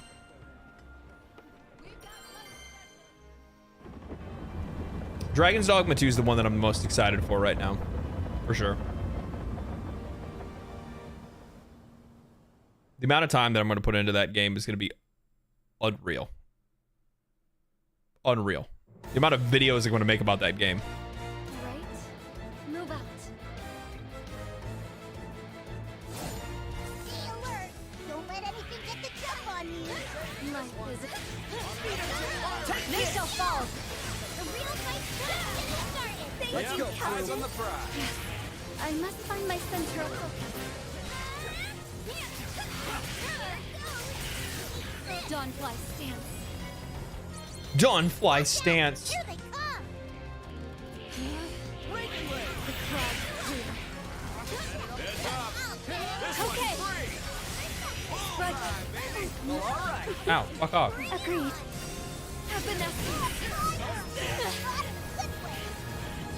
Foam on the snuff ball.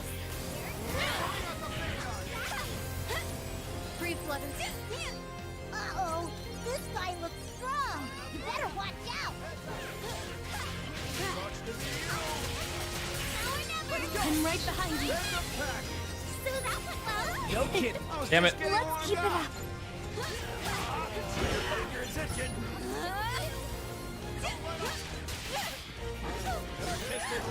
Get him! You're mine. That one got me Never wrapped blow up. me. So sick, dude. She's so sick. She's so fun. It's like dash in, dash out.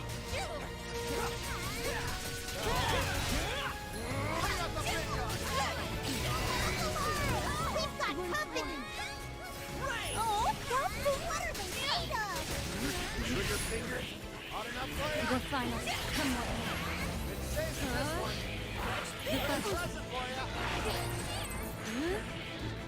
The pond settles. The butterfly emerges. Keep them off me. The clouds clear.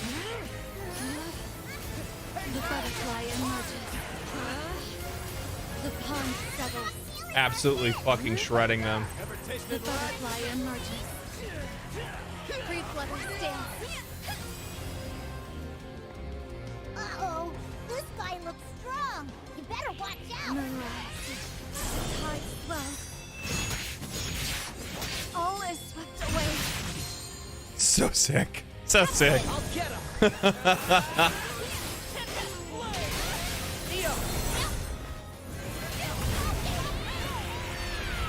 Spread your wings. Oh yeah. Come away. Foam on the sea. Shine as one. Tide of chaos. Overkill. For keeping our spirits up. The final song. Better act quick before they run.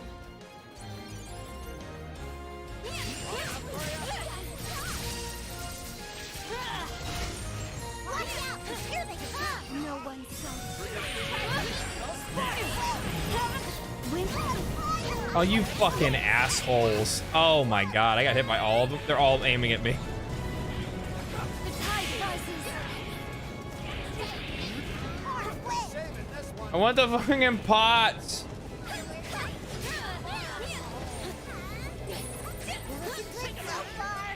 Man, okay. Oh, thank you. I'm so fucked here. Free flutter stick. Many thanks. Dude, this sucks. Foam on the sea. Nightfall. Swift as thought. Certain as death. So many casters. Holy shit. There's still enemies left. You can take them.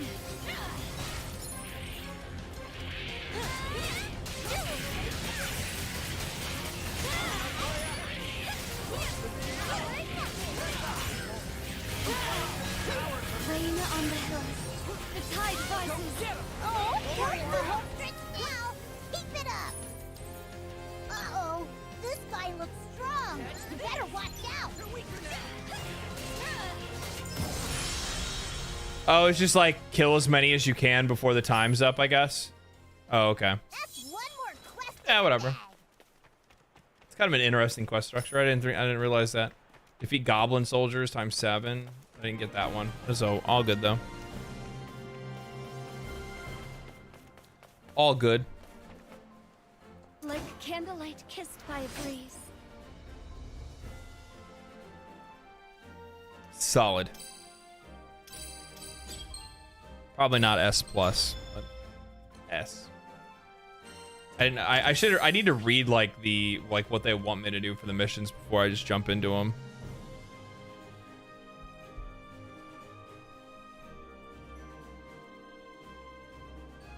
I was loving Power World until it forced me to sacrifice to a demon idol to gain power. What do you mean? What are you talking about? What demon idol?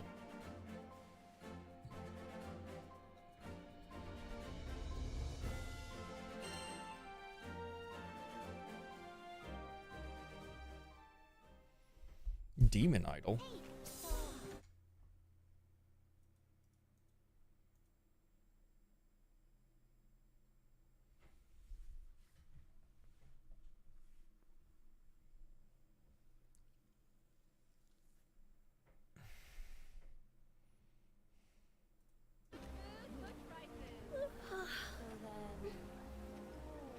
The giant statue of a weird pointy nosed dog guy. You give him green things and it gives you power. Oh, it's turning in pal souls. Yeah, you turn in you find this like blue currency on the ground, and then you give those over to the statue, and it increases like your capture rate or whatever. You're over here making your own lore. Are you all ready for takeoff? I can leave it. Prepped and ready. We'll continue with the story. Prepped and ready. Excellent. Then let's cast off.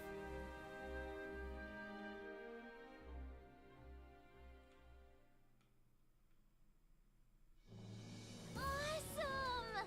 The deck looks good as new. What in blue blazes is this? Like what you see? It's the latest in ether cannon technology. You did this? That thing looks like a recipe for disaster. You bet it is. See, a merchant I know's been asking me to test it out. This flagship model. I would imagine that there's older cultures that would probably look at the way that we interact with cell phones and think that we should worship our phones, right? The false idol in your hand. Rolling for a weapons maniac. By the way, Captain, how is the life link between you and Lyria holding up?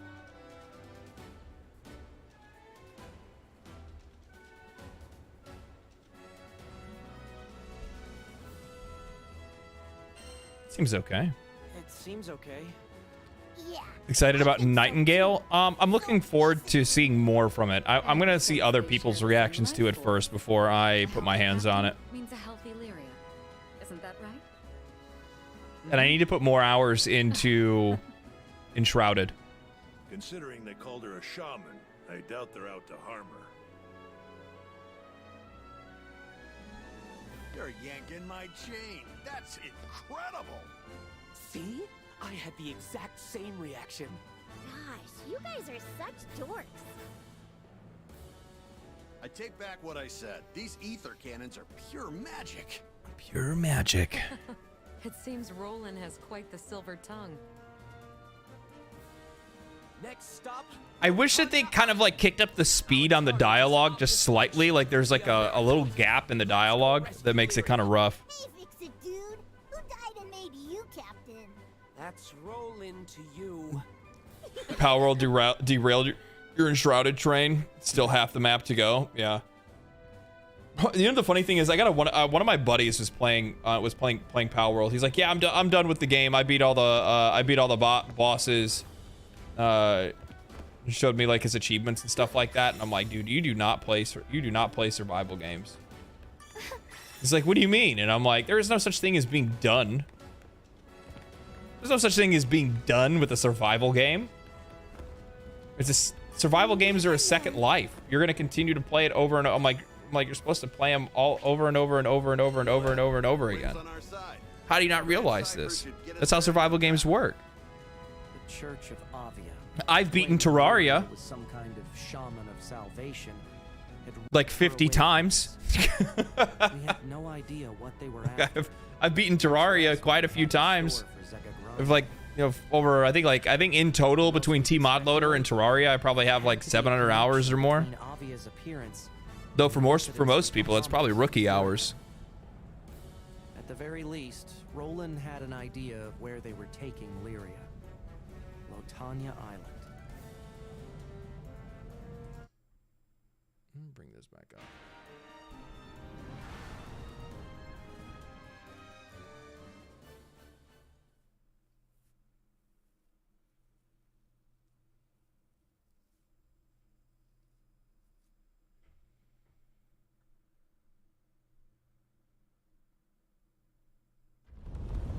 I was gonna say voice acting is solid here, though. Yeah, voice acting is fucking great. They're using a bunch of like very standard anime voice actors for both English and for Japanese as well. I played it with the Japanese voice actors when I first played the demo, and yeah, there's a surprising amount of like really recognizable Japanese voice actors from like popular anime. Bro, how is it that we get this ship like good and then all of a sudden we're already getting shot out of the sky again? Here goes nothing.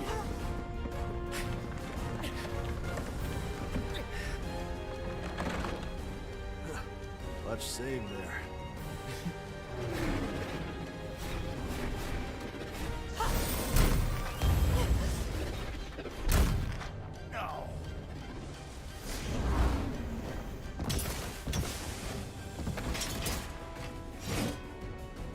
Oh, y'all about to get handled. Fine, welcome.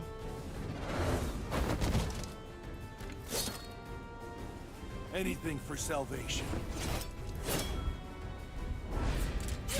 Obstacles exist only to be cut down. Oh, thank you. Come with me. Reinforcements from the right. My God, my team is so strong. They're so fucking over leveled.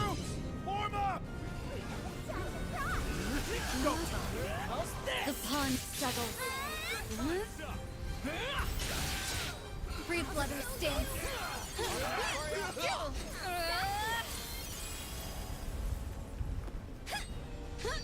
Oh yeah, and don't even think about coming back.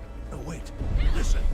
Wow, that's not Oh shit. We knew they were armed, but why does a church have this much firepower? Why do we not have a ship that looks that fucking cool? This is bad. They're shooting at us. Oh boy, at this rate we'll be blown to pieces. The ether cannons are our only hope. Use them to return fire. Whoa, this is awesome. Pew, pew, pew. Cannon overheated. You can fire I it could, after it cools down a bit. I could probably go without. Oh my God. I could probably go without like the plucky, like, you know, dragon talking all the time. Personally, it's one of the reasons why I've never really been like too big of a fan of Genshin Impact, is because like Paimon is so grating. Get us out of here, Roland. Too late. Paimon just absolutely just grinds against my very fucking soul.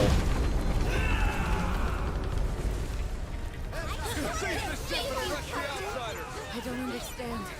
Why is this church acting so aggressively? The ether cannon's out of commission. You'll have to fight in close quarters. The butterfly emerges. Ready, buddy? Let's get wild in here. The clouds clear. Oh, that's what I'm looking for. It's that attack there. Okay. Been breached. Deploy the droids to Baldur. Prepare to intercept. Okay. So you're looking for the gun battery. Yeah, we know. We'll get rid of one gun battery down. They're targeting the guns. Stop them now. Contain the threat. Form a perimeter. Stop right there. Capture them at all costs.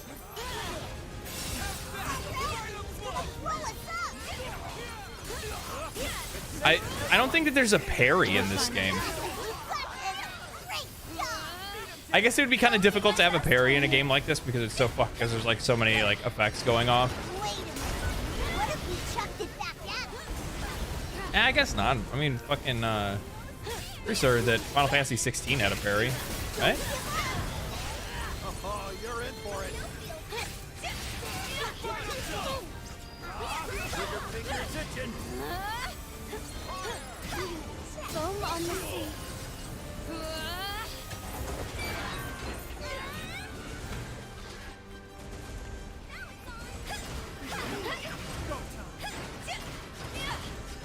Are those replayers or group of NPC? I'm not playing online. I did an online match. It was fine, but yeah, I'm playing by myself. Pot shots at the Grand Cipher for you. They could finish it off. Can you disable their ship? Like, knock out the power? But one path. Then we'll have to sabotage its power regulator.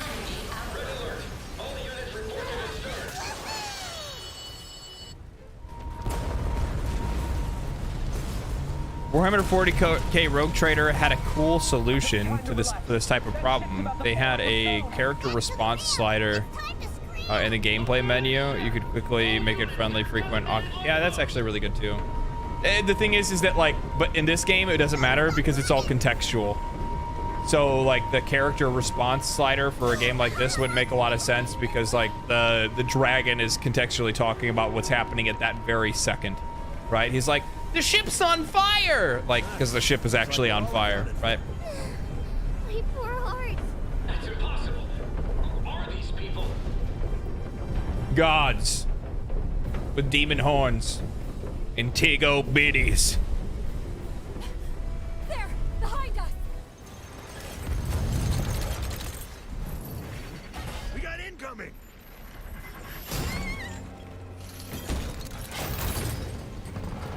Looking out to us with their anchors? Talk about clinging.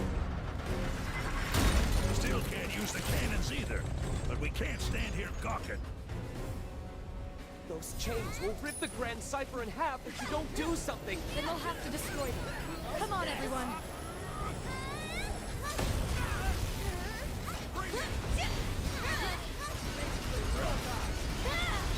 Step back. We actually destroyed one. We've lost the tactical anchor. Requesting backup from ship 3. I knew you could do it. Destroy the other and we're free. Waste his thoughts. Certain as death. Damn it! Operation failed. I repeat, operation has failed. Fantastic. Operation work, has everyone. That failed. was exceptional. How's the ship? Can she still fly? Sure can. I wish I had a ship as amazing as yours. Now, to put her to the test.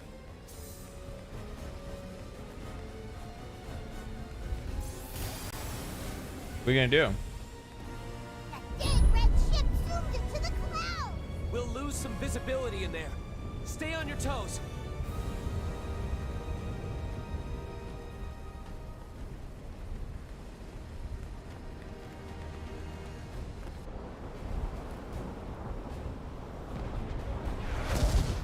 Yeah, I hate being popular.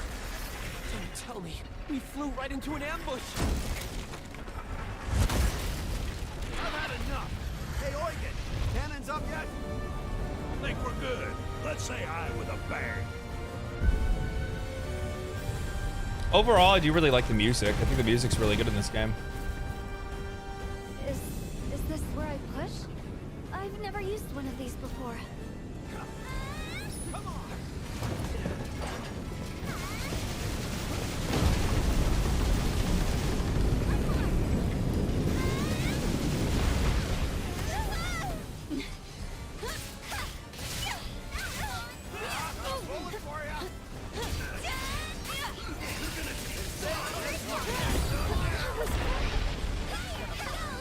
Okay, I've got you. We were in perfect sync. I guess so. yes, we are a force. Moonrise. The tide swells. Let's get rid of these super quick, I think. Yep, I'm here.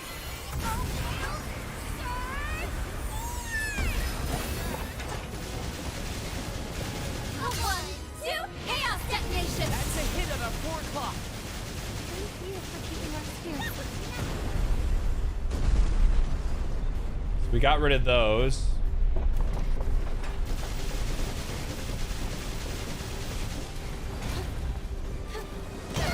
Oh, fuck off. We're in deep doo-doo.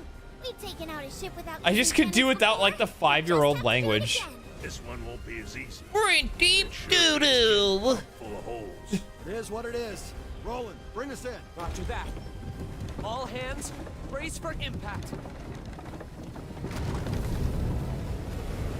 Like I can't like I feel like this is like localizers that took a little bit of like creative liberty with like really toning the language down.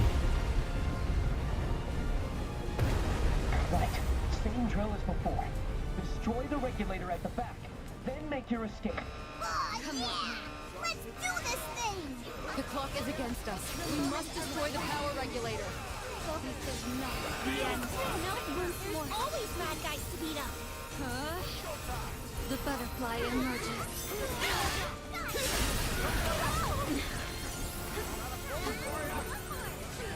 Reflutter stance.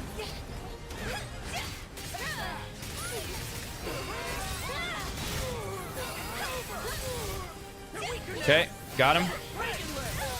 Easy. The tide rises. Combat's very sick. I'm a fan. I'm a big fan. I think more than that, I think like the one thing like for me specifically is like how a game actually feels to play, and like the overall feel of playing this game is really good. Like it's very snappy.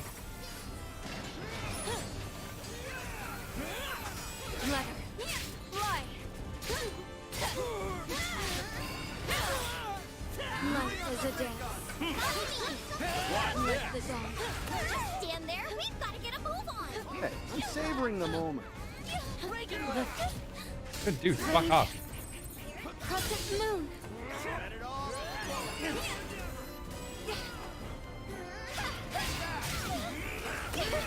Not yet.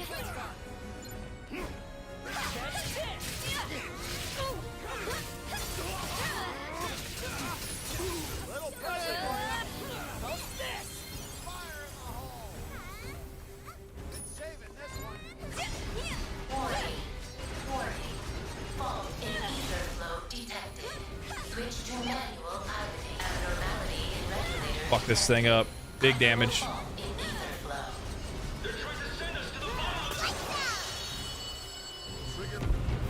There we go.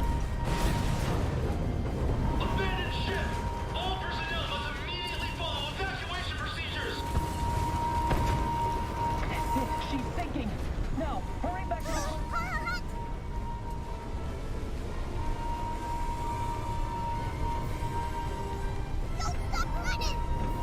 No! Okay. That was too close for comfort. Danger at 10 o'clock. Brace! Brace! This ain't funny, damn it. Everybody, hold on tight to something. What's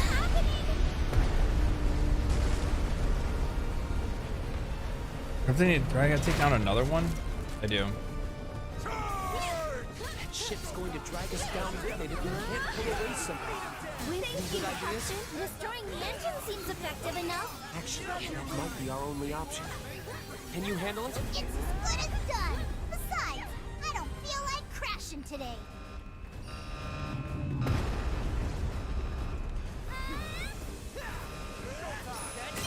Again. Soar. Small wings may beckon. Soar. Butterfly effect. Moonlight. Captain! I'll get him! Knock it out, boys. Knock it out.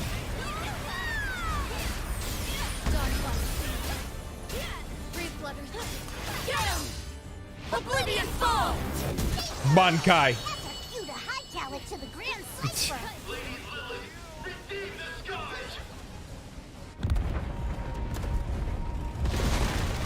Zanzetsu, it just kind of looked like it, yeah. Yeah, yeah, that fucking, her super move is fucking sick.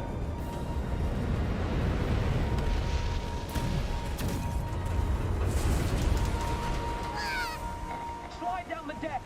You'll drop safely aboard the Grand Cipher.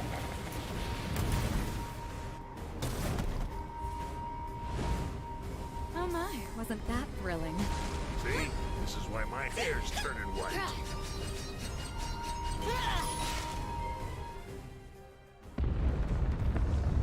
Sailor Moon vibes, kind of, yeah.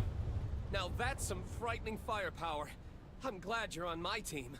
What can we say? Those bozos weren't even a challenge. Now to catch that ship. It's showtime, folks. Some of this dialogue is definitely made for children.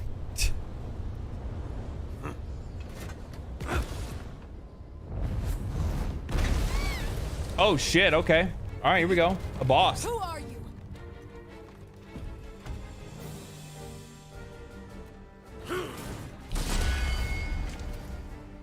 Who am I?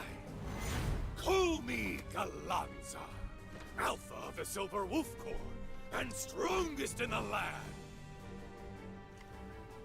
bastard! Watch where you stick that thing! Who cares about a dumb pile of wood? You see, all that matters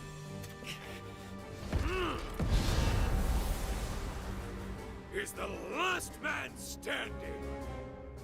Oh boy. At least give me a challenge.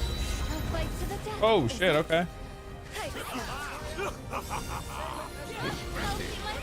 No one's ever made such short work of my unit before. I want answers, and you're going to give them to me. Why did you kidnap Lyria? Why, you ask? Because I live to test my might against the strong. Oh, this is going to be fun. That's a dumb excuse. Can't stand guys like him. We got this. We got this. Ooh, time slow. Oh. Rain on the hill, swift as thought, certain as death.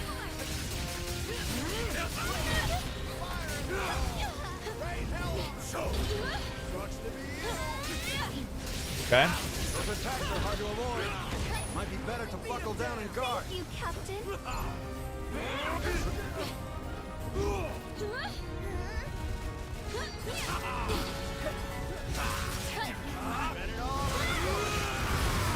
Oh shit, he's raging. It seems we've yet to see the limits of his ferocity. What's this gonna do? Oh shit. Oh shit. Oh shit. Okay. Oh, that's okay. I get it. I get it. I get it. I won't get hit by it again.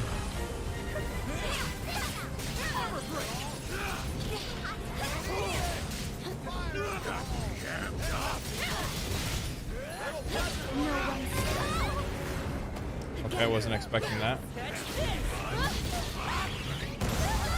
Shit.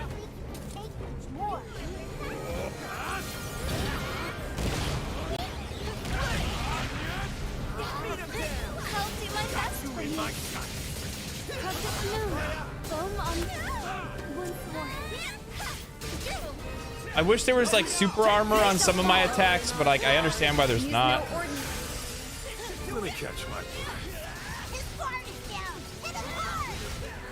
great time so far. I hope you're excellent. Oh boy. This is the most fun we've had in ages. Your spear, it transformed. We're through storming death. Oh shit. Oh shit.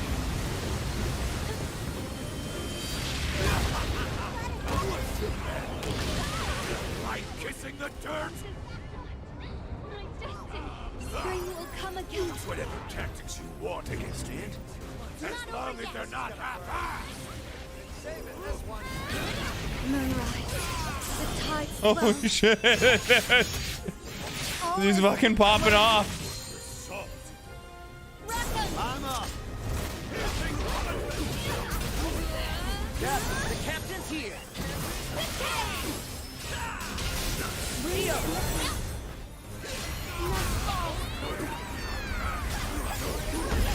Shine as one. Tide of chaos.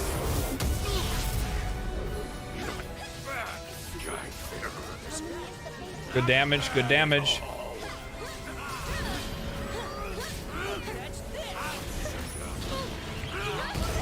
I fucking dodged. I just ran out of dodges, I think. Let's settle this once and for all.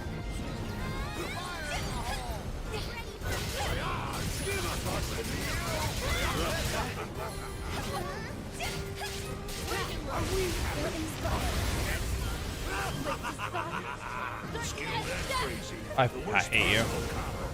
Actually hate you. Oh, okay, it's this attack again.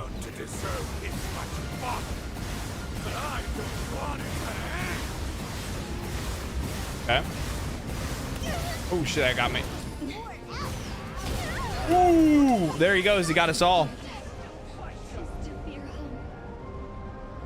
I don't have any reses left. I think that's it. Oh no, there. I guess 2 of them, 3 of them are resing. I'm dead.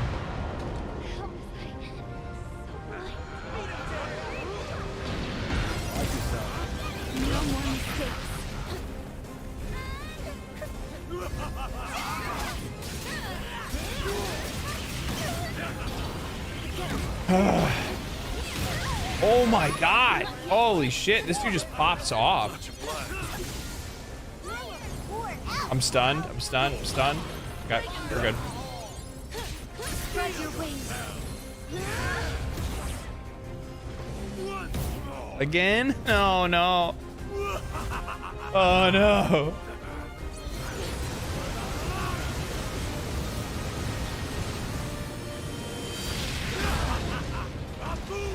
Why are you guys all getting hit by that?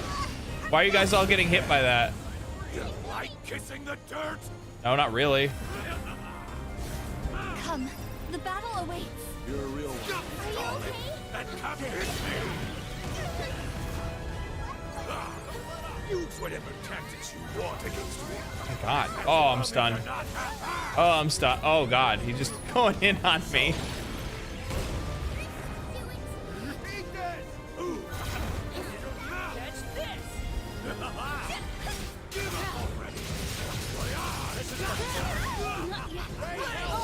Oh no.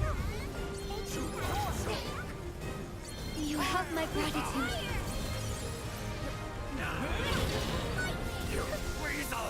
There we go. There we go. There we go.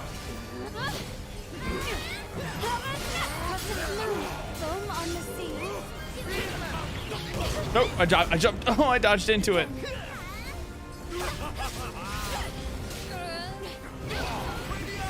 Get out. Get out. Get out. Get out. Get out. Get out. There we go. Time stop. Fucking sick. Carried away. Got to face myself.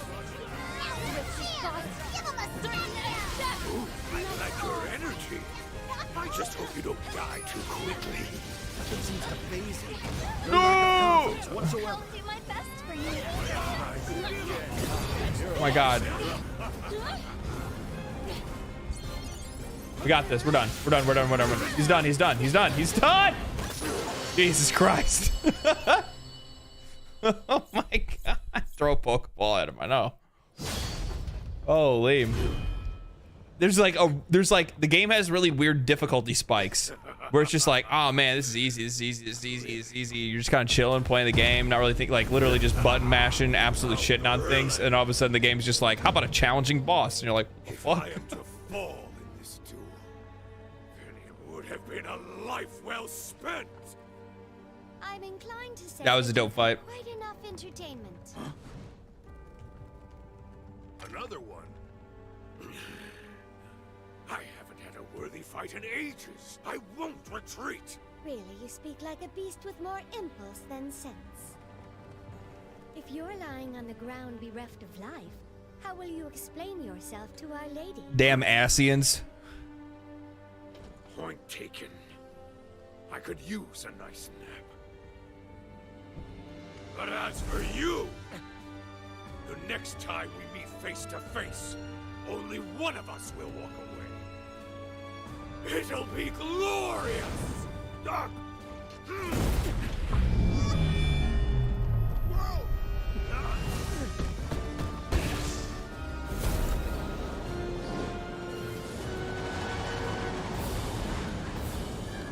So that just happened. Guys, that lady that was just here disappeared too. She has quite the talent. Yet another foe to keep in mind. Roland, what of the red ship? Don't you worry. I've got eyes on it. They're flying towards Mount Nazhalith. Old girl's taking too much damage. Hope she don't fall. Damn it! Just gave her a tune-up, too. Don't let us down, Prince Cypher.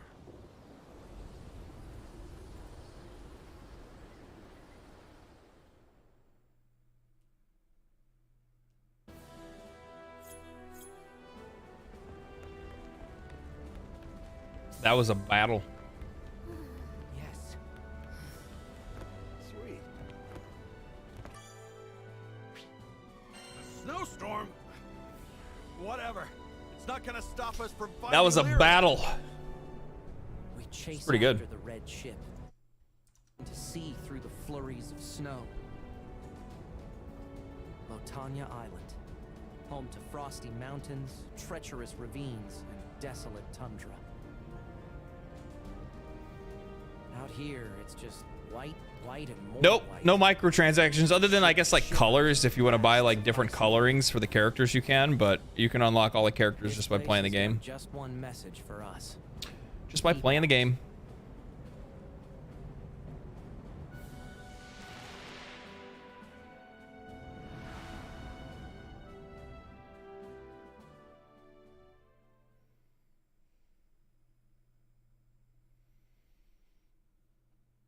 Yeah, you should know me by now. I'm not the type of guy to want to play something that's like steeped in microtransactions. You know what I mean? That ain't my way, dog. That ain't my way, dog. That ain't how I do things. Worth the wait or wait for sell? Oh, sale? I don't know. I need to play it more to be able to give that kind of recommendation.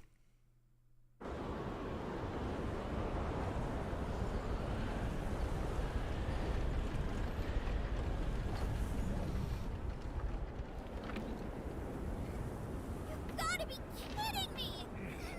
Now there's a freak blizzard out of nowhere? This ship ain't gonna survive this storm.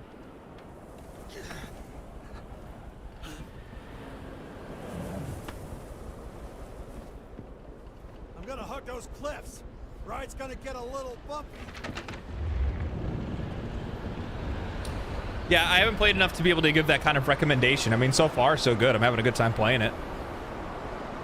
I've had absolutely no issues with performance either, by the way. No issues with performance. Everything's been playing really well. It's been playing tight. Frame rate has stayed really, really consistent. It's like we're cursed or something. Roland, a word, please. I saw a light in the distance before the storm hit. It was like the one in Tempeal, if that light is what I think it is. You guessed right. It's where we'll find the island's altar.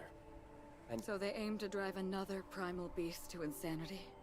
Be that as it may, Lyria is waiting for us. Now is not the time to speculate. Look, I know we gotta go, but the ship's hurting. We won't get far without repairs. With a blizzard like this, all we can do is wait till it dies down. I'll go on foot. I'll go on foot. In this weather?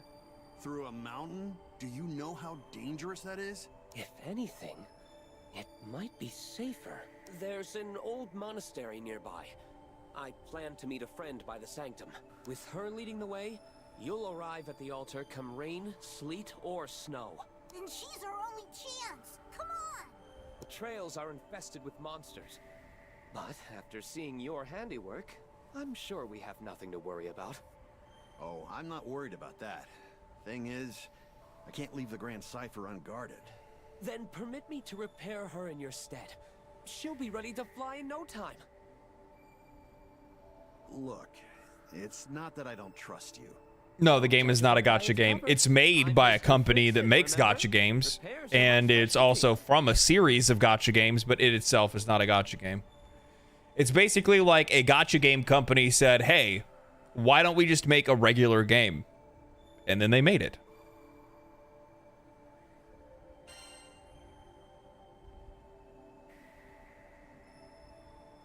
She's in your hands. Well, if Captain's on board with it. You're such a crybaby, Rackham. You still can't leave the Grand Cipher's nest. Oh, give me a break. Seriously, it ain't like that. Roland, can I trust you with the Grand Cipher? On my honor, I'll do everything in my power to patch her up. Okay, gang. Let's get going before we turn into popsicles. Lyria needs us. I actually don't know, Cody. I think actually it's a really good idea. See, because if I was them, right? If I was a mobile game company that was making, you know, microtransaction stuffed gacha games, I would realize that there are We have a wide selection of sigils. Let me know if you need help. I would realize that there's probably... Yeah, it's a reputation booster, but also at the same time, the thing is that there's going to be an audience that's out there that doesn't, there's going to be an audience that's out there. Oh, that's how that works.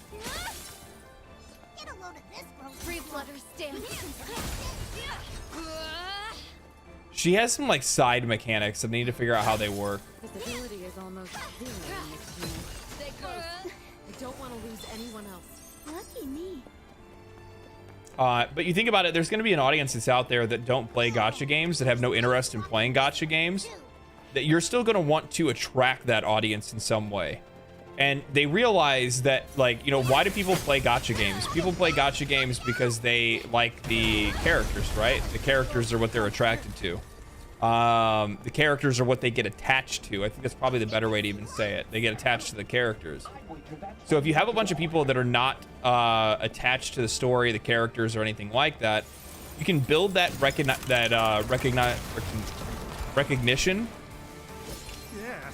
You can build that recognition by just like making a game like this, which then makes you go, oh, you know, I really like Narmaya,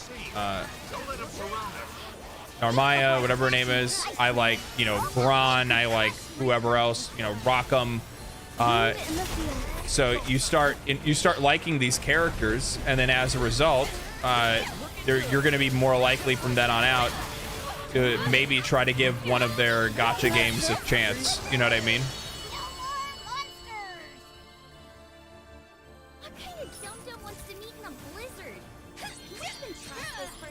We have little choice. Come, we mustn't keep them waiting.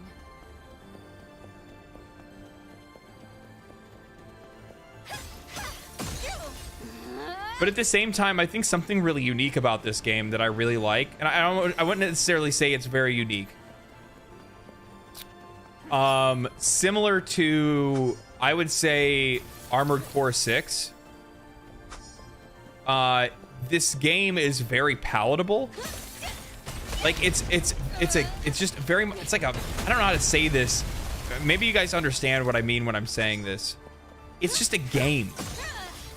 You know what I mean? Like, it's not, like, Baldur's Gate 3 is like this whole fucking thing, man. Like, it's, you know, it's a massive time commitment. It's a lore commitment. It's a whole lot of shit. There's a whole lot of shit that goes into a game like Baldur's Gate 3. Or into MMOs, or live service games, or things like that, right? A whole lot of, like, investment in your attention, your, just a lot of things. This is just, it just feels like a game. It just feels like a game that I would have played. And by the way, I don't mean this isn't a negative thing. It feels like a game I would have played years ago. A treasure hunt. Let's play.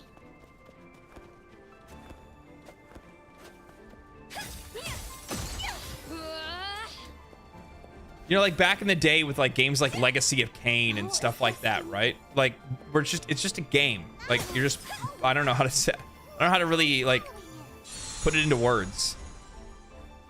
I just need to collect the stones, right? Like I love shit like this. Run around, hurry, collect the thingies.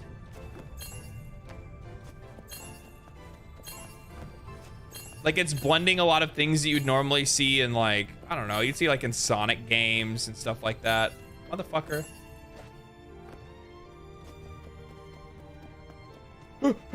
Oh, man, we gamed right there. That was close. Lucky me. That was close.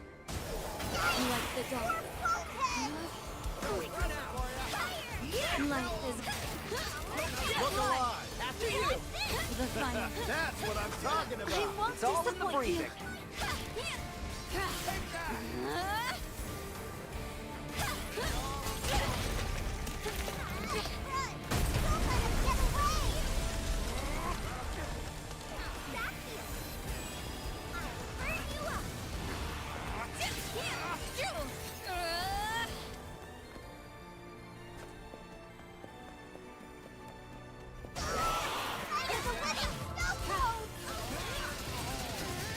Damn Snowbones.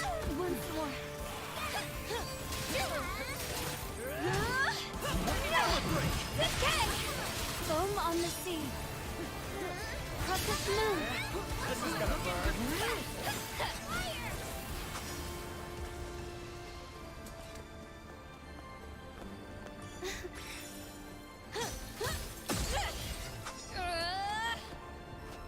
The gacha makers need to invest in non-gacha to protect themselves from future regulation.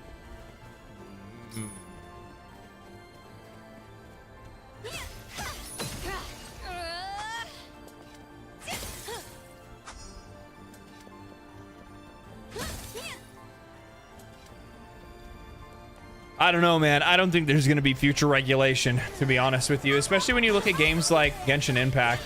Like, the minute that the China regulators were trying to, like, put these, like, super hard rules down on games and, like, limiting access to games. They were looking at microtransactions and stuff like that. The minute that it was even proposed, the idea was proposed, their stock market dropped like massively. There were millions and millions upon millions of dollars that were lost that day. And the person that proposed that change lost their position. They were taken out of the position that they were in. And then that whole idea, that whole bill or whatever they were planning to pass, that regulation they were going to pass, never came to pass. Because it cost the country too much money. Wonderful. I would have said the same about loot boxes. Loot boxes still exist. They just don't exist in some countries. The reason why many companies don't really make them as much anymore is specifically because of the fact it's too troublesome to try to make it. It would certainly behoove you to abandon your quest. I do beg your pardon.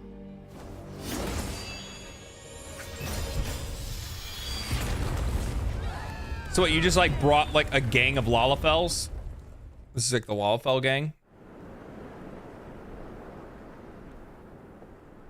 Milady, you were strictly ordered not to kill them. They went toe-to-toe with Galanza and survived. This will merely slow them down a bit. But do keep a close eye on them. Ma'am. Now then, the mountain considers your party to be uninvited guests. One wonders if Mother Nature will forgive this intrusion. Fucking weirdo. Hey, still alive? Be right back. That's it. I'm headed up to here with gravity. Stop. Nobody move.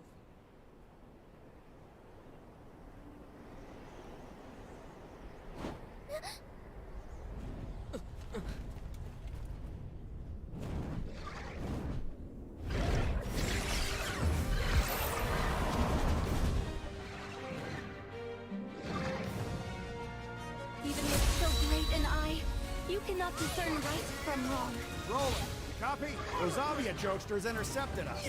Now we're at the bottom of some valley, fighting for our lives. Thank you. Huh? It stopped working. My guess is signal doesn't stretch all the way down here. We're on our own for this one. Buckle up. At least I'm okay.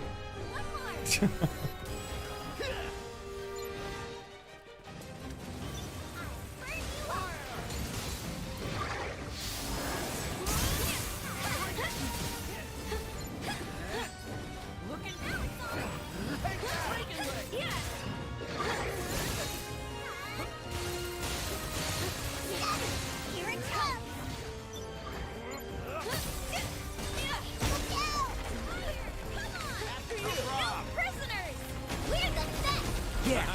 Oh, okay, I get it. Here goes. Blast them full of holes.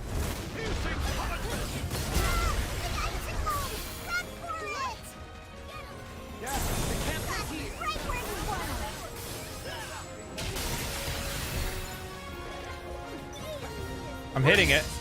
Okay, it didn't work. Oh, I didn't have enough points, that's why. That's okay.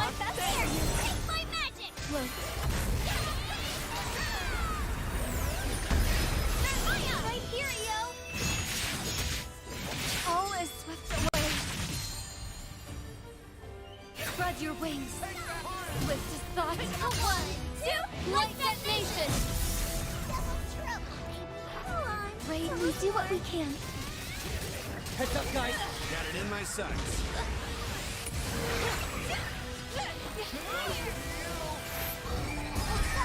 It's creating a big ice bomb! Uh-oh. Better focus on evasion. Again.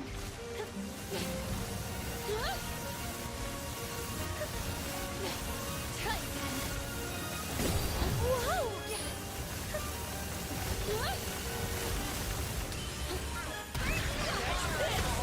Been saving this one. Showing who's boss! Okay. Great support. Foam on the sea. The tide rises.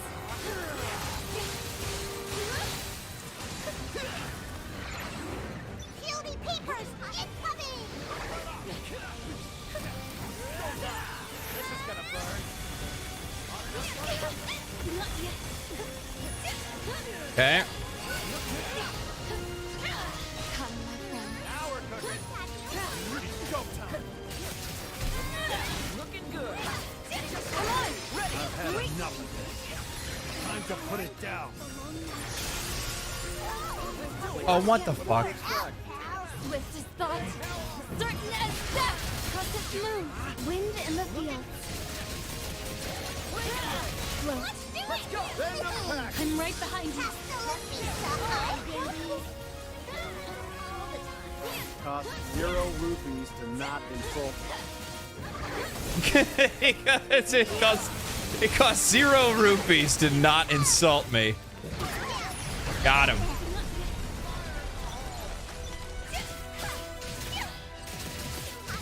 Nice ball. Foam on the sea.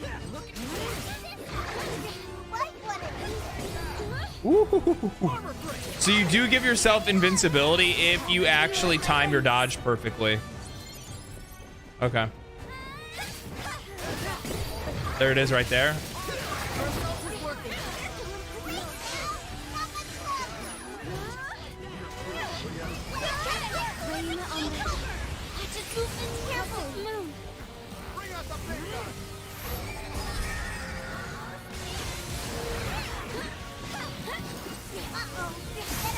On evasion.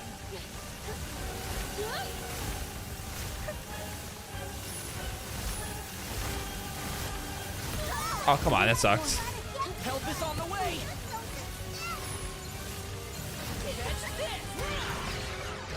Break me out, dog.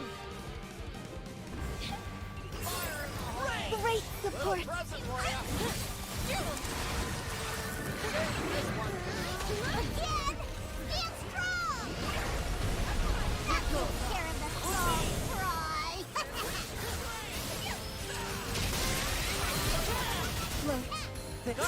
Yes, Captain.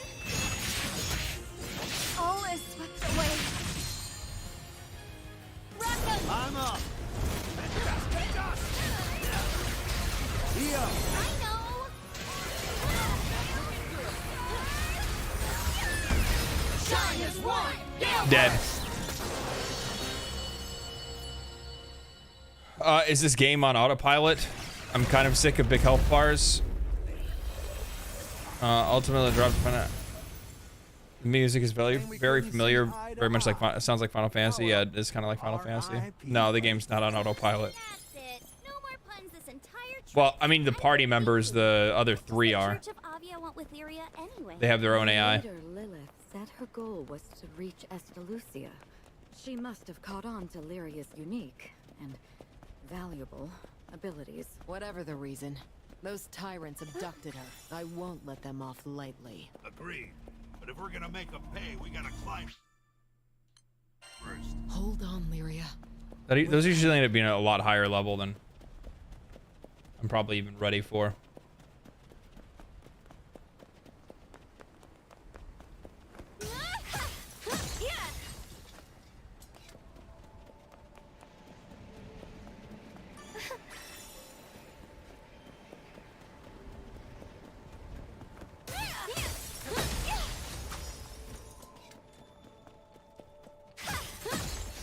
This actually looks really pretty. I like this. Oh, great. Keep your eyes open. Monsters could be hiding beneath the snow. Take him out. They're mine. Understood. Time slow. Why do we always get fucking time slows when like there's nothing to hear? There's something here to attack. Look how it sparkles.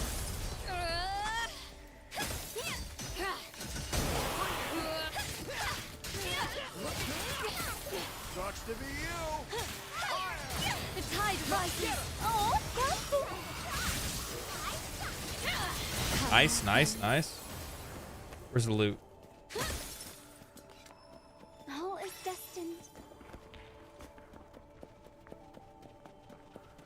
Big loot room. Big loot situation here. Lucky me. Lovely. Yeah.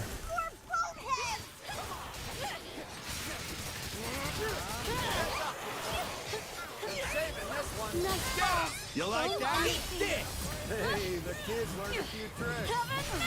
Shut it, Rackham. Not yet.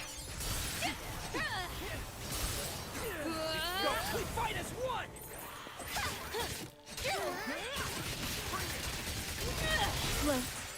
Nice. Chill puts hair on your chest, don't it? Reminds me of my fishing trip to North Vast. All right. What is he talking about? Crab, yeah? Get a good haul? Sure did. Some of the best crab legs I've ever had. Take that!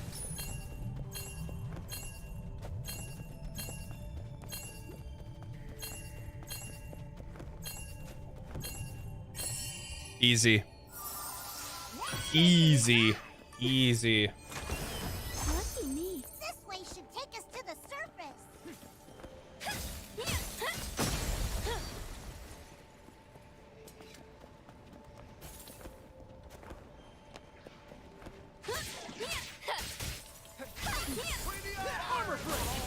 Forward.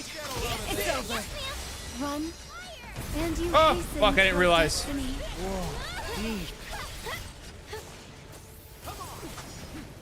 Crescent moon. Rain on the hills. I'll follow you. God damn, it just feels so good to pull that off. Where that came from. We were in harmony.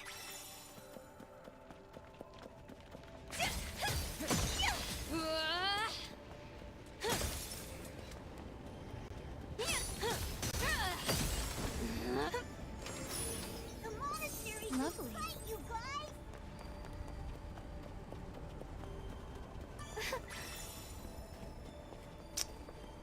Okay. You never know. Come on! Nice fall. Sucks to be you! Look alive! After you. Keep it up! Very true. Hey, I'm always ready to go. Nice. A level up. Nothing wrong with that. There's all kinds of fucking loot here. Holy shit. Lucky me. I ain't a stranger to it.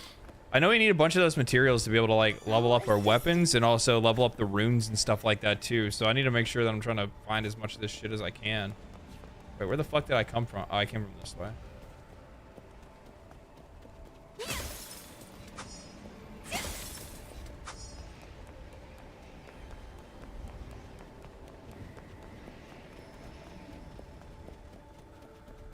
Looks like no one's home. Whoa. Did they need a door this big? Shut the fuck up. Wait, what's that sound? Ugh. Did they follow us here? With the blizzard picking up outside, we have no choice but to fight them off. Ooh, invincibility frame. Oh yeah. Let's proceed with caution. Thank you, Captain. Help me out! Yes, I am. Coward! Did the damn thing, didn't we? Yep. Perfect! Look, the tide rises. Little present for you. Don't hold back! Heads up! Never know what'll happen. Stay alert, folks. Looking good. They keep coming God like damn, that this. hurts. It's gonna get real ugly. Oh fuck, they just keep coming, huh? Don't wear yourself out. Big sister will be just fine. Great timing. Once more. Like the dawn. The clouds clear. Take him! The butterfly emerges. Stuck the landing on that one. Thanks. I won't disappoint you. Armor break.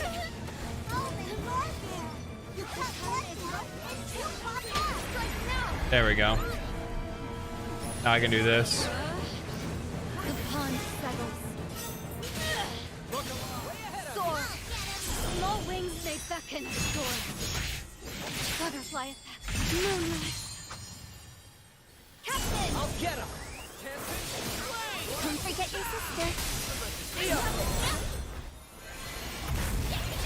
Oh shit. Oh yeah.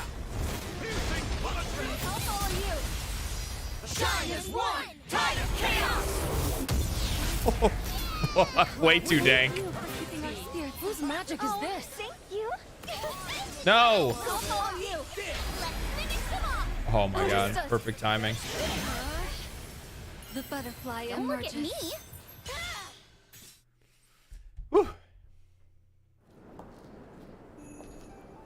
Reminds me of Tales of Arise. Have you played it? Is it anything like that? It's kind of like that, except for I mean, the combat system's a lot more different. This is a straight up action RPG. I've been waiting, traveling sky. Weebs, proud of it.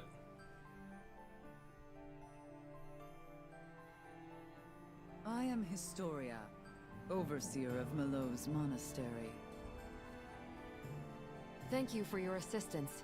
You must be Roland's acquaintance. Indeed, I am. Did anyone from the Church of Avia come this way? Maybe a flashy red ship? Yes, and they've already disturbed the altar ahead. The primeval god it honors is most displeased. Then there really is a primal beast here as well. The god's anger manifests as a blistering white storm. I seek to quell its rage. Well, we're after those jerks that caused it. Maybe we could go together. Yeah, it doesn't really play like Tales of Arise. I'm trying to think about what I think it plays almost kind of more like Genshin Impact, kind of, not really, but like with more abilities. However, it is no place for Also better, more thoughtful design in how like the characters attack and stuff like that. Lyria's our friend. She means a lot to us. Please, let us come with you.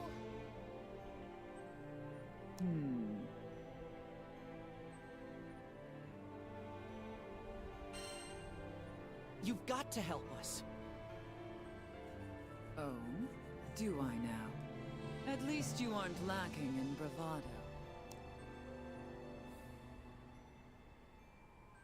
Yes, that fire in your eyes speaks of great tenacity, an unquenchable resolve. Very well. Do as you like. Yes! Thank you. But be warned, sacred grounds are not immune to the taint of malice. Do keep up. We won't hold you back. Lead the way.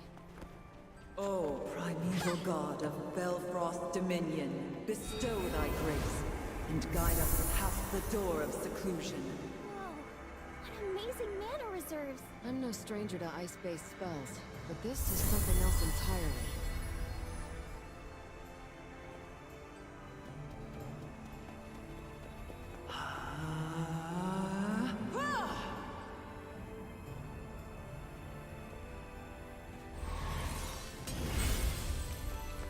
Nice. It is done.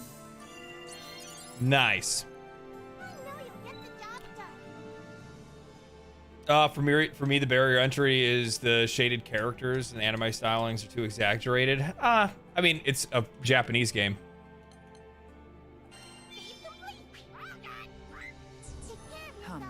It's a Japanese game based on an anime, based on a gacha series.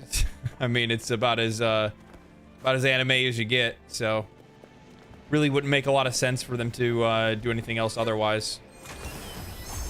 Wonderful.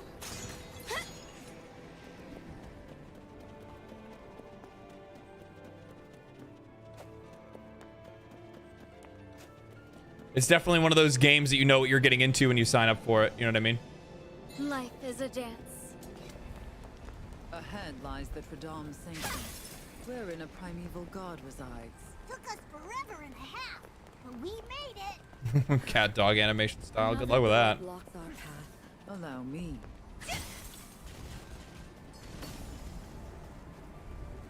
O primeval god of Belfrost's dominion, bestow thy grace and guide us past the door of seclusion. It's probably when she's gonna get attacked and we're gonna have to defend her while she shields herself, probably. Yep. Found the welcome squad. Not how they're kicking when it's sub-zero. If my incantation is interrupted, the sigils will cease forming. It demands my fullest attention. Can you keep the rabble occupied? Understood. We'll protect you while you work your magic. The pond settles. Historian's a regular monster magnet, ain't she? Perhaps they find her intense magical capacity. All the more reason to stay focused. Come what may, we stand guard. The final song. Crescent moon. Rain on the hill.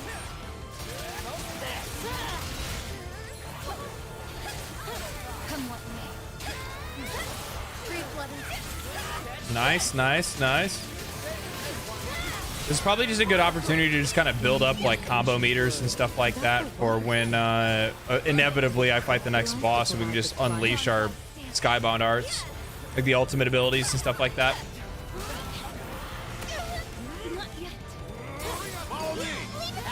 You're done. Thank you, Captain. Protect Historia. Ooh, invincibility. Oh yeah. Don't let those chumbolas get the better of you. Yeah, the only thing in this game that I could definitely do without is the quips from the little dragon.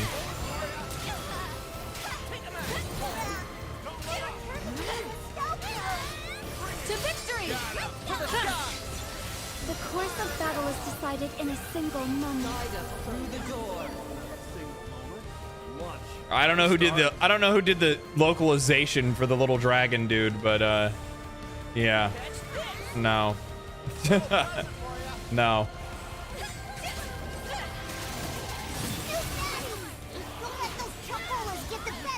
There he goes again. Those chompulas.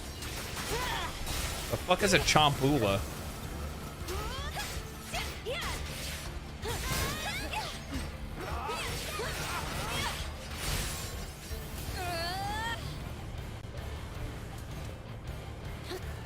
Wind in the field.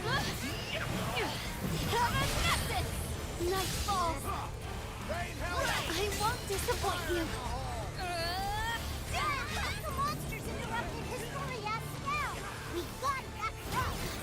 God damn it. Tear them down. Let's go. How is the pace? Can you keep up? Yeah.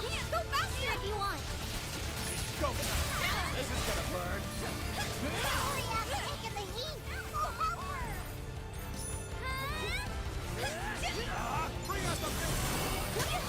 Oh god, why'd you guys let this fucking bony dickhead get past you guys? No. Follow me. I've got you. So that went well. You said it. That one got me revved up.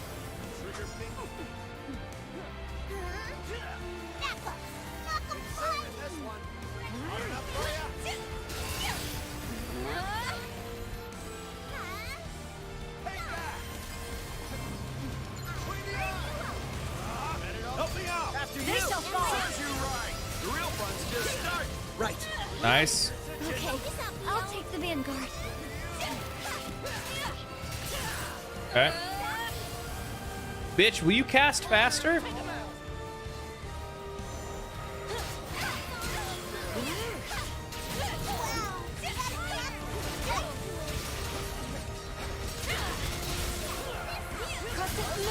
Just a bit longer.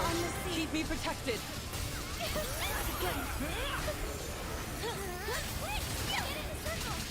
Thanks. Almost ready. Just gotta stay in the healing circle. I should finish anyway and get myself to like close to full health.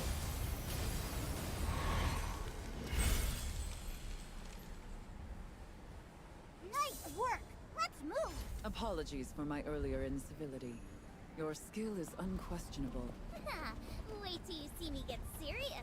I expect to be impressed.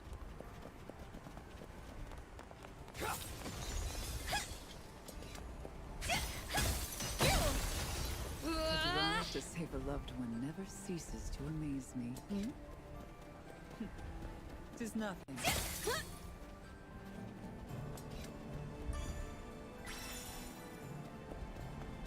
All right.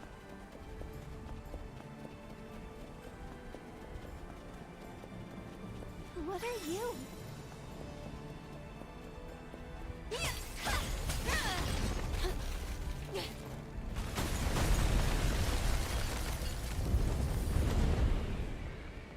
The blizzard stopped. An ill omen. We must hurry. This place looks sick as fuck. I like this.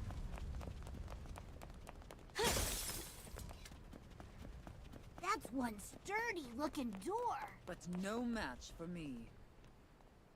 O primeval god of Belfrost's dominion, bestow thy grace and guide us past the door of seclusion.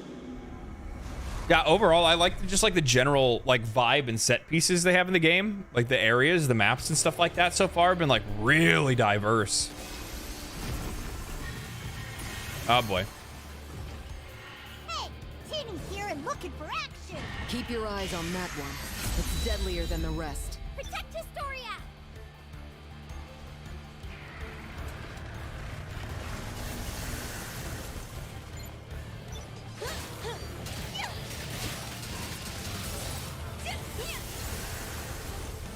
Moonrise. The tide swells. All is swept away. Here comes more from the bridge.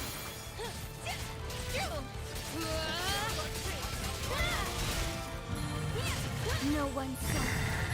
Swift as thought, certain as death.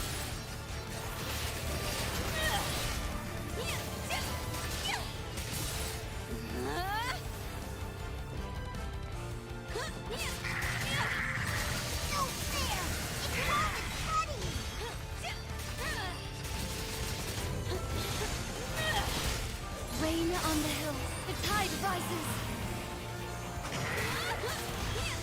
Here comes more from the bridge. Yeah, where's the squad? Great support.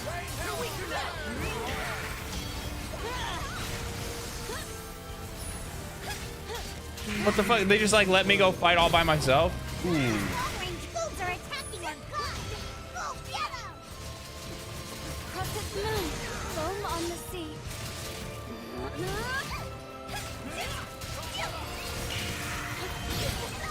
Oh, he got me.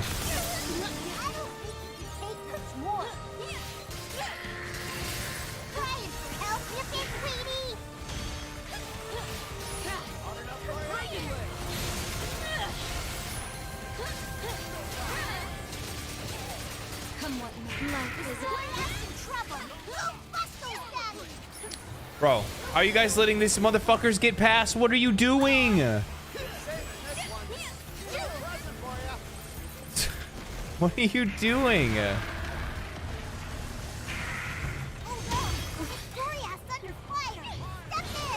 do my best for you.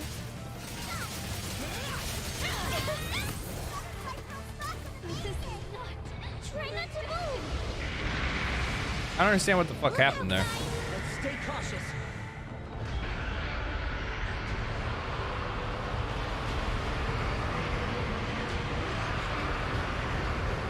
I think for some odd reason, like my people won't go this far, like where I was at. The shackles of seclusion. I think I need to actually like draw the fight somewhere else, maybe. It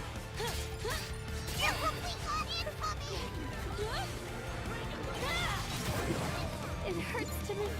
God damn, there's so much shit going on.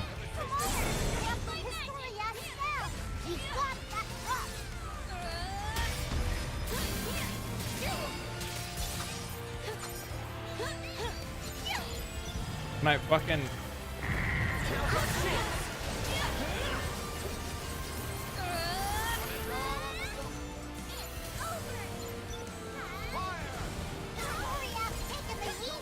Thank you, Captain.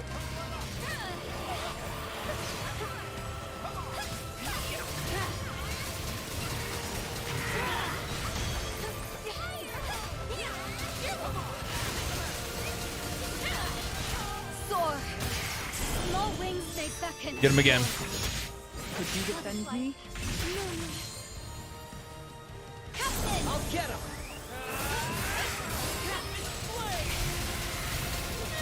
You're coming from the side! Take this! Chaos detonation! They won't get away. Keep it up!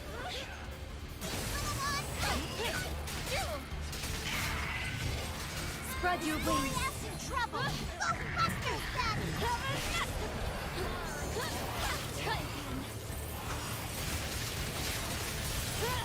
Ghostbusters, Gloria's under fire! Step in! You guys step in. I'm over here. What are you doing?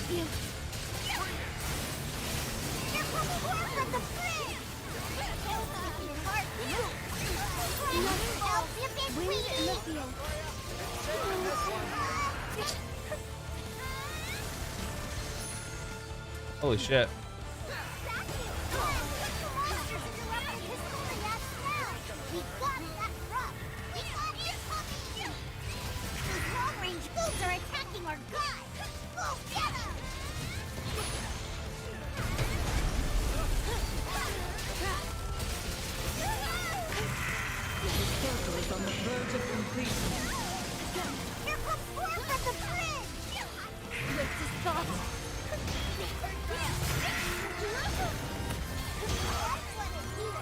Got me with that one, alright. Sorry to trouble you. The tide rises. Rain on the hill.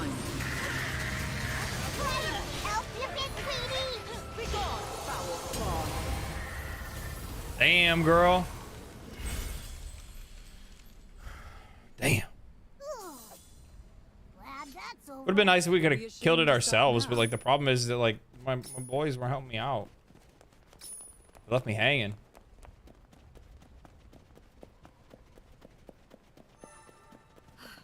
At long last. It is far too Dawnfly quiet for stands. my liking.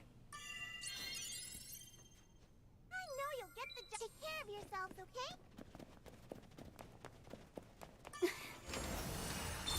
Lovely. Leather.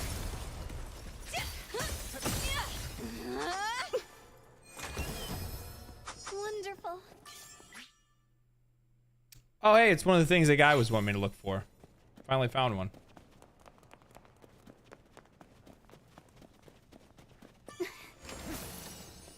Lucky me. I should probably upgrade our shit. I keep forgetting about the masteries. I have so many mastery points. Good lord. Holy. Okay, let's do hers. I see progress. Nice. How pleasant. Well, I want the crit rate too. Perfect. Yes. Definitely Io. I want to put a lot of points into her because I think she's gonna be along. She's gonna be along for the ride. That's nice. Great.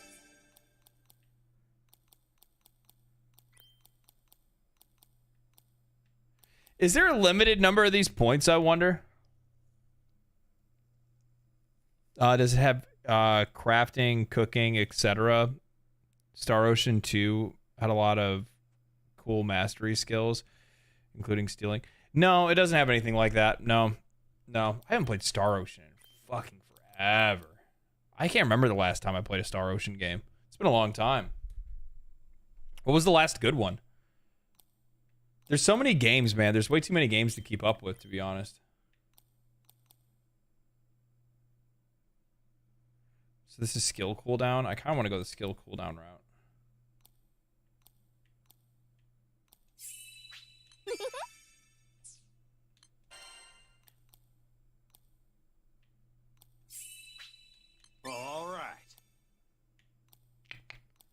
What's this one here? Grants increased attack up and critical hit rate, which is really good. Inflicts defense down on Rockham. Well, I mean, he just stays out of battle. Ah, I think I get it. What is this? Raise Rockham's movement speed during X attacks. Oh, okay, that's like his auto attack thing. Yeah, okay, we'll fix that. Sweet.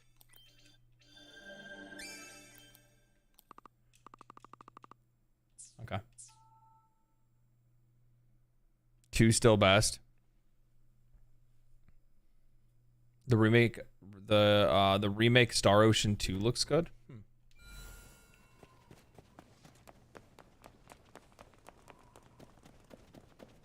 The altar lies. When did I play Star Ocean? Did I play it on Dreamcast? Does that sound right? Huh? Isn't that Lyria?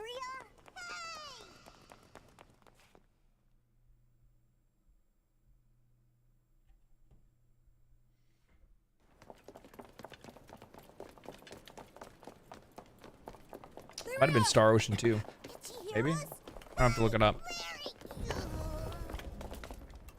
Lyria?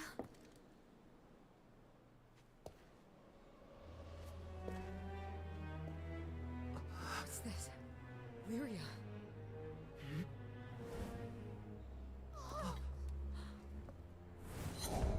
Oh, she's a slave now. Stop!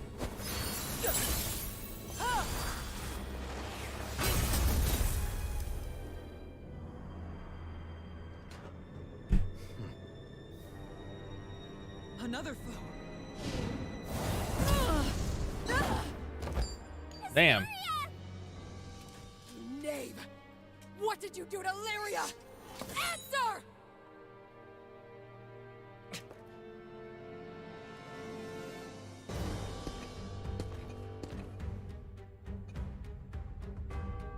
I wouldn't interfere if I were you. Protect us. Lyria is staying with us. If I find you've hurt her, you won't live to regret it. Again with this dude being like absolutely resistant to everything. Warmth of the earth. Embrace us. What's the big idea, Lyria? Why are you siding with that carcass? Come clean. Why did you kidnap Lyria? Oh, now he's got nothing to say. I don't like it, but we have ways of making him talk. You will pay dearly! Crescent moon. Wind in the field. There is but one path.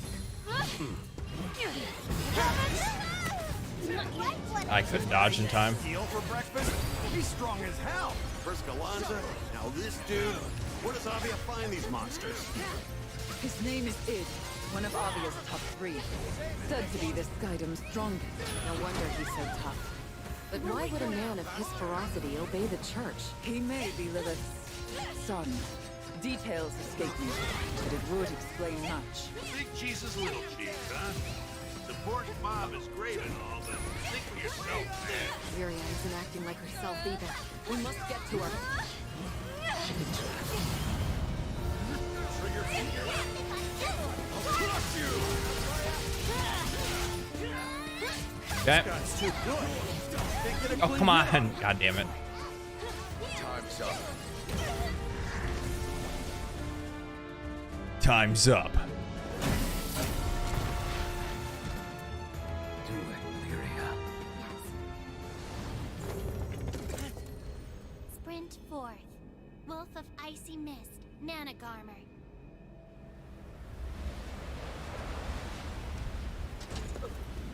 Do it.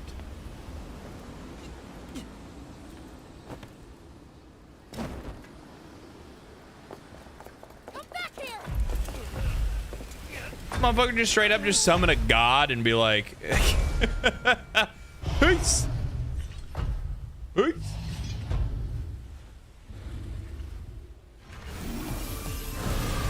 Looks fucking sick though.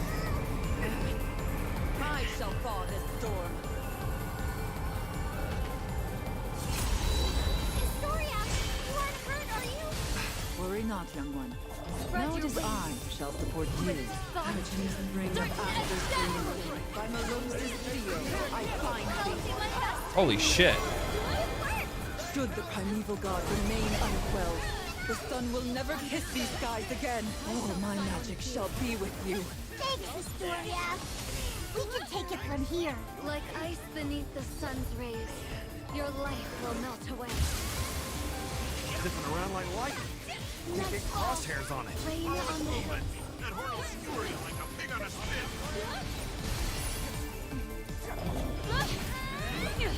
Have a message! Ever tasted lead?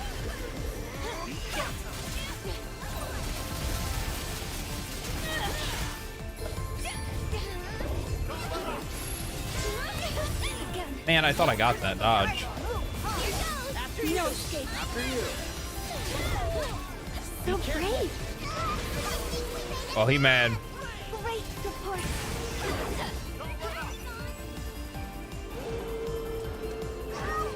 Where'd it go? It's moving too fast for the eye to follow.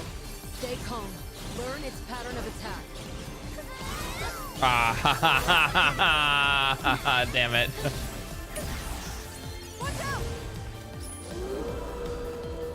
He's fucked. Oh, shit. We're all fucked. God, that did so much damage.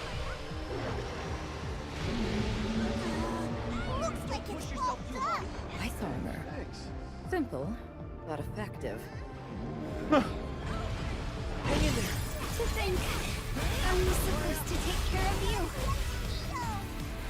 I'll save you. Take him out. Can you stand?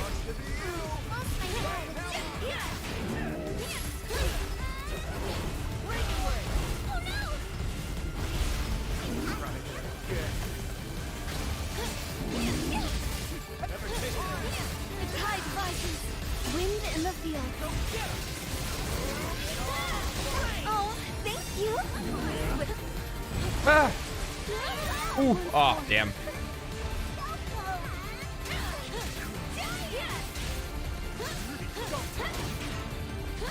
Come what may.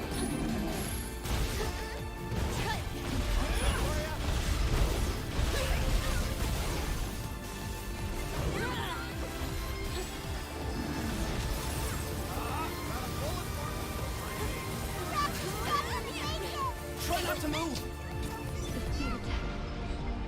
Damn, that still got me. Man, that is such a strong attack. I guess it's because it's like super slow moving that I'm supposed to try to dodge it or do a better job. Uh-oh.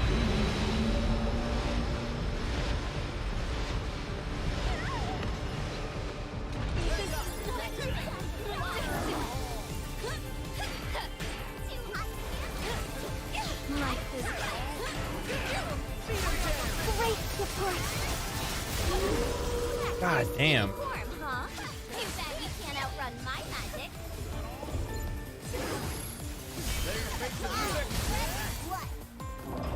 Oh my god, I keep doing that.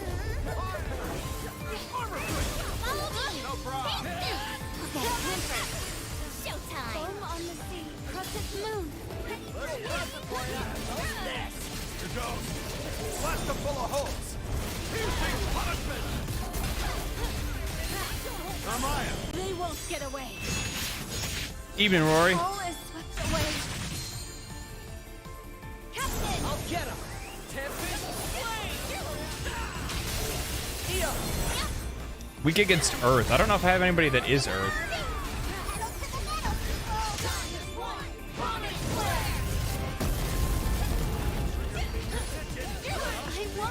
Now that's Harmony is the basis. Oh boy. Looks like a ranged attack. A final ace up its gauntlet.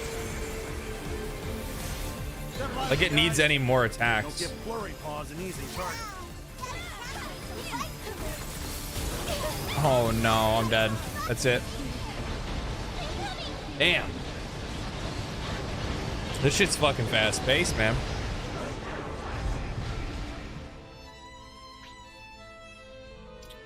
Try tackling some quests, side quests. Don't forget to upgrade your weapons and sigils too. Yeah, I guess so. Like, I guess I was trying to push through the main story a little bit too fast or something. I don't know. I think we can do it though. I'm gonna try one more time. If I can't do it on the second time, then I'll like, I guess, side quest or something like that. I don't know.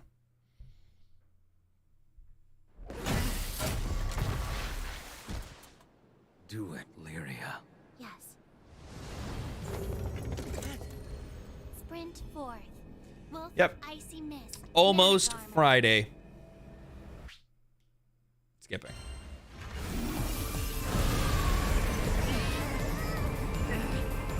I shall thaw this storm. Historia, you aren't hurt, are you? Worry not, young one. Now it is I who shall support you. Catching spring of Astra's bloom. By Melissa's steel, I find thee. No one saw it work.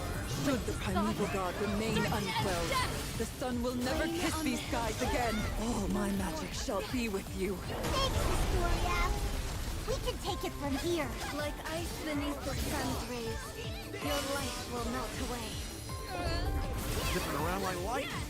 Can't get crosshairs on it. Ah, damn, dude. That hurt will skewer you like a pig on a spit.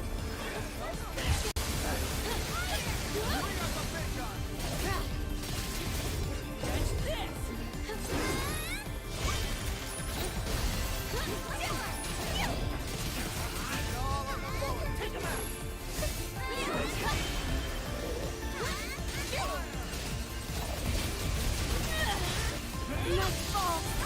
Wind in the field. Let's go.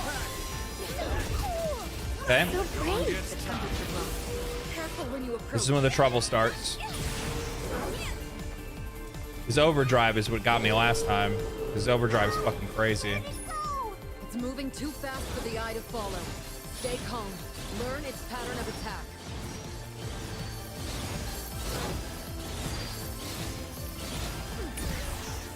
Why are you standing on it?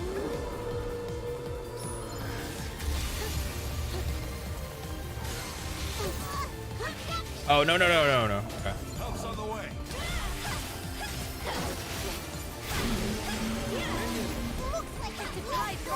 Ice armor. But one path. Simple, Rain on but the effective.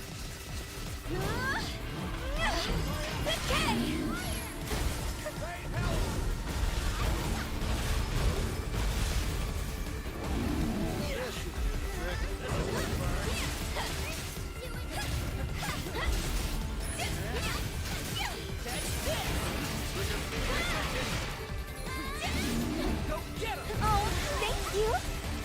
No. Oh, got it. All right. Like this? After you. How kind. Foam on the sea with this thought. Certain as death.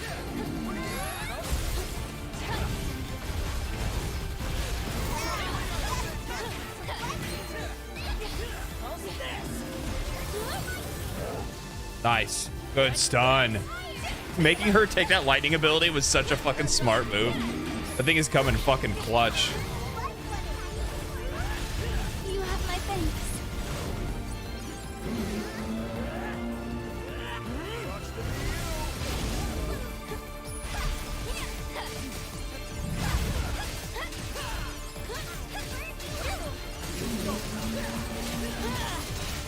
Great support. Find the god. A storm brew. Oh, we need to be under its feet. Yeah, I get it. Okay. Or is it? I'm supposed to probably be with the chick. Maybe she defends me or something. I don't know. Too bad you can't outrun my magic. Hang in there. Oh, bother. Move it. Got sights on it. Maya. They won't get away. Butterfly effect. Moonrise. Captain. I'll get him. Tempest. No one. Flame. Deal. Nightfall. Wind in the field. Shine as one. Promise flare.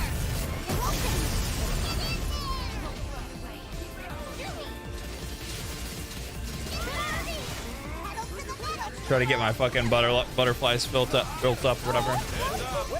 As you wish. Nice. The tide rises. Foam on the sea.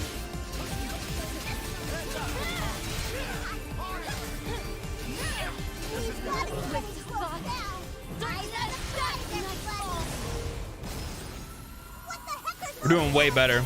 Looks like a ranged attack. Way better. Final ace up its gauntlet. Focus. Anticipate its movements and evade accordingly.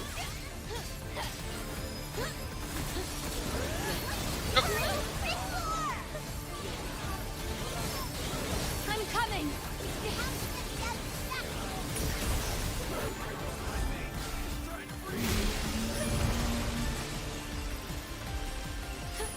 You must take cover. The coming storm seal your doom. I'm stuck. Oh, I have to get behind ice. I get it now. I get it now. I gotta get behind the ice. Okay.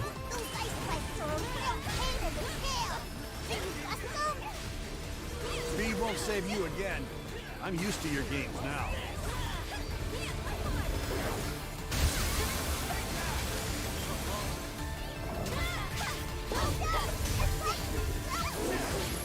Fuck off. No! God damn it. Fucking asshole. My last heal. Alright. One more of those. Alright, they're gone. Nope, there's another one.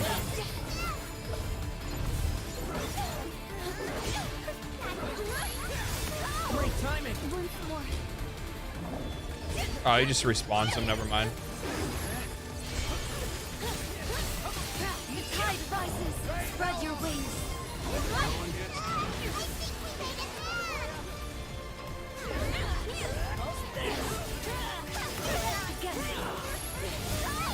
Come on. You like that? By my blade. No kidding. Aww.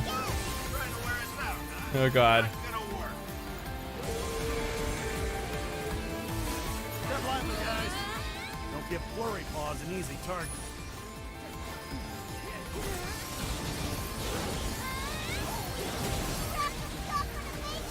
I'll be right there. Nope. There it is. False advertising. This is mostly gaming and I love it. Well, you missed the other part of stream. I think that's game over, if I'm not mistaken. Yeah. I'm not. Yeah, I'm dead. Yeah, I'm dead. That sucks. That went way better than the last time, too. I don't want to restart from checkpoint, though, because, like, I'm going to have to do all of this shit all over again. Like, nothing about that sounds fun. You know what I mean? Nothing about that sounds fun. Hey, LD, hope you're having a good evening. I am having a good evening. Yeah, I am. Yeah, he was super chatty earlier. I suck at talking and playing video games at the same time. Like, even in Discord, I don't talk, dude. I don't talk at all. Like, if it's me and my buddies that are playing a game, like, I just, my brain just turns off. I go in fucking gamer mode. Yeah. That's one of the reasons why before, when I was like,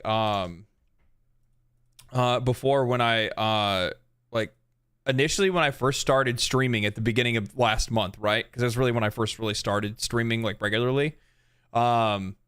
One of the things that I always did was I would just hop on, I'd talk for like 5 or 10 minutes, and then I would start playing a game. And so one of the things that I do, because I want to make sure that I'm trying to create like a better, I don't know, a better experience for the viewer, because I want people to be entertained, because it's fun for me to entertain people in the first place, right? Is that I wanted to make sure that I was, well, being entertaining.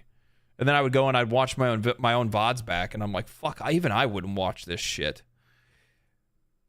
You know what I mean? Like, it's just not super, like, gaming is not very compelling sometimes. I mean, I think it widely depends on the person that's watching. Like, some people fucking love it, right? Some people get down with that shit. Other people, not so much. Not so much. Personally, I like kind of doing a little bit of both. I really do. Like, honestly, I would not be fully, like, I kind of like the idea of streaming mostly just talking and just chatting at the beginning. And then using like a game to kind of like wind down out of stream, if that makes any sense.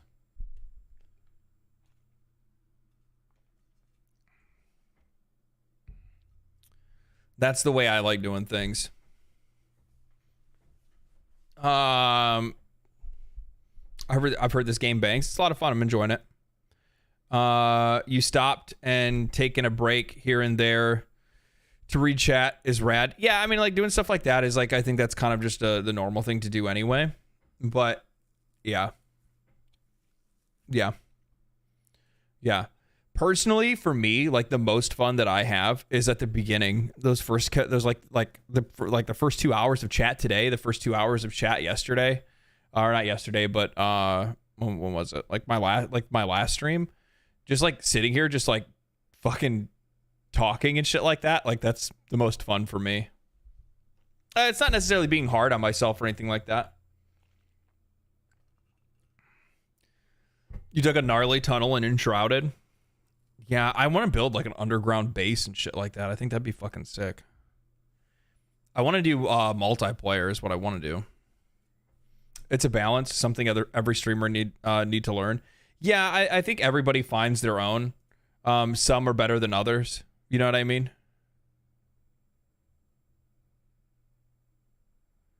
Some are better than others. What is this?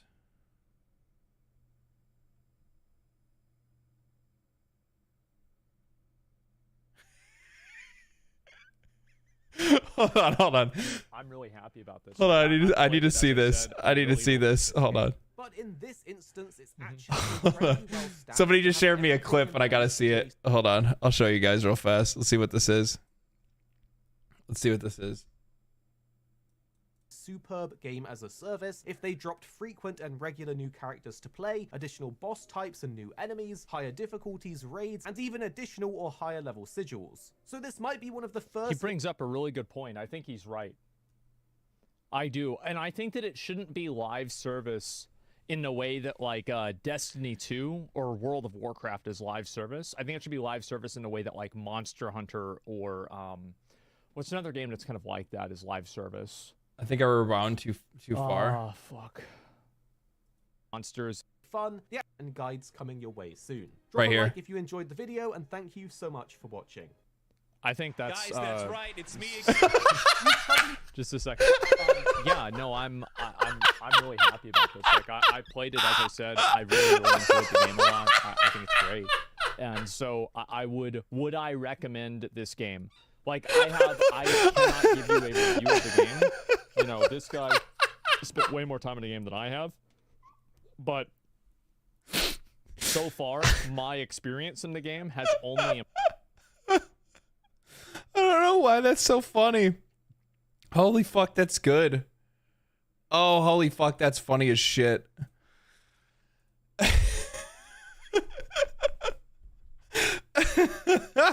Hey guys, it's me again. It's like I fucking just busted into a stream. Like, don't forget me.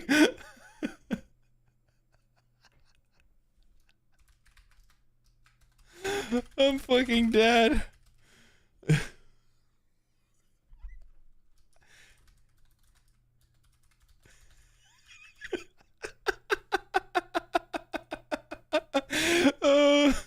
It was his autoplay. Fuck, that is so funny. Holy shit. Well, you can't forget about me now.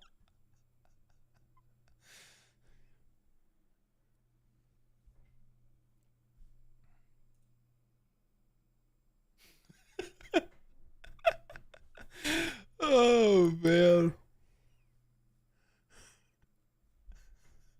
He got fucking jump scared. He's like, oh shit, what the fuck is this? Hey guys, it's me.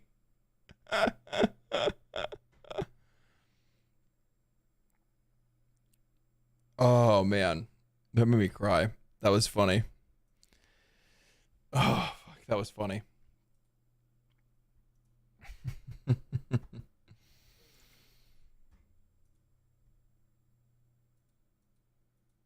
Damn, he did reacts for like a large portion of his video. Oh, because he watched the PlayStation State of Play.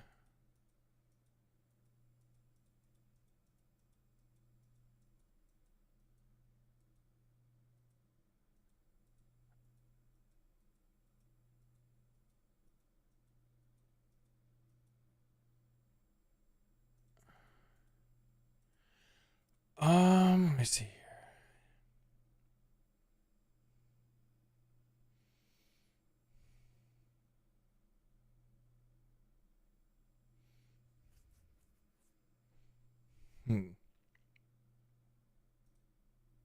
Should clip it and send it to him. I'm sure his editor's the one that sent it to me, so I'm sure he's probably already seen the clip. I mean, he lived it, right?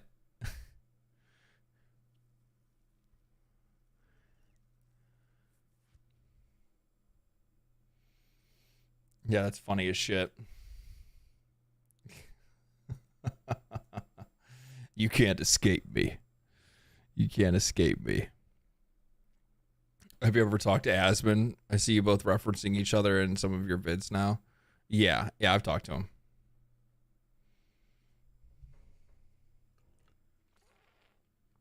Yeah, I'll give it another shot. I just like being able to rewind on YouTube, but sometimes I forget I'm back. Oh. Okay. All right. Are you playing P3R tomorrow? I talked about this at the beginning of chat. I mean, most of you guys don't really like know this or like know exactly like what my situation is. I'll probably talk about it like more in depth or in detail, maybe on my next stream or something like that. But in the middle of basically like a week or so before Christmas, I lost my job. So as a result, I, did a bit of soul searching and was like, do I really want to go back to working in construction, or do I want to kind of chase the dream and really, I don't know, try to give YouTube a fair shot? I'd been doing YouTube as a hobby for a while, and I wanted to, I don't know, man. I've tried to work in the game industry for years, right? I've tried to work in the game industry for years, or I wanted to at the very least. So I just kind of saw it as an opportunity to say, like, screw it. Why don't I try to do something? Very few people get the opportunity to try to like chase a dream. I think more times than not, we pigeonhole ourselves, and we just fall complacently into a place in life, and we're maybe not super happy doing what we're doing, or maybe we don't even care. And I mean, for most people, like, how they make a living, how they make money, they don't really care about that. It's what they get to do after, they get the money is really what they care about. I kind of didn't really want to do that anymore. I kind of wanted to do something where I could enjoy both, right? I wanted to really enjoy the work that I do, because I do better work when I love the work that I'm doing. So start of the year, after I went home for the holidays, I came back home. I put in a couple of job applications. I didn't really hear anything back. And I just kind of said, fuck it. Why don't we just give it a fair shake and just go all in and try to be a YouTuber, I guess. Try to be a content creator. So I started making videos, started pushing out more videos than I normally did, because before I'd only do like 1 or 2 a week. Started pushing out more videos, and then also started researching, trying to, figure out how to be a better streamer, better YouTuber, better all the things, right? And also reach out and start collaborating with other YouTubers as well, trying to get as much guidance and information as I can. Wolfheart is actually one of those guys. He's been a massive, massive help to me, especially at the early stages. He had a lot of really good advice, still has a lot of good advice. Darth Microtransactions, same way. Asmongold in some ways as well. It's been really nice to have people that have been kind of looking out for me in that. But with that said, I haven't worked a normal job since December. As much as I would love to play Persona 3 Reloaded, I can't, because I can't afford it. So like, I have to be like, the thing is that like, I can survive and get by. That's not the problem. I have to just be really careful about spending money. Like, I have to be super smart about it. I have to be really frugal. I have to say, like, this one for sure, this one not so much, this one for sure, this one not so much, which honestly isn't a bad idea in general, just as a gamer, right? And it's teaching me to be a little bit more, I don't know how to say this, conscious about the purchasing decision I make with a game.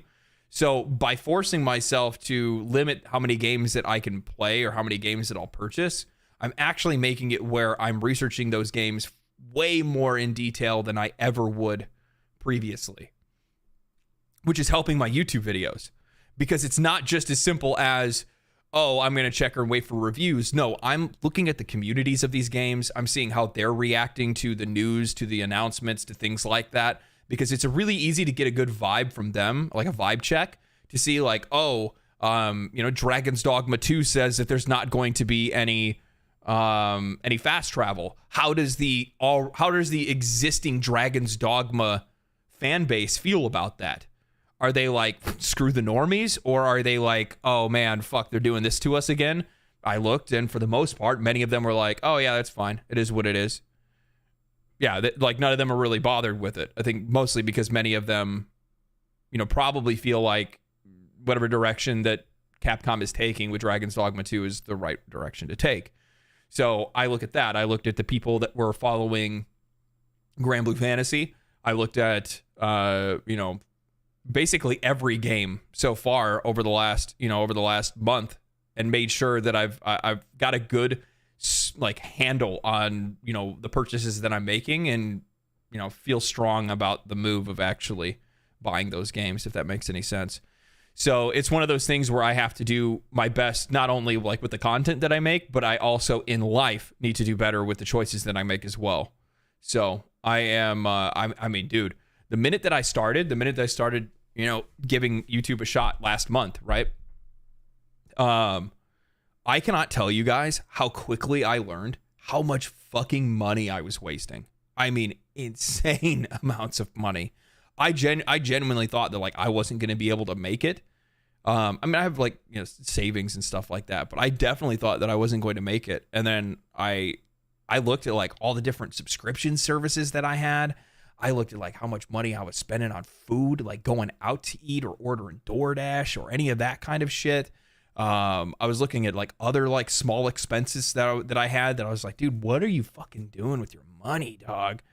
And then, then after that, once I tied up a bunch of that stuff, I saved hundreds, probably at least $1,000 a month or more, if not, now that I think about it, that I ripped straight out of my budget. Now I'm eating better, sleeping better, not so much, but because I'm just straight up living that goblin fucking gamer life right now, that goblin content creator life, where I'm staying up, researching, watching content, watching videos, reading things, writing things, all that kind of stuff. I think Last Epoch is going to blow up after 1.0. The game has been really good in its current state. 1W at a time. Yeah, it's a 1W at a time thing, man. It's a one fucking step at a time kind of deal. And I kind of realized that. I think initially, I'll be honest, man. When I lost my job, I was fucking terrified. I was fucking terrified. I knew this is something you doing this full time now. Yeah. Basically, I'm trying to. I'm gonna try to see if I can do it full time. If I can't, and I can't get myself back to the income that I was making in construction, then then I go back to construction, and then I just kind of try to do this part time. That would mean that the problem is that if I go going back into construction, while I do enjoy blue collar work, the problem is that this takes the hit. People on 100K income struggling because they can't control their spending. Sad but true. Yeah, it's true. But the problem is that I know that if I go back to construction, the easiest way for me to get a job is to go back to traveling work, which means I have to give up on making YouTube videos entirely. I just wouldn't be able to do it anymore. It'd just be done.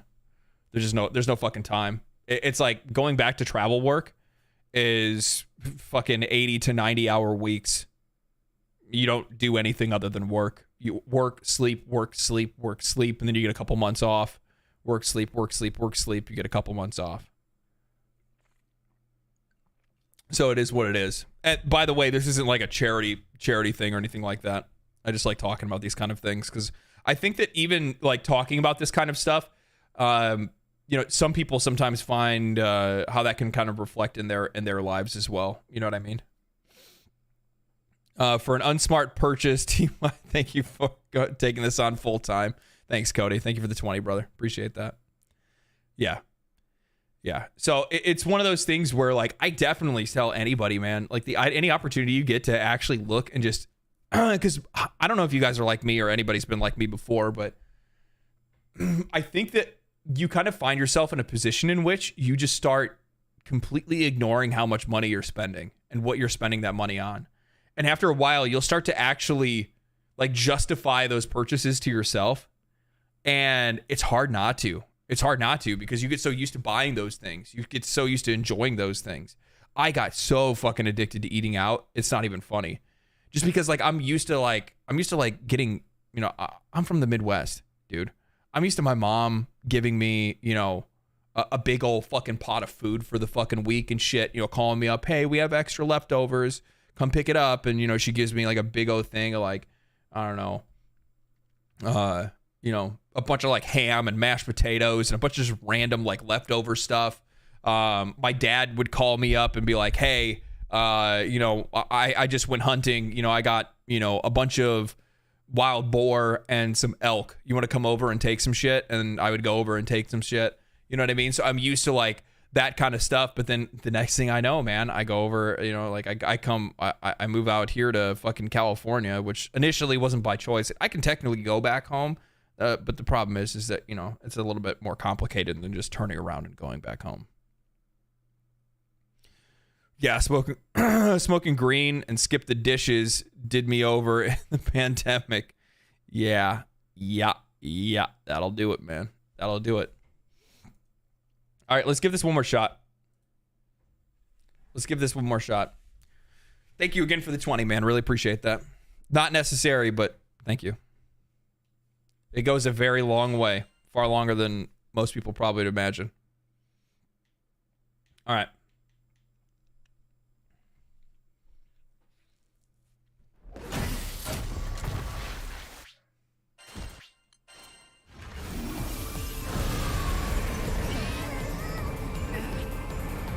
I think I can pull it off. I mean, that last run was really good, right?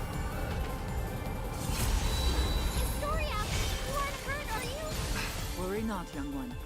Now it is I who shall support you. Urging the ring of Astor's bloom. By Melissa's steel, I find thee.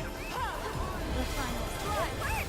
Should the primeval god remain unquelled, the sun will never kiss these skies again. Or my magic shall be with you. Thanks, Historia. We can take it from here. Like ice beneath the sun's rays, your life will melt away. Zipping around like lightning. Can't get crosshairs on it. Oh, I didn't know that. Oh my god, I just figured that out now. Just breathe for me. Oh, come on. I didn't see him go over there. Got it in my sights.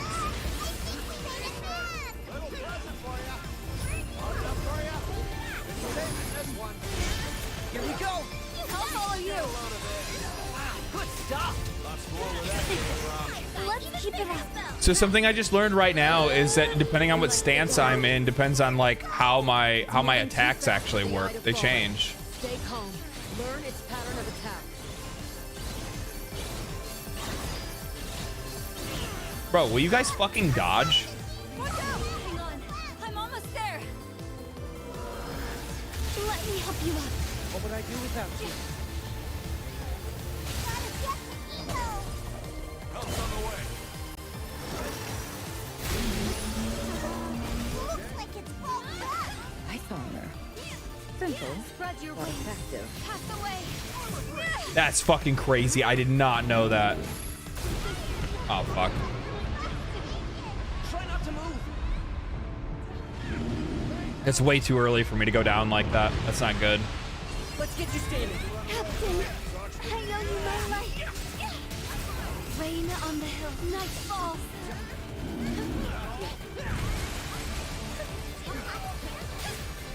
Great support.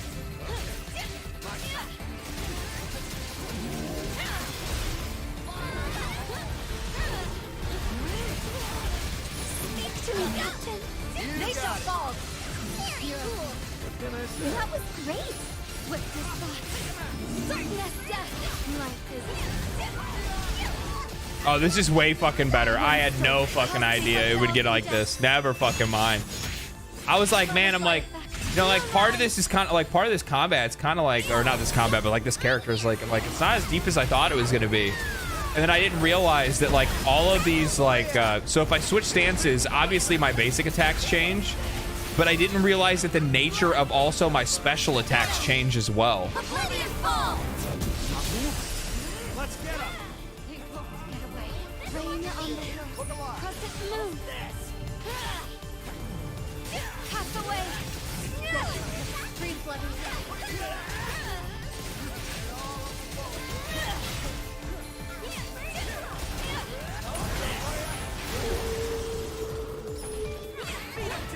I'll do my best for you.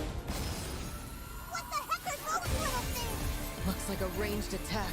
A final ace up its gauntlet. Yeah, I mean, like, so this character that I'm using has different stances. She has light and heavy attack, but at the same time, it's not just light and heavy attack. She also has some other shit.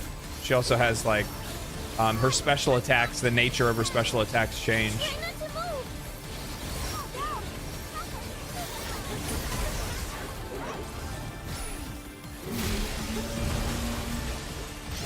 Oh, I stuck. I fucked that up. You must seek cover as the coming storms deal your doom.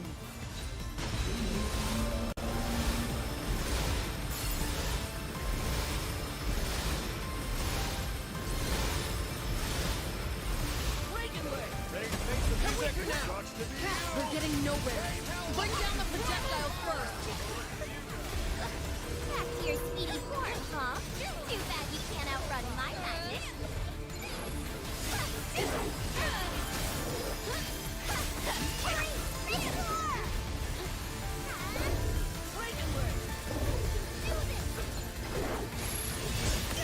Ah, fuck. I didn't think he was gonna hit me with that.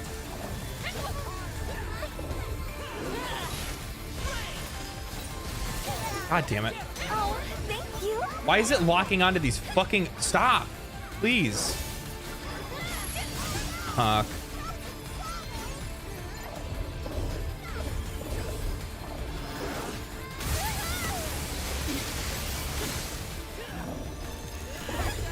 Nope. I'm dead again. I don't like the fact that these like massive things are on the side. These pieces of shit. And my lock-on keeps targeting it. And to be honest with you, I don't remember what the button is to switch lock-on targets. I'm down to race. Oh, primeval god, I beg your forgiveness. Get out of the way!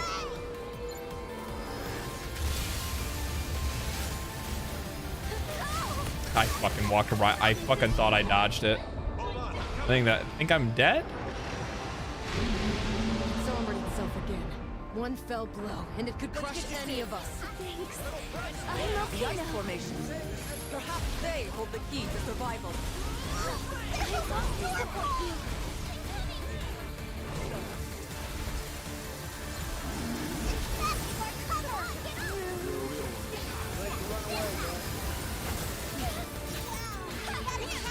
Oh, primeval god, I beg your forgiveness.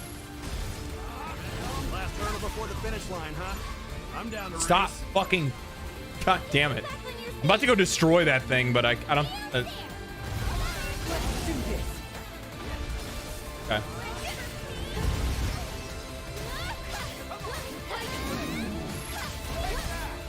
Twisted thoughts. Certain as death. Quick. Come on.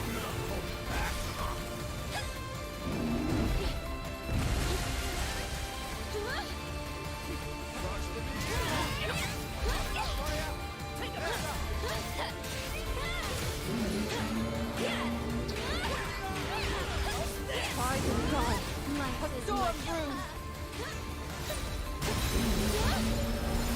What? I didn't even know it was coming. No! I didn't know it was coming. Fuck. Thank you. Back to your speedy form, huh? Too bad you can't outrun my magic. Freeze blood resistant.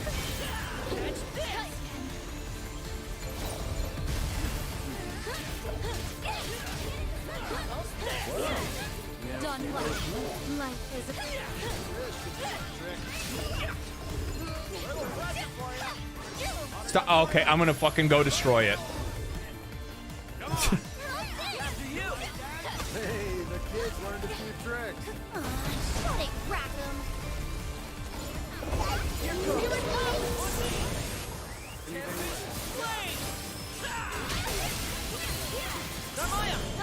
God. Butterfly effect. Moonrise. Yeah, no, like I know it's I know it's right stick, but the problem is that like I'm still hitting it anyway. Like it's trying to keep up my attacks while also doing that as well, right? There is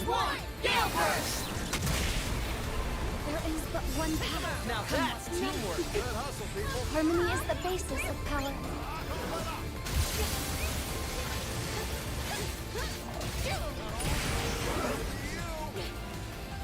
Oh, here he goes again.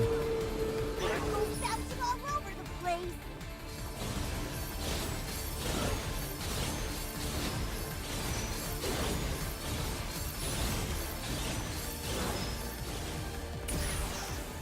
Charging up. Focus on dodging. Gotta get to Neo. But oh, because one of the other team members went down. Too many people went down. That kind of sucks, actually. That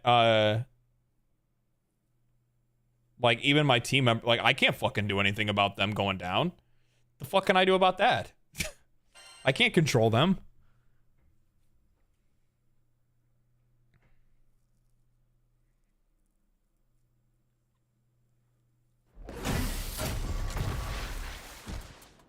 Do it, Lyria.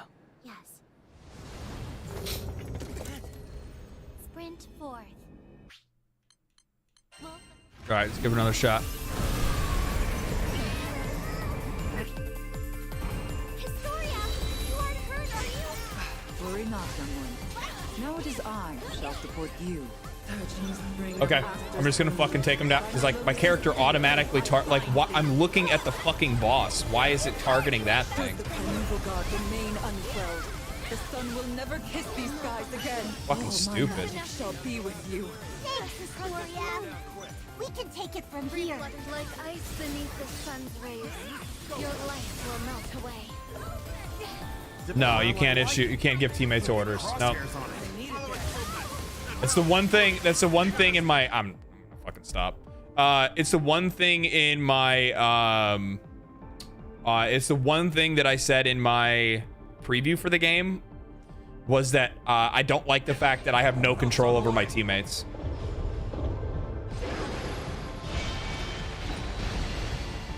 I'll repay this debt someday. So they're really 0 microtransactions? No, I'm lying. I'm just trying to get you hooked on a gacha game.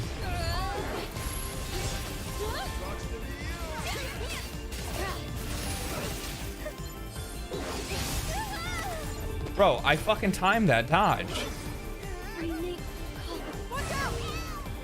It's like aggravating the shit out of me.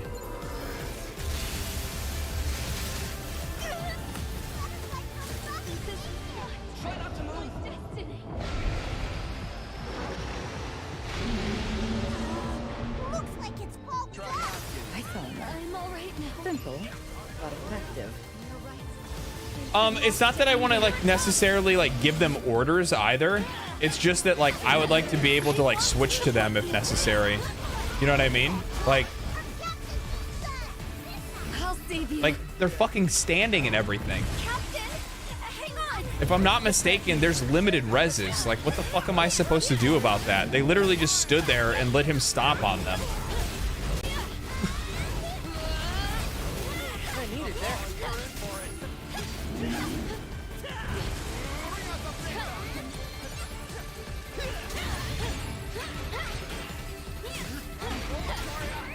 Like the dawn. There is but one path. Let us take them. Wait, run, and you hasten toward destiny. Whoa, hey. How's this?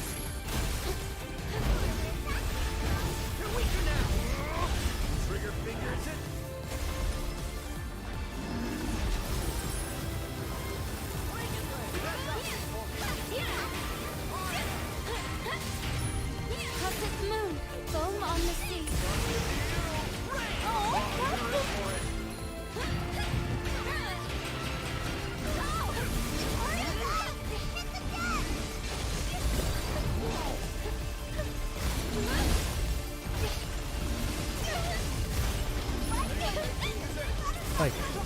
I like how the game's even like, look for the enemy's tell. It's like, look for the enemy's tell. What fucking tell?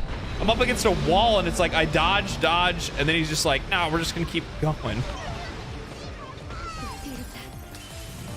I don't know, this isn't gonna be the one, I can tell you that. Speed won't save you again. I'm used to your games now. Too late to run away.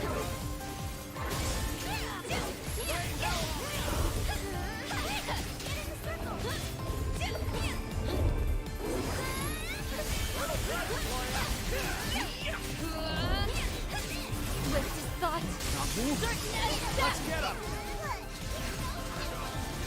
Blast them full of holes! Here, take punishment! I'll do my best for you. The tide rises. Amaya! They won't get away. Butterfly effect. Moonlight. Ew! Yep, I'm here! No one's rain on the hill. Yep, here goes! Shine as one! Promise flare!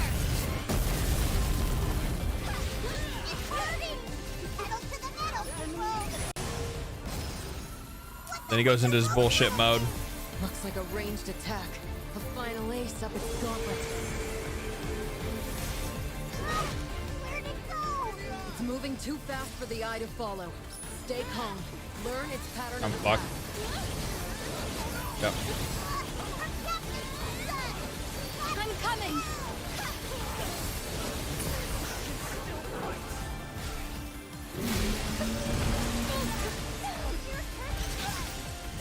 You must Yeah. take cover as the coming storms deal your doom. Man, I probably need to level up and get like a little bit more damage and stuff like that. Like I think I'm doing good, but I feel like super fucking squishy too at the same time. I don't know. But the problem is if I restart from previous checkpoint or go to town, it's gonna restart the whole fucking thing. I don't really want to do that. I don't really want to do that. What time is it? No, we can keep going for a little while. All right. Do it, Lyria. Yes.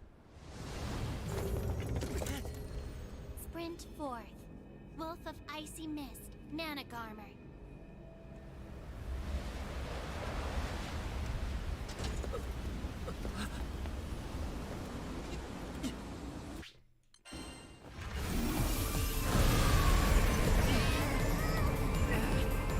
I shall thaw this storm. Historia! You aren't hurt, are you? Worry not, young one. Now it is I shall support you. Urchins reign of Aster's throne. I'm a lonely steel. I find thee. Should the primeval god remain unquelled, the sun will never kiss these skies again. All my magic shall be with you. Thanks, Historia. We can take it from here. Like ice beneath the sun's rays, your life will melt away.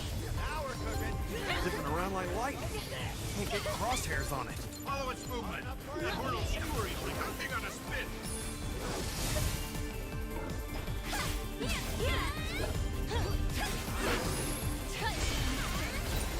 You're weaker now!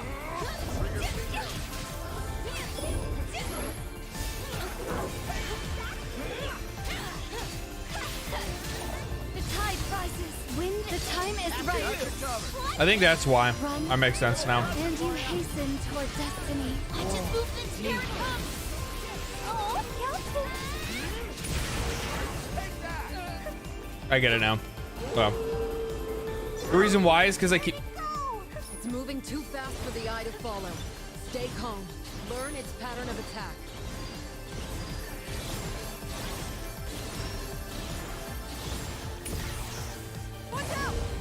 The reason why I kept targeting the other thing is because I keep using the trigger to basically like, or not the trigger, but I keep using the stick to try to get rid of my or try to move my camera, but I don't need to. Simple, but effective.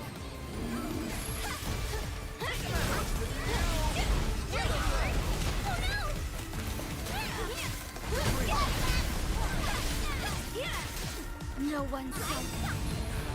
Wait to run away. Rain on the hay. I won't disappoint you. I should have stance switched, but it doesn't work the way that I want. Ooh, that was dumb. And I'm dead. I just get juggled by it. How's the game so far, my guys? Pretty good. Pretty good. I like it.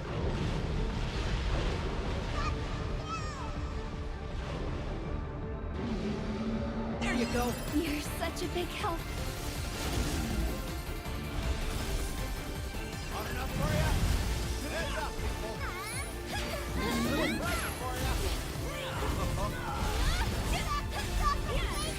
Help is on the way.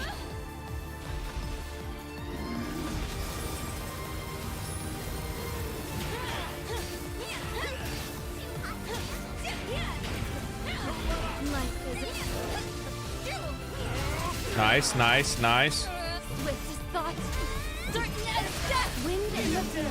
I'll do my best for you. Why? Time is gone. A storm brews. Oh, it's this thing. Great. I don't know. I can't fucking dodge it. Because I'm not anywhere near one of these things, so I'm dead. There's like no fucking tell on that.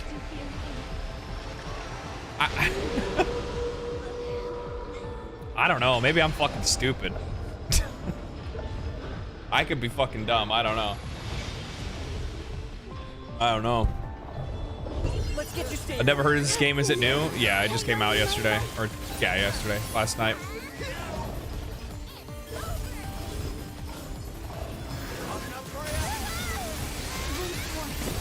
Sweet. The tide rises. Rain Got on the sights up.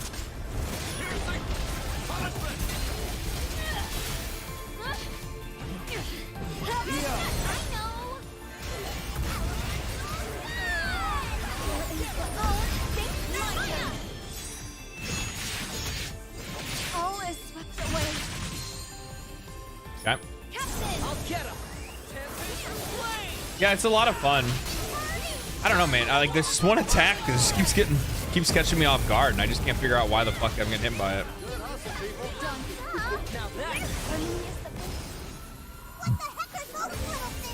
Looks like a ranged attack. A final ace up its gauntlet.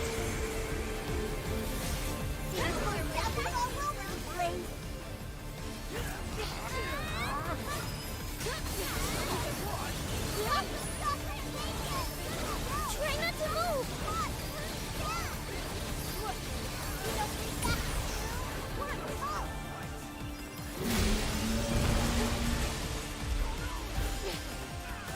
Brace yourselves for the next surge of power. I'm in it. Oh my god, dude. Just breathe for me. God damn. We're getting nowhere. Bring down the projectile first. Come on, come on, come on. Too bad you can't outrun my magic. You got this now. Get those bicycles. Beat him down. I'll do my best for you.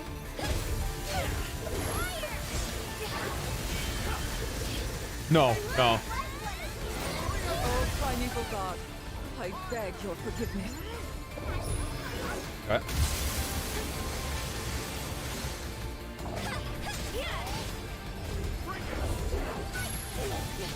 There we go, nice. Spread your wing. What did they do to you? Swift as thought. Certain as death. It's about to enrage again any minute now. Take them. Crescent moon. Wind and the field. Eyes on the prize, everybody. One time. Oh, thank you. Oh, I am not using that stuff nearly as much as I should be. No wonder I'm not doing as much damage as I thought I should. I'm not paying attention to my cooldowns. Hold on.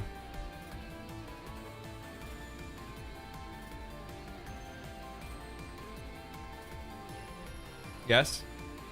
Can I help you?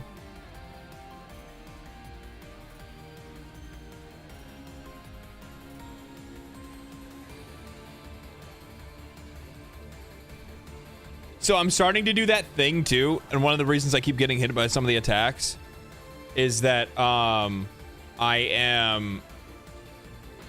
cross-firing game controls in my head between Sekiro and this game.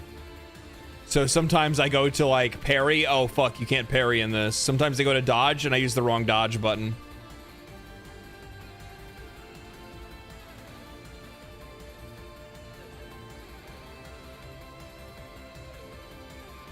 Hi.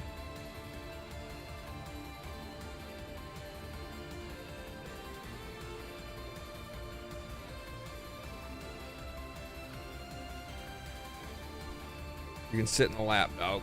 You can take a sit in the lap. Okay.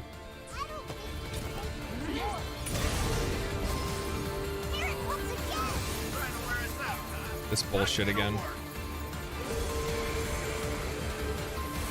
Step lively, guys. Don't give Flurry Paws an easy target.